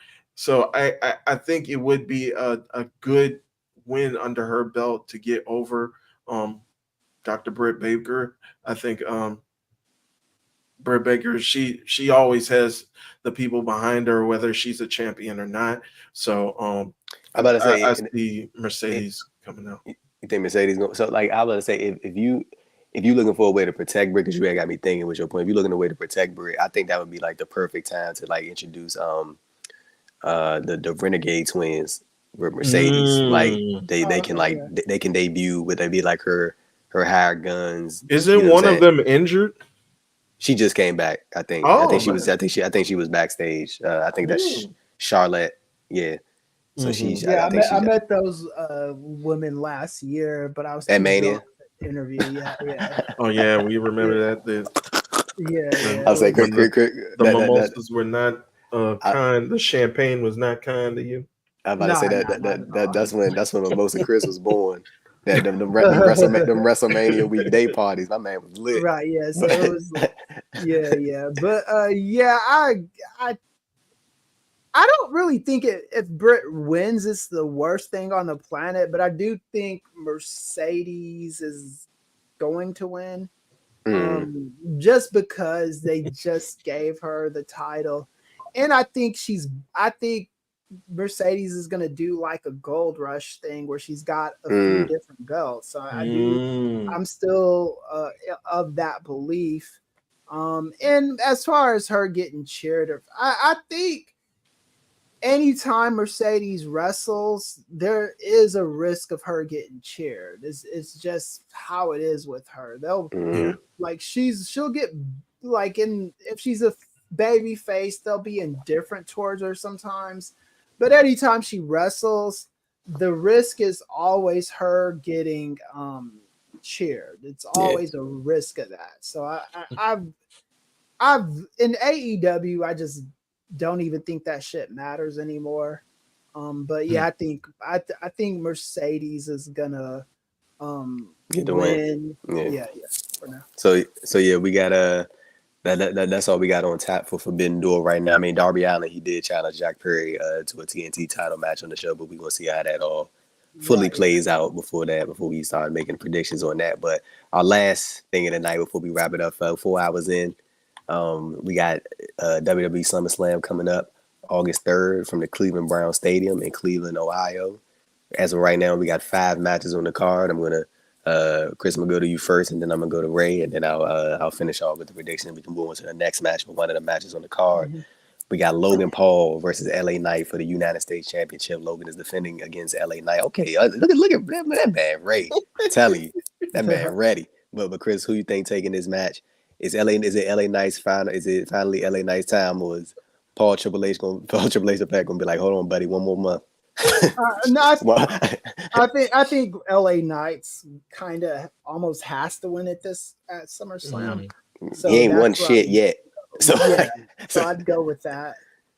What you think, Ray?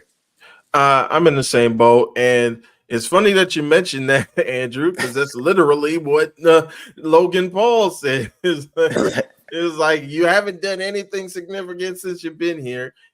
It'll kind of be like harkening back to when aforementioned Paul Triple H Levesque went up against the full name geeks. when he was talking all this trash, and then you're gonna have the bad guy win and then prove himself right. Like I don't see that happening. I think Logan Paul, even though he's been getting great exposure for WWE with that championship belt, going to all these different places and stuff. That fucking Trump interview. Oh Lord, don't get me started on that. Look at Chris. He did give it the Tetris World Championship, so that was exciting. Yeah. But I think it is LA Knight's time. Yeah, I think it's LA Knight's time. So he got to win. Like, cause I mean, Logan kind of went in on him in that promo segment on SmackDown, and I'm like, it's always funny in those segments because it's like when you listen to what Logan was saying, it was like, hey, kind of right. Like, you know what I'm saying? Like, he doesn't necessarily. Yeah, I thought Knight's comeback was decent too, though. It wasn't like a mauling like I've seen before. I'm about to say, but the thing about I appreciate about LA Knight's comeback, he kept it all storyline. Like Logan kind of had to dip out a little bit. And I'm not a big fan of that shit, but yeah, it was funny though. I'm about to say, I bet you if LA Knight would have asked him why Logan not going on that Japan tour next week, he'd have been quiet real quick. That baseball shit. Yeah. Did you see that they say Logan couldn't make the tour because of other commitments? Right. Yeah. Mm-hmm. Yeah, sure, buddy. He's not going to Japan. He's not welcome. But we got a Queen of the Ring winner, Nia Jax, challenging Bayley for the WWE Women's Championship. I'm gonna say this, because this is very quick. I think Nia Jax will win. That's all I got. That's all you got. Yep. I agree. That's all I got. What you got, Chris? I think Bayley's gonna win. Yeah, it's just.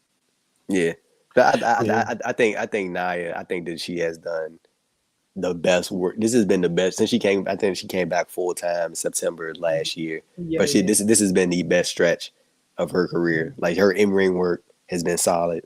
Mic work has been solid. Like, I think you the promo segment with him this morning. I did think that was lame. Or the BBL Bailey. Yeah. Yeah. I didn't like that at all. But. Yeah. What about when Bailey? Because you didn't mention Chris. You didn't like. Inside baseball what's his stuff. name? Logan. Logan. Yeah, like Logan bringing up. Yeah, she's talking about her sloppiness. Yeah, exactly. Reckless. Because what that does is you're basically telling people that the shit we do is not real. And I don't like that. Like, what do you mean by being sloppy? Like, what the fuck does that mean? Like, I didn't like that.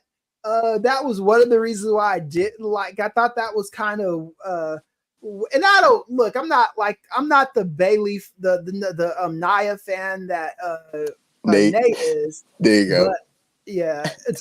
Speaking of, yeah. But I don't think you point out their a wrestler's sloppiness and stuff. And that's not. I don't see how it's conducive to the story. Yeah. No, I feel you on that. Who you think? You think Bailey winning the match? I think Bailey's gonna win. Okay, yeah. So we got so far we got because LA I have Knight. other matches that I'm predicting as well. I'll still stick with Bailey but I'll talk about it later.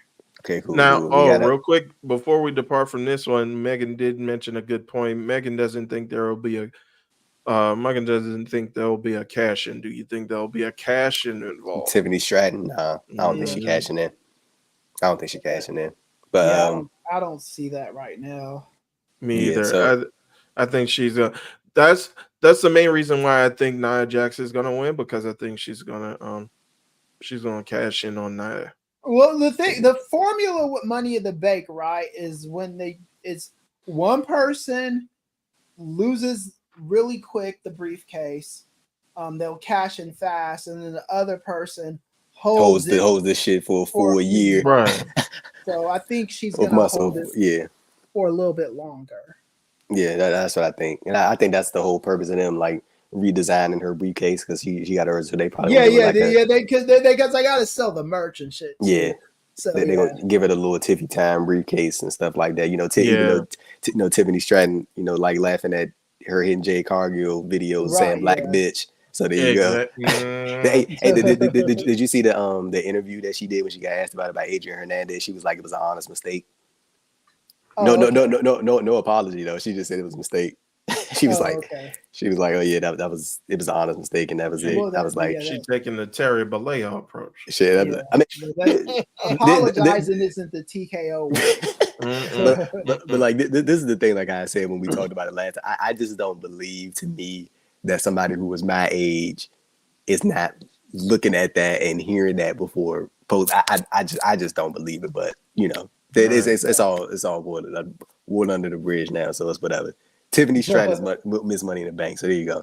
We got but next up, we got Liv Morgan defending the WWE Women's World Championship against Rhea Ripley. I actually think that this has been I know that a lot of people haven't been like fond of the build, but like the thing that I don't like is when people, I mean, it's a fair point to bring up, considering WWE's like undergoing and WWE John Laurinaitis, if it's a man, undergoing a sex trafficking lawsuit, and like the bothering and the harassment of other individuals. Like I get that aspect, but like I don't think this is that. I think this is more so of Liv contriving this whole plan in order to do what she said she was going to do, and that's strip everything away from Rhea Ripley. She's already starting that with Dominic. She got the title.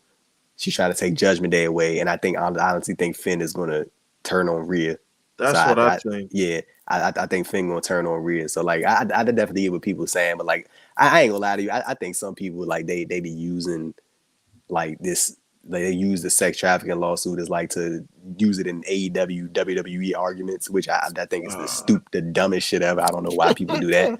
Like that's that. But you're using a legit sex trafficking case to further like make a point about some wrestling shit. Like that shit is ridiculous. Please stop doing that goofy shit, bro. You do not look cool doing that at all. But going back to this match, And let me just be back on that. People should definitely keep putting the pressure on WWE. We had talked about that about the press conferences. We were talking about the Janel Grant's lawsuit, like John and Brandon, and they're reporting and them asking about the lawsuit and the during the press conference. Keep asking that shit. Every time you get, keep asking, and like how Ray said, sometimes no answer is an answer. So there you go. But Rhea Ripley and Liv Morgan, I think Liv is going to get the win over Rhea, and I think that Rhea will sort of have like a complete breakdown when she realizes that Finn is working with Liv, and then that'll separate the Judgment Day and stuff like that. So yeah, I think Liv is going to retain. It's going to be a lot of shenanigans, of course. Dominic's probably going to get involved. Judgment Day's probably going to get involved. But I think in the end, Liv will end up retaining. So what you think, Ray, and then Chris? I agree. And I do see what people are saying about the storyline. I don't know. Yeah. I mean, I don't know all this stuff about linking it to the lawsuit and everything, but I do see, because a lot of people are kind of saying, oh, well, now we're just going back. I thought that we got out of this with the Divas era, where we got out of just using women as props or using them as seductresses, and actually getting behind them and having wrestling talent and just getting forward and just having the best fight the best. And now we're just reverting back to that. Oh, shut up. Okay. It's just, it's a part of the story. And it goes along with an actual injury that Liv had. And they had like a storyline behind it, but it kind of dwells back to that, and seeing like the intent that she's showing. She's not just, it ain't like she's Trish Stratus around here. We're just flaunting off like back in the Attitude Era days, or like a doggone Sable was just stripping.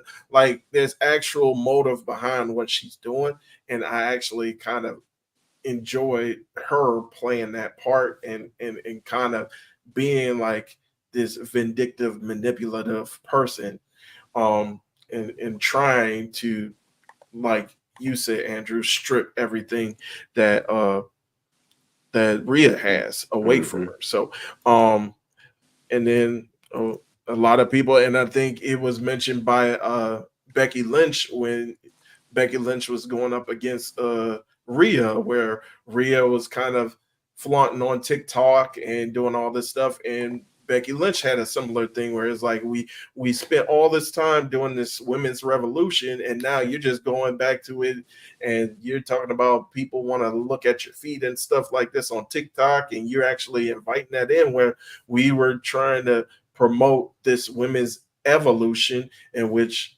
like they're trying to see us for our talent and not just our looks and not just like our features and stuff like that.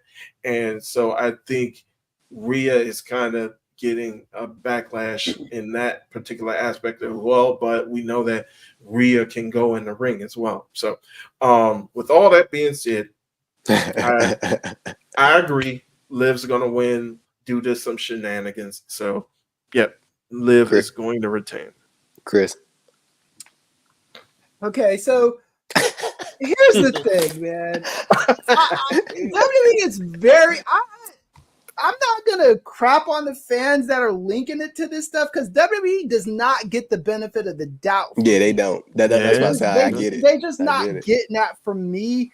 I'm not gonna do. I am gonna allow this to breathe a little bit and play out before I pass judgment. But if they go completely in like just a horrible, torrid direction, it's not gonna surprise me. With that said, I do think Liv is probably gonna win right now, because I think, and I'm not sure if Finn is gonna turn on Rhea per se. Because I could see a situation where he costs Rhea the match, but it's not it's an accident on purpose thing, right? Where it takes a few weeks to build to Finn is not a good faith actor. But I do think Rhea is gonna lose right here. Okay. And so yeah. So like now, I know what now that you said, I kind of like that point better. Like with it gets uncovered that Finn is being unloyal instead of him revealing himself that he's unloyal. So yeah, I like that aspect. But yeah, like going back to that just real quick, like I do think that's an interesting conversation to have in terms of like the linking it to the lawsuit, because it's very prevalent, bro. Like we dove into this like before Chris had jumped on, like the 40 minutes or so we was talking about that, diving into that, and you know the recent uncoverings that John and Brandon did about the medical records and stuff like that, and then we had dove into like it using a harassment storyline. But I mean, you know, I definitely think that's kind of some WWE S related stuff to kind of just with like, oh well, you know, we're gonna do it anyway type thing. But yeah, but I'm also talking about like the people you can clearly tell they do not care about this lawsuit. What they care about is getting like some type of, okay, this is this company versus this company. That whole that's more so that's more so the goofy shit I'm talking about. I'm talking about that. I know there's people who genuinely feel like that, but you can tell who's doing what. So I just wanted to clarify that. But like these matches that I'm about to bring up, well, one of them right now hasn't been formally announced, but I think they might go this route.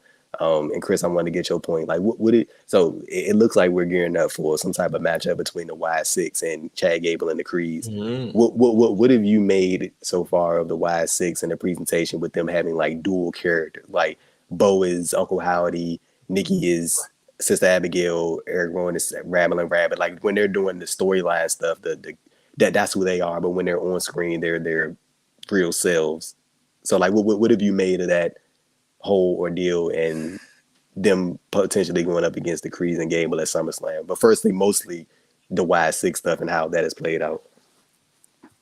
The Y6 stuff isn't like bad. I mean, it was interesting watching Bo Dallas get beat up and laughing at it and stuff. I mean, I'm still not in a position to like care about this yet, but you know, maybe they'll warm me up to it. And you know, it's weird that they're doing this feud this fast, because it's like, I don't know, because you at the same at one point you want to establish the Wyatts as like a serious faction that can beat people, right? But at the same time, you want to do that with Gable and the Creed. So it's weird that they're feuding with each other, because I don't really know who's more of a priority at the moment. If I was gonna guess, I'd probably say the Wyatt 6 or whatever. Just because I just really don't know, and I'm not even saying it's a good thing or a bad thing that I don't know. I just don't know. What you thinking, Ray? Yeah, I think that's going to be the biggest thing is how do you get these people over as far as with the Wyatt 6 within the ring? How do you have them communicate their human side, but then in the ring, if they're going to come out as their alter egos, then they should be destroying everybody, which is kind of like the hamstring thing that they had originally when Bray Wyatt was around. Yeah. And you're getting your ass beat by like real amateur wrestlers, and you're just laughing at it. Like, I don't understand it. Like, because that's the thing, is like I'm over here thinking the presentation of Gable and the Creeds when they get together as, okay, these people are the real deal, you know, these people are real wrestlers, you know, they are legit talent. They're like a tier under like a Brock Lesnar type, like a team angle, kind of thing.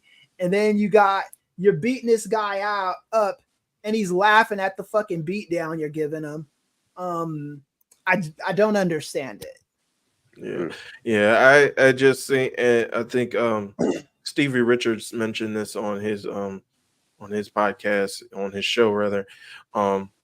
It's hard to see, like, if you have them come out as just their normal size, then it's like, and then they end up losing, or if they end up just doing like a regular match, and it's like, what's so special about them? But then if you bring them out as their alter egos from the Wyatt universe, from then it's like, well, they can't be stopped. Like, I am not trying to see Eric Rowan wrestle as fucking Rambling Rabbit. I'm not trying to see that. I am not trying to see that. You ain't trying to see Huskers come out there? Absolutely not. I'm just like, if I'm judging this by the way wrestlers' egos work, if Brock Lesnar was beating these guys down and they were laughing at him beating them down, or the Undertaker was doing it, I see these guys getting pretty mad and being like, hey, why aren't you selling my shit? You know, Kurt Angle the same way, Bobby Lashley the same way. And the fact that they're just doing this to Gable and the Creeds it's not a good sign for them. Hey, Chris, and Gable just signed that new contract. Right, yeah. So this is your future. Welcome to the rest of your contract, Gable. You thought you was going back in that IC title picture? Psych. Hey, bro, that's hilarious right there. But yeah, that's not official, but it's just speculation. But speaking of another match like that, Sami Zayn versus Braun Breaker is probably gonna get another go around. And people have been talking about the inclusion of maybe Ilya dragging off for a 3-way, like maybe one of those. Ray, what do you think about the idea of that match? Whether it be Ilya included or not included, like, do you think it's Braun's time to win the title? And also, what did you think about Sami getting a clean win over at Money in the Bank? Well, first off, as far as Money in the Bank, I actually agree with it. I actually think it was a good call. I know a lot of people wanted Braun to win, but we got to remember that Braun, again, just came on the main roster not too long ago. And then I think you could kind of play that in the storyline, whereas Braun just thinking that he could literally just run through anybody he wants to and beat anybody.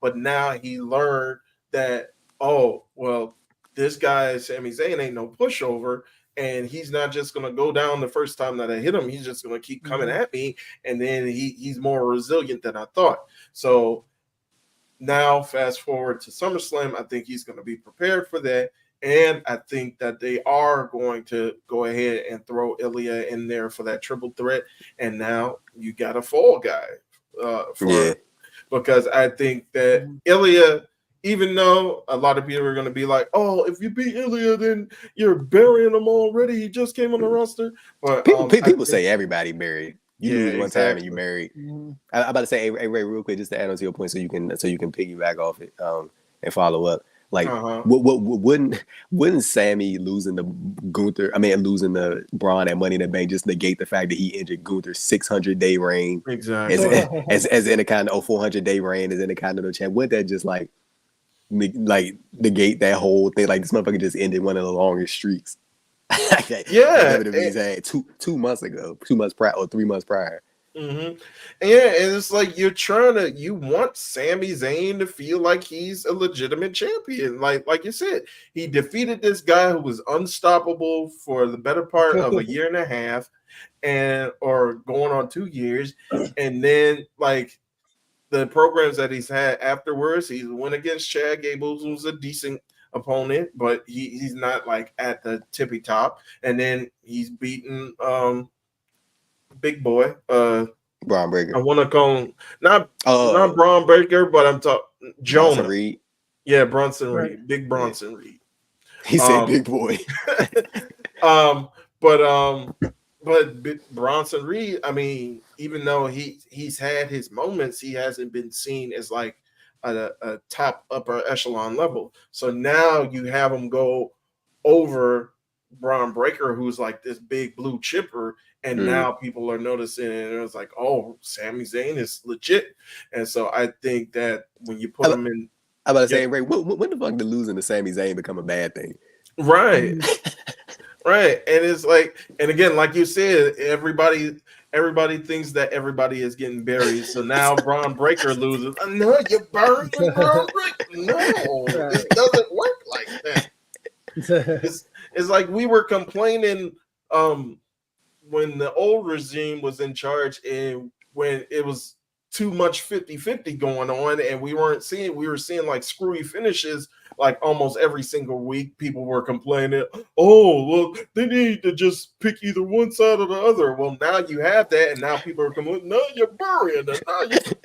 People don't know. In the defense of people that might say that though, if they just have Braun Breaker lose last month, which I didn't mind either, but if that was only so he could lose at SummerSlam, though, I think that is a 50-50 situation, though. I mean, like, here's my thing with this whole stuff. I wouldn't have did that match last month in the first place and then do it again in this month, right? Because if you're saying, like, because I do agree with Ray, like, and I like that story better. I don't like a guy just beating everybody down and then sending Ricochet packing, and then just beating somebody that you've already said was a legit guy. And then the next month he loses. Like, what is? I just don't understand that kind of booking, right? Right. So if they do make it a triple threat match, someone is going to have to be the fall guy. So yeah. I don't mind that either, but they're going to have to tell a story with Braun Breaker of what, because if he's a Lesnar type, which they initially bought him in, he was in that Royal Rumble doing all of the spots that Lesnar was supposed to do, right? Lesnar types shouldn't be losing to anybody if that's the goal for them, right? But if that's not the goal for him, then you can kind of make it so, like, look, this is a bully, but he could be beat. I don't know what you're going to make him go through. I think the ultimate goal with him is to turn him face, maybe, right? Braun, yeah. Oh hell, ultimately. I think with Braun, I think he's gonna remain a heel, but I think it's kind of something that you had brought up earlier because we were talking about some of the AEW storylines. Like, I think the crowd is gonna do what they want. They're gonna cheer Braun, like they be doing the roof. Like they love all that. And plus, Braun is explosive, bro. Like he's an exciting wrestler. Right, yeah. So like I think that people naturally, even though they're supposed to boo him, he's an exciting talent to watch. So like they're gonna react accordingly to that. It's kind of like what you said with like Mercedes, like how people just like once they see her in the ring, it's like I don't know about so much about the booing, but I mean even though they did kind of do that Forbidden Door, but they kind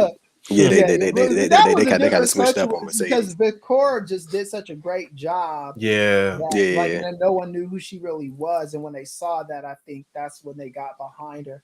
But who'd you say was going to win the Braun Breaker match, Ray? I got Braun Breaker pinning Ilya. Yeah, and if it's a triple threat, yeah. Right. If it's a triple threat, I've got Sammy winning. Okay. If it's a one-on-one match, I got Braun winning. There you go. Yeah, I agree with Chris said. Yeah, if it's a triple threat, Sammy. If it's one-on-one, Braun taking the belt.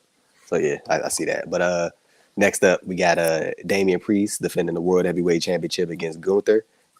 Hey, Chris, did you see the promo when Gunther said that homelessness is a choice?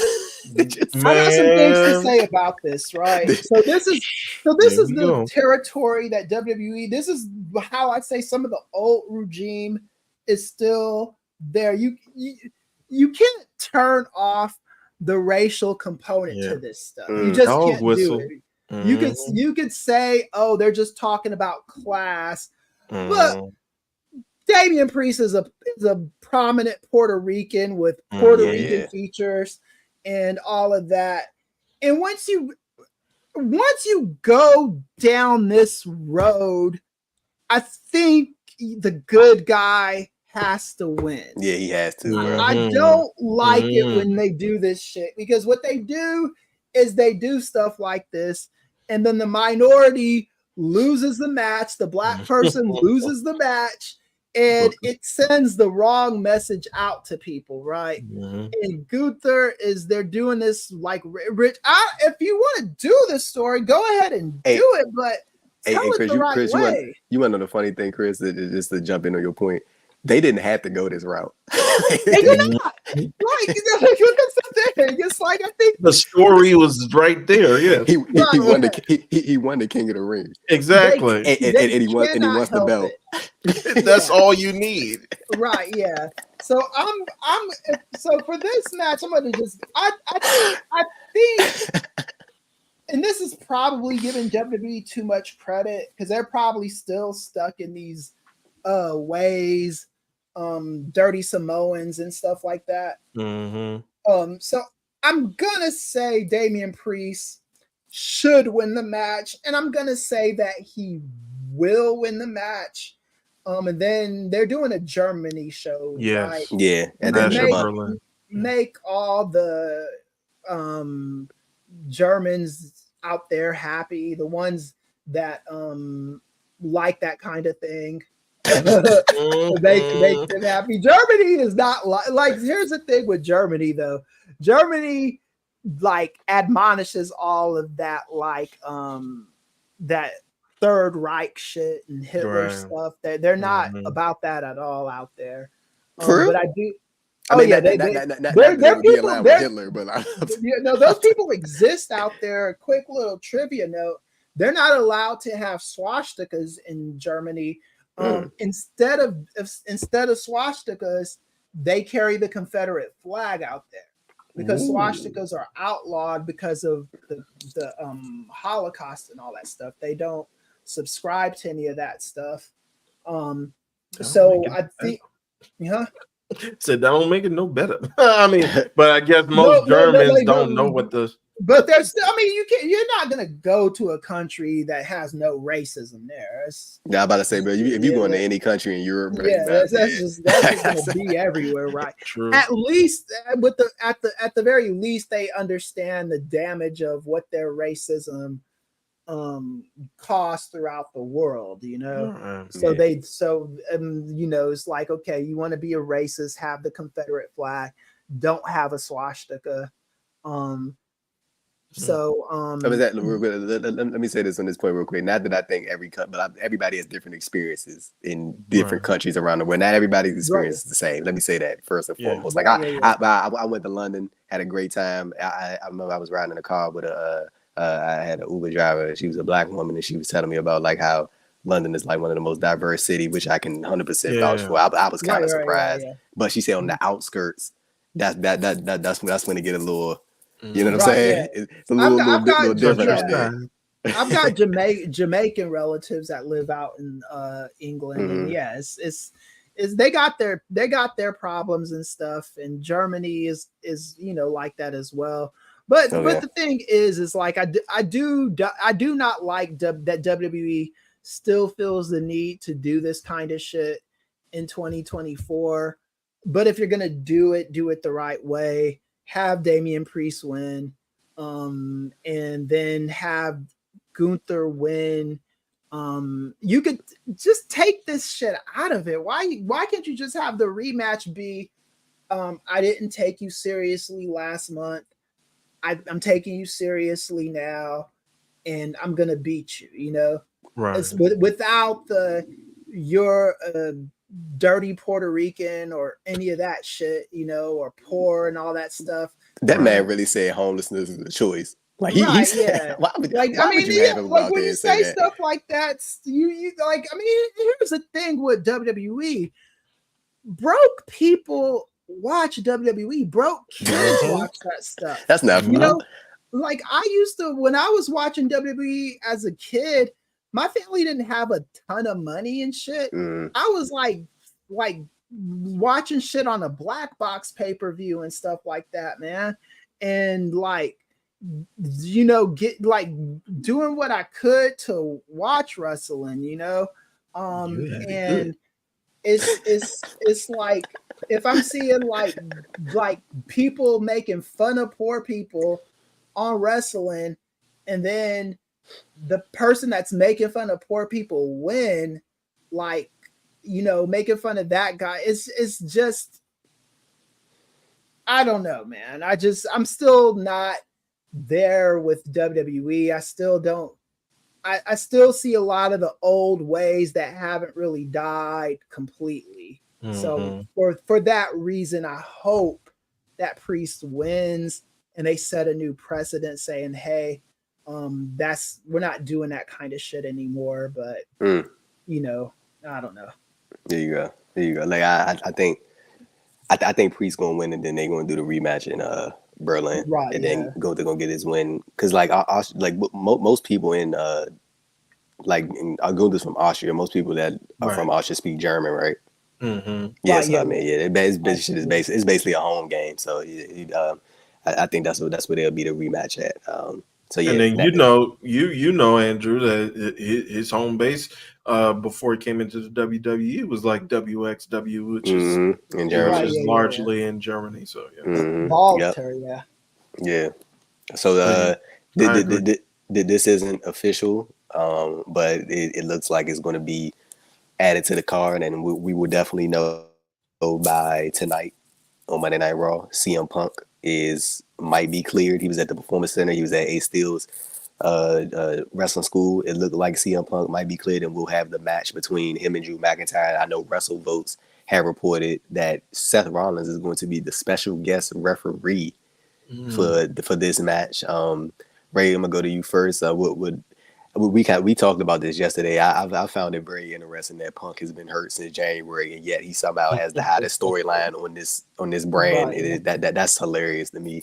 But what do you make of Punk versus McIntyre possibly being made official, and the incorporation of Seth Rollins being the special guest referee? I saw a lot of people harkening back to the Shawn, Undertaker, Brett type of ordeal. Oh yeah, the Heart and Soul SummerSlam. Yeah, so somebody getting screwed over in this situation. That's the scenario. But what do you make of that, Ray? And also the fact that Drew and Punk have been able to keep this hat for 7 months while Punk has not been medically cleared to compete. Well, I think he's proven himself right when he says he's the best in the world in the ring, on the microphone, and on commentary. We talked about this last night, or a couple nights ago. Now that we're in Monday now. On Saturday, we talked about this, Andrew. It just shows, and it shows just the investment that a lot of people have in this storyline between Drew McIntyre and between CM Punk. And when you have that blurring of the lines, are they what they saying? Is it a shoot? Is it a work? Is it a work shoot? What do you do? I don't know, but I like it. So, and now you're adding that component with Seth as well, where again, Seth has his feelings about CM Punk, and it's like, dude, is he speaking from the heart or about it, or is he kind of putting more on it than is actually there, or is he really speaking like directly from what's his heart? So I kind of like how they were able, and like you said, they were able to incorporate all of these different storylines with CM Punk being pretty much unable to compete for most of the year, with Drew McIntyre being hurt as well for a couple months or about 90 days out of the year. So, and with Seth not being there since Mania and now coming back. So, but they were still able, and then even when Seth comes back, like people are seeing, people are kind of still invested, or even more invested than they were before. So, I'm digging the kind of storyline, like just letting these guys say kind of close to what's on their heart about each other, and just letting that develop. As far as the match goes, I think having Seth as a special guest referee is kind of maybe a contingency plan, just to see if CM Punk gets cleared. I think if he does get cleared, that match is going to go ahead as scheduled. If he doesn't get cleared, I can see Drew McIntyre versus Seth Rollins one-on-one. And if that's the case, then I see Drew McIntyre getting the win in that aspect. But if it ends up being CM Punk versus Drew McIntyre with Seth as the special guest referee, I mean, you can't really say that Seth has a bias as far as him liking one person over the other. He don't like neither one of them. Exactly. But he can have a bias as to who he hates the most. So with that in mind, I think it's probably going to work out with Drew. And I don't know. I'm not proclaiming myself as being clairvoyant, but now it's just kind of occurring to me. Drew might hit a Claymore. He covers what's his name? He covers CM Punk. 1, 2, CM Punk somehow gets his foot on the rope or something, and then Drew gets in the face of Seth and just like chewing him out, put his hands on him or whatever, and then you can see CM Punk getting up, maybe getting a surprise roll up, maybe getting a GTS, but as soon as CM Punk gets the cover, fast count 1, 2, 3. We get out of there, and now Drew Punk is screwed again, or Drew McIntyre is screwed again. you want to know what I thought you was about to say? I thought you was going to say like when Drew was like had Seth like in a corner or something like that, and he mouthing off to him. Seth would like turn around, and then he tried to super kick Drew, but Drew ducks and he hits Punk, and then Drew just capitalizes and then hits him with Claymore and then wins the match, and then that further leans into the issue that Seth and Punk had with each other. You just screwed him over in his first match back since January, and then now that just further elaborate. I mean, honestly, like either way, I think Drew should win. Like so if it's if it's Seth versus Drew, then I think Punk should be the special guest referee. If it's regular how it is, CM Punk versus Drew, and then Seth as a referee. That's what I thought you was about to go. I thought you was about to say he was going to duck, hit Punk, and then Drew was going to be like, "Well, thanks for the assist, buddy. You just helped me out." So all right. So I think Drew is going to get screwed over. You think CM Punk going to get screwed over? Yeah, but I mean that's basically like a carbon copy of what Chris was just bringing up with Undertaker, Brett, and Shawn. Like that's like the same. But I mean, people they rehash stuff all the time. So I mean, I really wouldn't see an issue with it. But yeah, Chris, what you think about this whole storyline setup? Okay, so this feud is, I'm gonna be a little sacrilegious probably. It's kind of wearing thin on me at this point. Not old yet, but it's like I'm at the point where I don't even really care who wins the match. If Drew wins, it's fine. If CM Punk wins, it's fine. I think the intrigue of this whole feud is CM Punk in the way he comes back and stuff like that. I think I think this feud is relying on a lot of cheap parlor tricks. As far as CM Punk, they're milking CM Punk being back in the fold for all it's worth. Not necessarily a bad thing, but I do want to see this thing open mic. Shout out to Hansi. Said I just came back from open mic and you guys are still at it. Just wanted to stop by and say what's up. What's up, Hansi? Oh, what's up, man? Yeah, so I don't care who wins the match. Maybe Drew, because I think CM Punk has got the better of him the most. Yeah, bro. He screwed about the world title 3 times. Yeah. This is almost like Elmer Fudd versus like Bugs Bunny, like the way Bugs Bunny finds like new ways of like messing up Elmer Fudd's life. So let's go, Drew. There you go. Yeah, I think Drew McIntyre gonna beat CM Punk. Plus, I honestly, bro, I don't think Punk needs to win. To be honest with you, Punk will be just fine. So the main event of the night, Cody Rhodes defending the undisputed WWE Championship against Solo Sikoa. Chris, I'm gonna go to you first. Everybody is expecting this to be the return of Roman Reigns. Maybe it'll be the debut of Hikuleo. Maybe it'll be both. But how do you go about the finish of this match? Does Cody pin Solo, or do you do Roman Reigns' return beforehand, or do you do it after? Like, how would you go about setting this whole thing up? And finally, who do you think is going to win the match? But most importantly, how do you, if this is Roman Reigns' return, how do you set this up? Just off the top of your head, how would you put this all together? All right. Well, first off, now that I'm thinking about it, Solo Sikoa, I think he's gonna win. Okay. Whoa. Say that with a straight face. Well, So Cody's winning the match. I mean, this is what's gonna happen. Hey, bro, I thought Chris was serious for a minute. No, Cody's winning this match. Roman is coming back. How Roman's coming back, I don't know. I do think that I think like one of the Usos or both of the Usos are coming back. Maybe Hikuleo comes back. I don't know. This is wearing a little thin on me as well. Again, not with this feud and the Punk Drew stuff.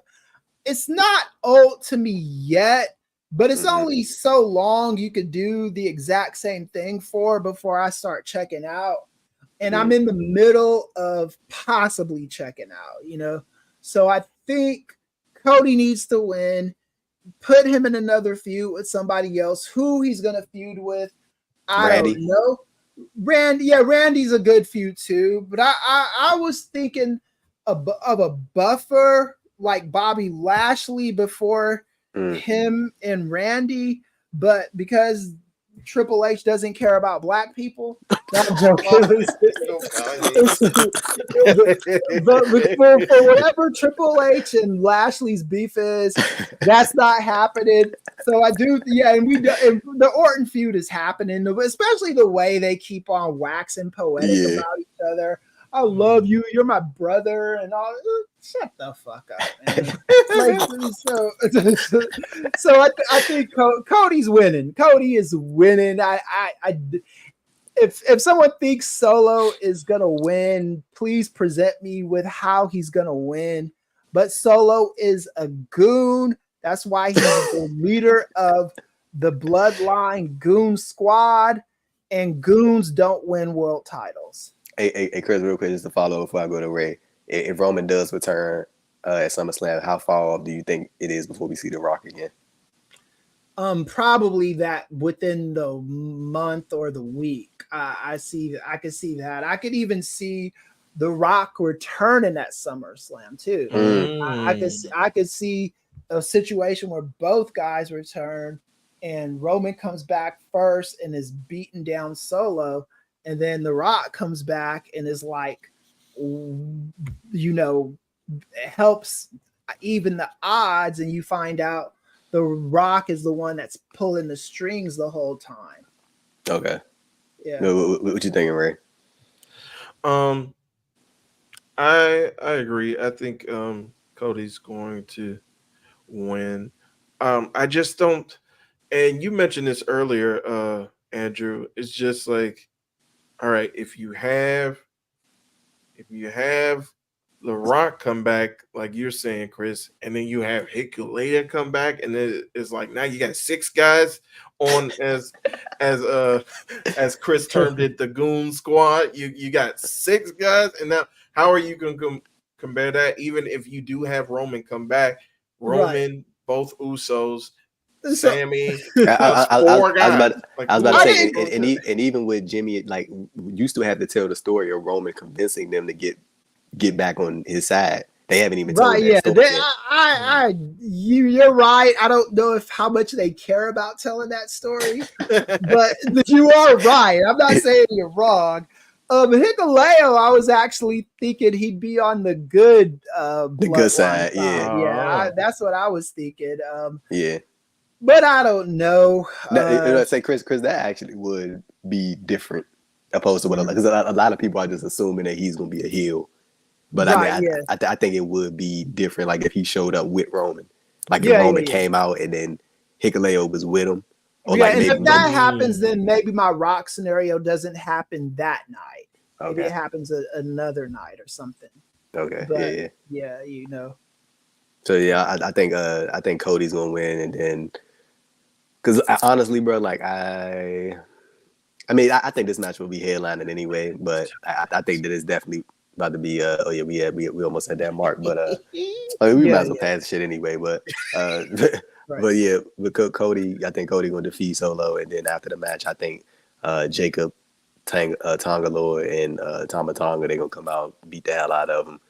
Cody ain't got no allies because they took out Randy and they took out Kevin. Right. So I think the only person that's gonna be left to save him is Roman, and then Roman is not gonna necessarily be there to save Cody. He's gonna be there to take out Solo. Solo been talking crazy, and then Roman's gonna introduce Hikuleo into the fold, and that'll be like the new bloodline. The OG bloodline, and then they'll go in and tell the story about him getting Jimmy and getting Jay, and that'll be their crew. So I think what's that 5-on-5? Roman, Hikuleo, Jimmy, Jay. Well, they 4-on-5. So yeah, because the Rock was on the other side. But for now, it's 4-on-4. So yeah, there you go. Well, you'll have that. Andrew, how do you feel about what if? Because I know the narrative might be going around. If Roman does come out on SummerSlam, then they're gonna be like, "Oh, well, Cody couldn't defend the championship by himself. He needed help from the guy that he beat. Oh my goodness! Oh." Do you think that that's going to be like a prevalent thought, or do you think that? No, I don't think Roman getting involved in the match. I think he'll be involved in the post match. I agree with Andrew on this. They're not telling the story that Cody needed help to beat Solo. I can't even say that with a straight face either. I think they're gonna tell the story of like he getting his ass beat after the match, and he ain't nobody there to help him because everybody else that affiliated with him keep getting beat down and taken out. So the only person that's left is the individual who he beat at WrestleMania, and I don't think Roman's gonna go out there and shake Cody's hand. I think he probably gonna look him up and down. So then, like, bro, I'm not here to help you, bro. I'm here to take care of this. Right. So then, how does he win clean then without any help? If Cody. He's gone, especially if you got the Goon Squad around, they're gonna give him the Superman treatment. He gonna find a way. But I see something along the lines of him, like maybe Nick Aldis being like, "Oh yeah, you guys are banned from ringside" or whatever like that, and they still get involved like anyway. That, yeah. But like he still finds a way to overcome the odds. Like maybe just Tongaloa gets involved, and then he kind of fights them off one by one. And then he ends up beating Solo. Like maybe they don't all come out at the same time, but like they come out at different sections of the match and stuff like that, and then Cody takes him out, or they get the best of him, and then he eventually fights back. I think they're about to make Cody look like the most unstoppable baby face. Like he about to fight off all these dudes and then retain the title, and then they gonna beat him up to get their heat back, and then that's when we'll see Roman again. Or maybe we don't see Roman. Maybe this is where Hikuleo shows up, and then they just add on to it. But I mean, I don't see them closing SummerSlam with. I mean, you could close it with a. Like Hikuleo joining the new bloodline angle, but I just don't like. I think Chris's point to where like him leaning towards the babyface side might be. It's just a different approach. I think it'll be more talking points because I mean you've already done that same formula. You've done it with Tama. You've done it with Tongaloa. Right. You've done it with Jacob Fatu. The exact same way. The ambush, the random the run-ins. You've done that. So like to do it a fourth time. You know what I'm saying? Like it's like I think it kind of loses luster a little bit, even though I think people will pop for saying Hikuleo. So I mean, but I think it'd be more interesting if you be like, oh yeah, Roman went to go get him.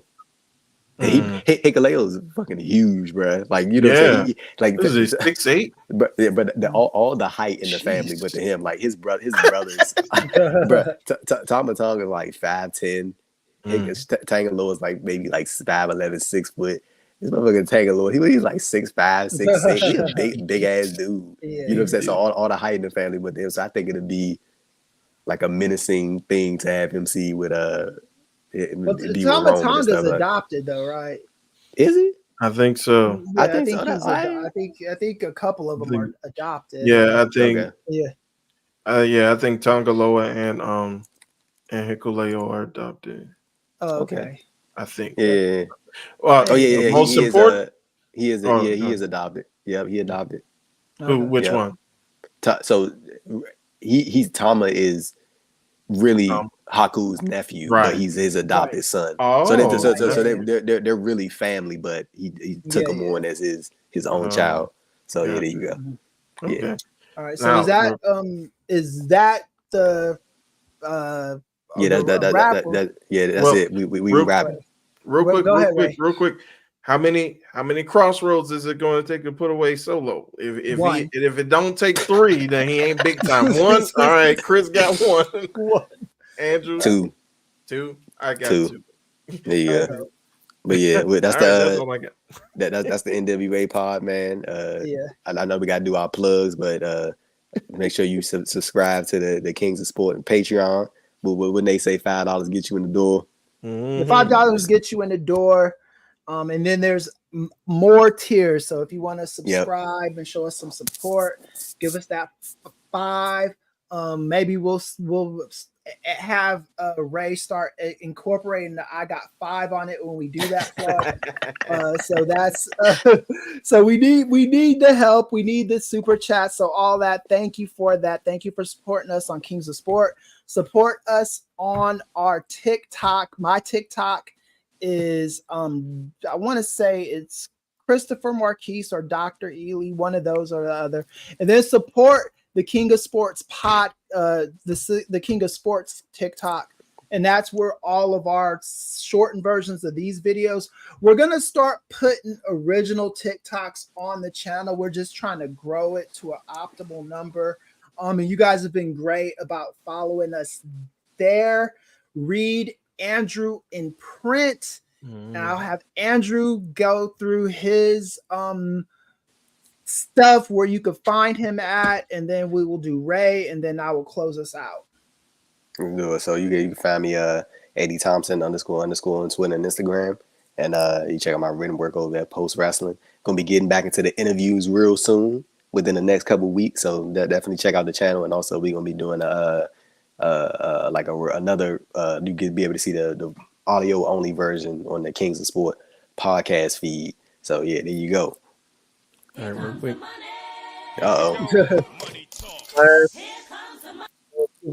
They don't want us ending, right? What's the he said just because. He's appreciate it. Yeah. I was hoping you didn't want us to do another 30-minute segment, man. Yeah, he's about to ask us what's our favorite flavored popcorn or something like that. I know, right? But yeah, we appreciate we appreciate all the super chats. You guys have really come through today, so we really appreciate it. Thank you. It's not obligated, but we do appreciate it, and it is very welcome. So as for me, I know Professor already mentioned all the good stuff for Kings of Sport proper. Also aligned with the Kings of Sport, Spinning Blackfish, aka the SBF podcast. We should be coming out with another episode towards the end of the month to recap UFC 304. So keep your eyes and ears peeled for that one. As far as me personally, you can find me at Mondo Dondo 1, MONDO DONDO 1 at X and at Instagram. So that is our show for tonight. You can follow me on Twitter. It's not up on my screen at KMEasyDoesIt. My book is gonna come out soon, I guess. All this political stuff pushed it back, but we'll get it out by January or so. If we still have a democracy by then. Remember that to just support us on everything. And as Nate, the Godfather, always says, you can bring me out. Don't need ISO for this one. The revolution will not be televised, but it'll damn sure be podcasted. And remember to vote in November. We out this piece. Team Harris. Team Harris all the way, yeah.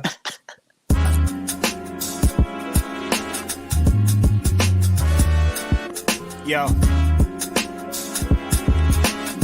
it's Righteous Reg. It's a case for the safe, keep a space for the Nubians. Unfiltered, off kilter, the professor, the Godfather, post wrestling the NWA, not keep guessing, the views and expressions. You know the rest, it's pop excellence, get the message. Advocates for Nubian wrestling, you're listening to the best again. Black wrestling in the ring, we invested in. Nubian kings and queens, we invested in. It's for the culture and we reppin' it. It's for the culture and we reppin' it.